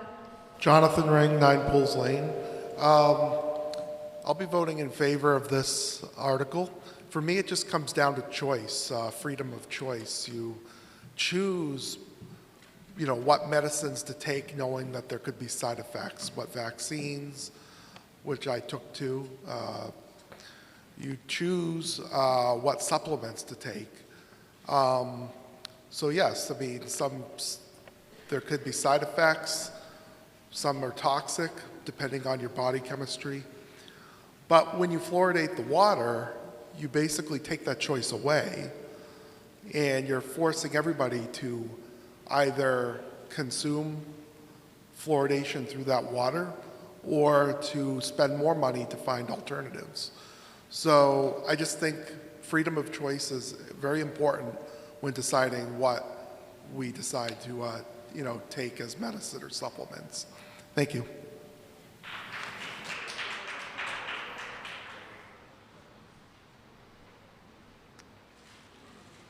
June? Move the question. Requires... What? You need to come to the podium.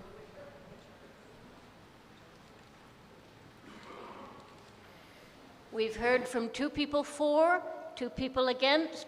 I move that we move the question. That requires a 2/3 vote. We'll wait till they set up the counters, and then we'll vote to move the question only.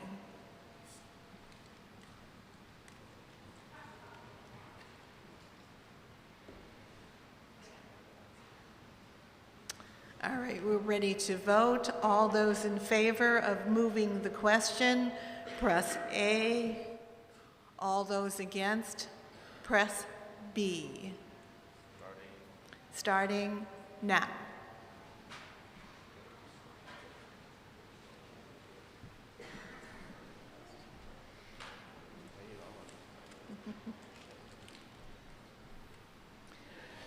We will be moving the question. The count is 163 to 11. Now we'll go back to the motion. Article I, we are now voting to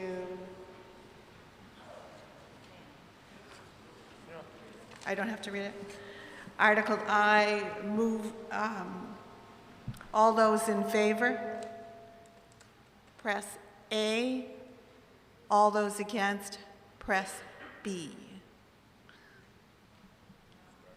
Starting now.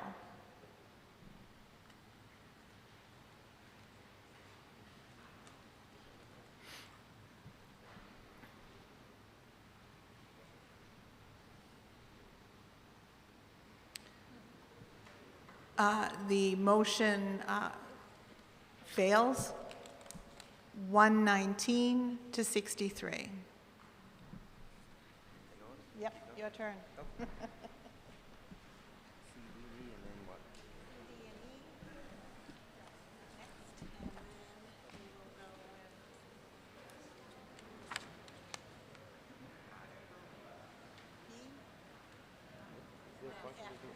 Okay.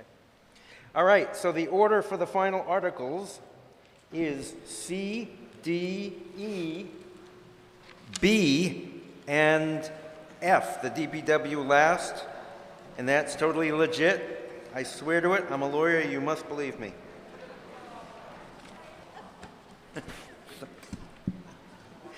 Okay, now we talk about the oxymoron of free cash. Mr. Moderator, Selectman Paul Murphy moves Article C as indicated in the motion printed on page 45 of the April 2nd, 2022 voters booklet. Board of Selectmen and Finance Committee support the motion. You've heard the motion. Any discussion? All those in favor say aye. Aye. Opposed say no. Motion carries. We now go on to Article D. Mr. Moderator, Selectman Chair Don Campbell moves Article D as indicated in the motion printed on page 46 of the April 2nd, 2022 voters booklet. Board of Selectmen and Finance Committee support this motion. All right, you've heard the motion. Any discussion? All those in favor say aye. Aye. All those opposed say no. Motion passes. And the previous motion, I believe, was unanimous. And now we move on to Article, and so was C and D were both unanimous. Now we go on to Article E. Mr. Moderator, Board of Assessors Chair Tim Good moves Article E as indicated in the motion printed on page 46 of the April 2nd, 2022 voters booklet. Board of Selectmen and Finance Committee support this motion. Moved and seconded. Any discussion? All right, all those in favor say aye. Opposed say no. Motion passes unanimously. We go on to Article B. Bravo, B. Mr. Moderator, DPW Commissioners Chair Jim Gardner moves Article B as indicated in the motion printed on page 44 of the April 2nd, 2022 voters booklet. All right, you've heard the motion. All those in favor say aye. Opposed say no. Motion carries unanimously. And now we move on to Article Foxtrot. Mr. Moderator, Selectman Chair Don Campbell moves Article F as indicated in the motion printed on page 47 of the April 2nd, 2022 voters booklet. Board of Selectmen and Finance Committee support this motion. Second. Moved and seconded. Mr. Reed.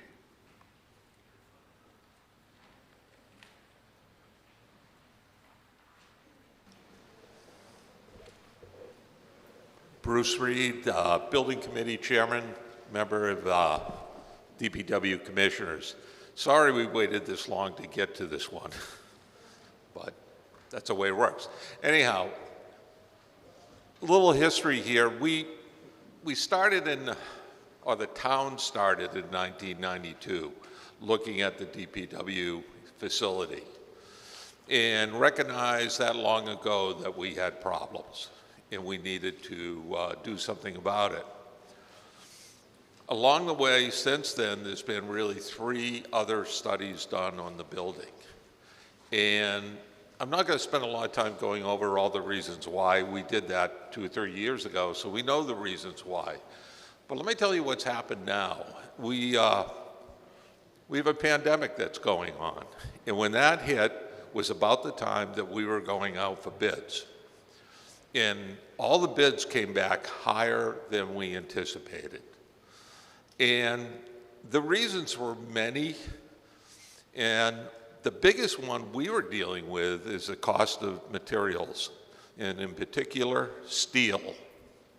It had just gone crazy. So what we did is we came back, we took a look at what we were doing, and we scaled the building back. And we did 4 or 5 different designs for the building.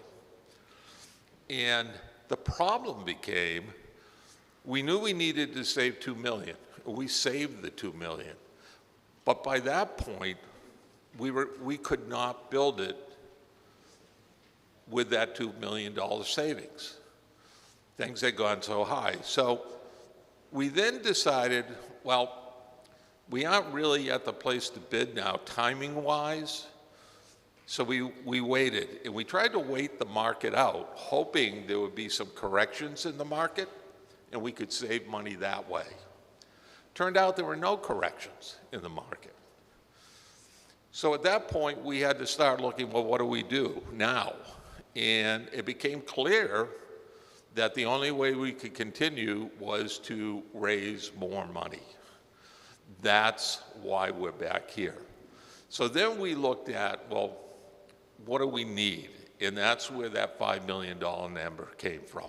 So that's the number we're looking for to be able to build this building. The needs are there. We all know the needs. You've been up there, you've seen it. You know what the DPW does. We're running into all kinds of efficiency issues because of the facility we now have. You know, and we have people here. Steve is here, our mechanic. He can talk to you about if you want to hear from him.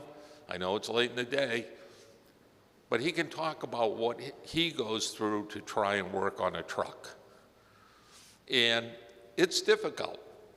And the town is trying to take on more. The DPW will shortly be handling all the mechanical work for all vehicles in town and saving a big chunk of money for the community. And that's where we are. So we can go a lot deeper. The committee's here, the DPW staff's here. Mike Richards, our architect, our designer is here, project manager. He can speak on the issue as well, so we're open to any questions you have. Feel free. Thank you.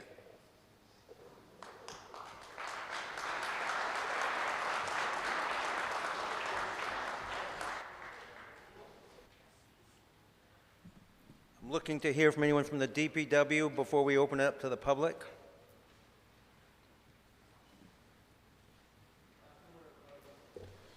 I asked to be here to say something because it needs to be said. Oh, I'm sorry. My name is Steve Drillis. I am the new mechanic for the DPW for the town. The facility is beyond what I thought it was going to be when I took the job. But I honestly have to say, after coming into this town and meeting a lot of people here, you guys have got a great little town. And it's a hidden jewel. A lot of people don't know about it. And in order to keep that town where it needs to be is, I've heard the DPW name thrown through here quite a bit today. I don't know if a lot of you realize how important the DPW is to everybody in the town. Tree breaks, a pipe backs up, everything. Snow, sleet, rain, the DPW. The DPW is running out of the resources to keep the town maintained because of this building. The air quality is horrible. I'm asthmatic. I haven't touched my inhaler in a very long time. Well, now I do that. I'm in that building. The reason I stay is because I see a lot of potential in this town, a lot of great people. All the way from the DPW, the police department, the fire department. And we want to pull them all back through the DPW to save the town an awful lot of money in repairs, maintenance, and upkeep. That being said, it's not going to change. If this doesn't go through, that building is going to remain, and it's going to make us very hard. Every bit that goes by, it's going to keep making it very harder for us to work and maintain the city, to keep everybody happy. And you know, broken curb, potholes, everything.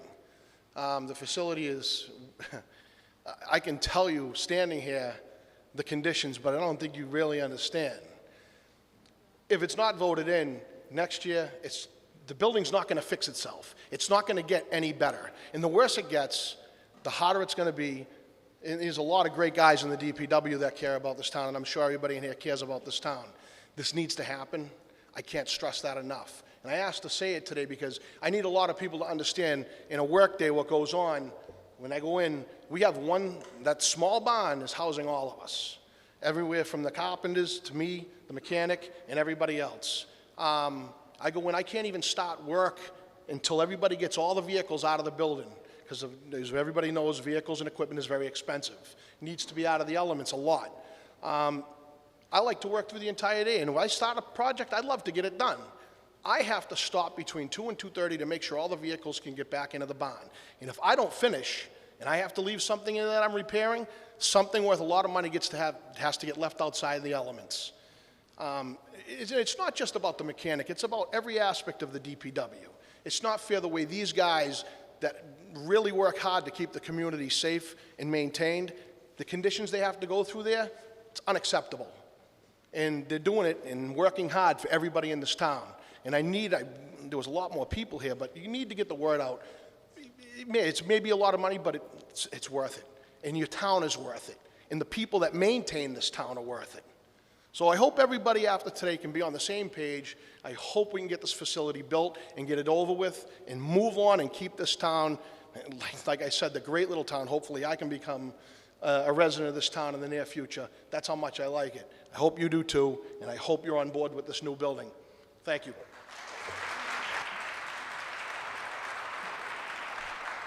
And don't worry, we're going to hear from anyone that wants to speak, but I want to hear from our officials first. So, Mr. Campbell. We okay? That's 2 times today. When's a good time to ask the town for $12 million? There's never a good time. When's there a good time to come back and ask the town for another $5 million? It's even harder. But I will tell you, in my 6 years on the board and what I've seen and experienced in working with this committee, there has never been a more worthwhile project for this town to support the infrastructure, to support our employees, and to support the great things that happen and can happen in this town because of this project. This is tough. We're in tough economic times. Everybody's strapped. I get it. People worry about property taxes.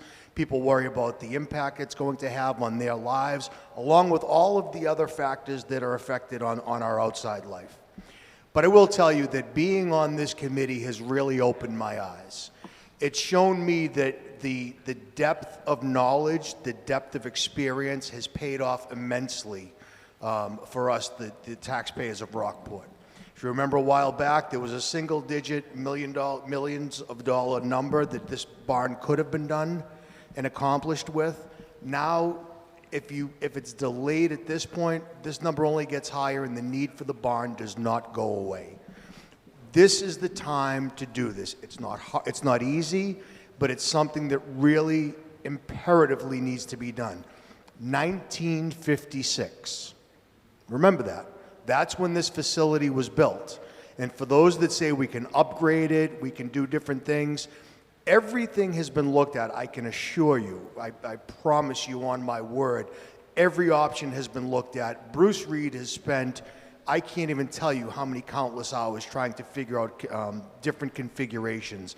Mike Richard from Weston and Sampson has been an amazing partner to that end to really help us achieve these goals.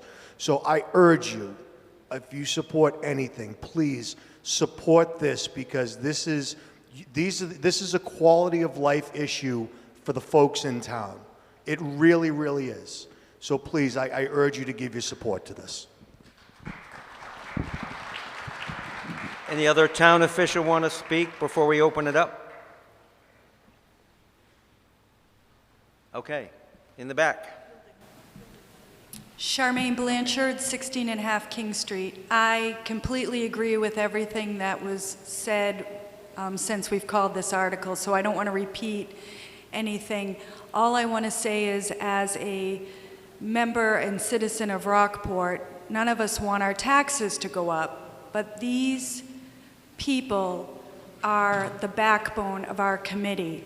The DPW for Rockport, and especially for Rockport being a tourist town, work harder than any other department, I dare say, because they're dealing with roads, they're emptying the trash multiple times a weekend, they're cleaning the beaches and dealing with storms, and they're giving us the best quality of life. I heard Bruce Reed say that 30 years ago they started looking at this. Well, shame on us for waiting. Now we have to pay. And I say, don't wait anymore. It's not going to go down. It's only going to go up.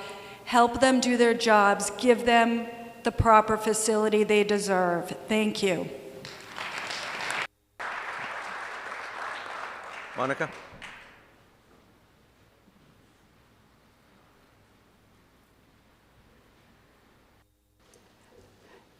Monica Lawton, 11 Story Street, and a member of the DPW Facility Committee. And I just wanted to add a couple of little points. Steve Drillis did a terrific job of explaining his challenges of the day. What he didn't tell you is a piece that I think is really so effective. If you were to see the big dump trucks that plow our streets for us, and he works on them in the barn, we have some lifts so he can get them up to work onto them, but he can't raise the truck enough because it would crash into the rafters and threaten to take the building down. So he can get the truck maybe this much off the ground, which means he has to crawl under it and can't even work on it in a normal fashion, which is not a healthy situation by any means. And if you were to see it in person, you'd say, oh my God, how can we let this continue? He didn't mention that. I think it's an important thing for people to understand. This building just has to be replaced for the safety of our workers in town. And we worked so hard to be able to do it within the budget that we had. And Bruce talked about how we tried to scale back. But you know what? We were just taking out the features that would make it durable and would make it last for the 50 years. And what sense does that make? So we realized we had to ask for the full amount to do this building right and get it done already for the benefit of all of us in town. And I've tried myself to get out information, and we have as a committee, about the tax impact of this, the tax impact of the extra that we are asking for. $5 million sounds like an awful lot of money, but when you do the math, and we did put a tax calculator on the website so everybody could run their own numbers, I ran the numbers for my house. I live in Pigeon Cove. It's not a mansion. It's a median value house. And honestly, the difference for me on an annual basis, if I do it in the most extreme way, is $71 extra. Now, I've said to people that that's less than the cost of going out one night to dinner. And I know I can afford it, and I know for everybody the cost might be different, but it's a small price to pay to get started on this building, and we'll be able to start right away this time because we have the design. And so we are ready to go. We'll be moving forward by summer, and knock on wood, we'll be cutting the ribbon sometime next year. So please help us get this done. Is there anybody who is going to speak against this project? Okay. Anyone that wants to say something neutral or not a pro position? Neutral. Go ahead. We may be ready to vote soon.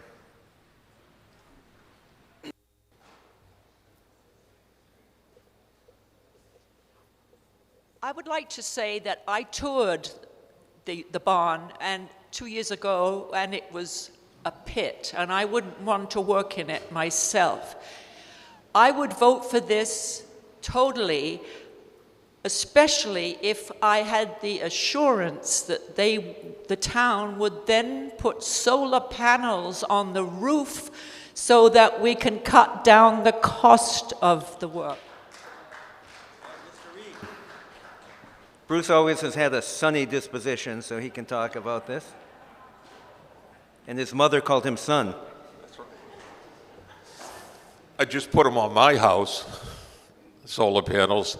The plan has always been to put solar panels on the building. It's designed to hold the building, solar panels, but it wasn't part of what we voted for in that $12.4 million. But we're already starting to look at it. I had a discussion with Tom as I walked in tonight about starting it. So the plan is to put them on there, no question. Anybody want to speak against this project? I sense you are ready to vote. You want to, okay, go ahead. Just a really quick comment. Sarah Wilkinson, Board of Selectmen. Just two quick points. Don Campbell talked about quality of life. This is really quality of life for the whole town, because this town is only as good as the worst office or facility for any of our employees. So we need to look at where we want our friends, neighbors, kids, relatives, employees working, and that's how we should vote. But I'm sensing a warm reception today, which is a great thing, but all 200 or so people here now have to vote, first of all, and then have to go and talk to 10 friends and neighbors who aren't on the website, aren't meeting Monica, even though she lives at the dump, handing out her flyers. So everybody here needs to work really hard between now and the election to connect with people who aren't seeing the material and explain this to them. Thanks. I sense that you're ready to vote. This requires a 2/3 vote, so take out your trusty clicker. And we are ready to vote, so go.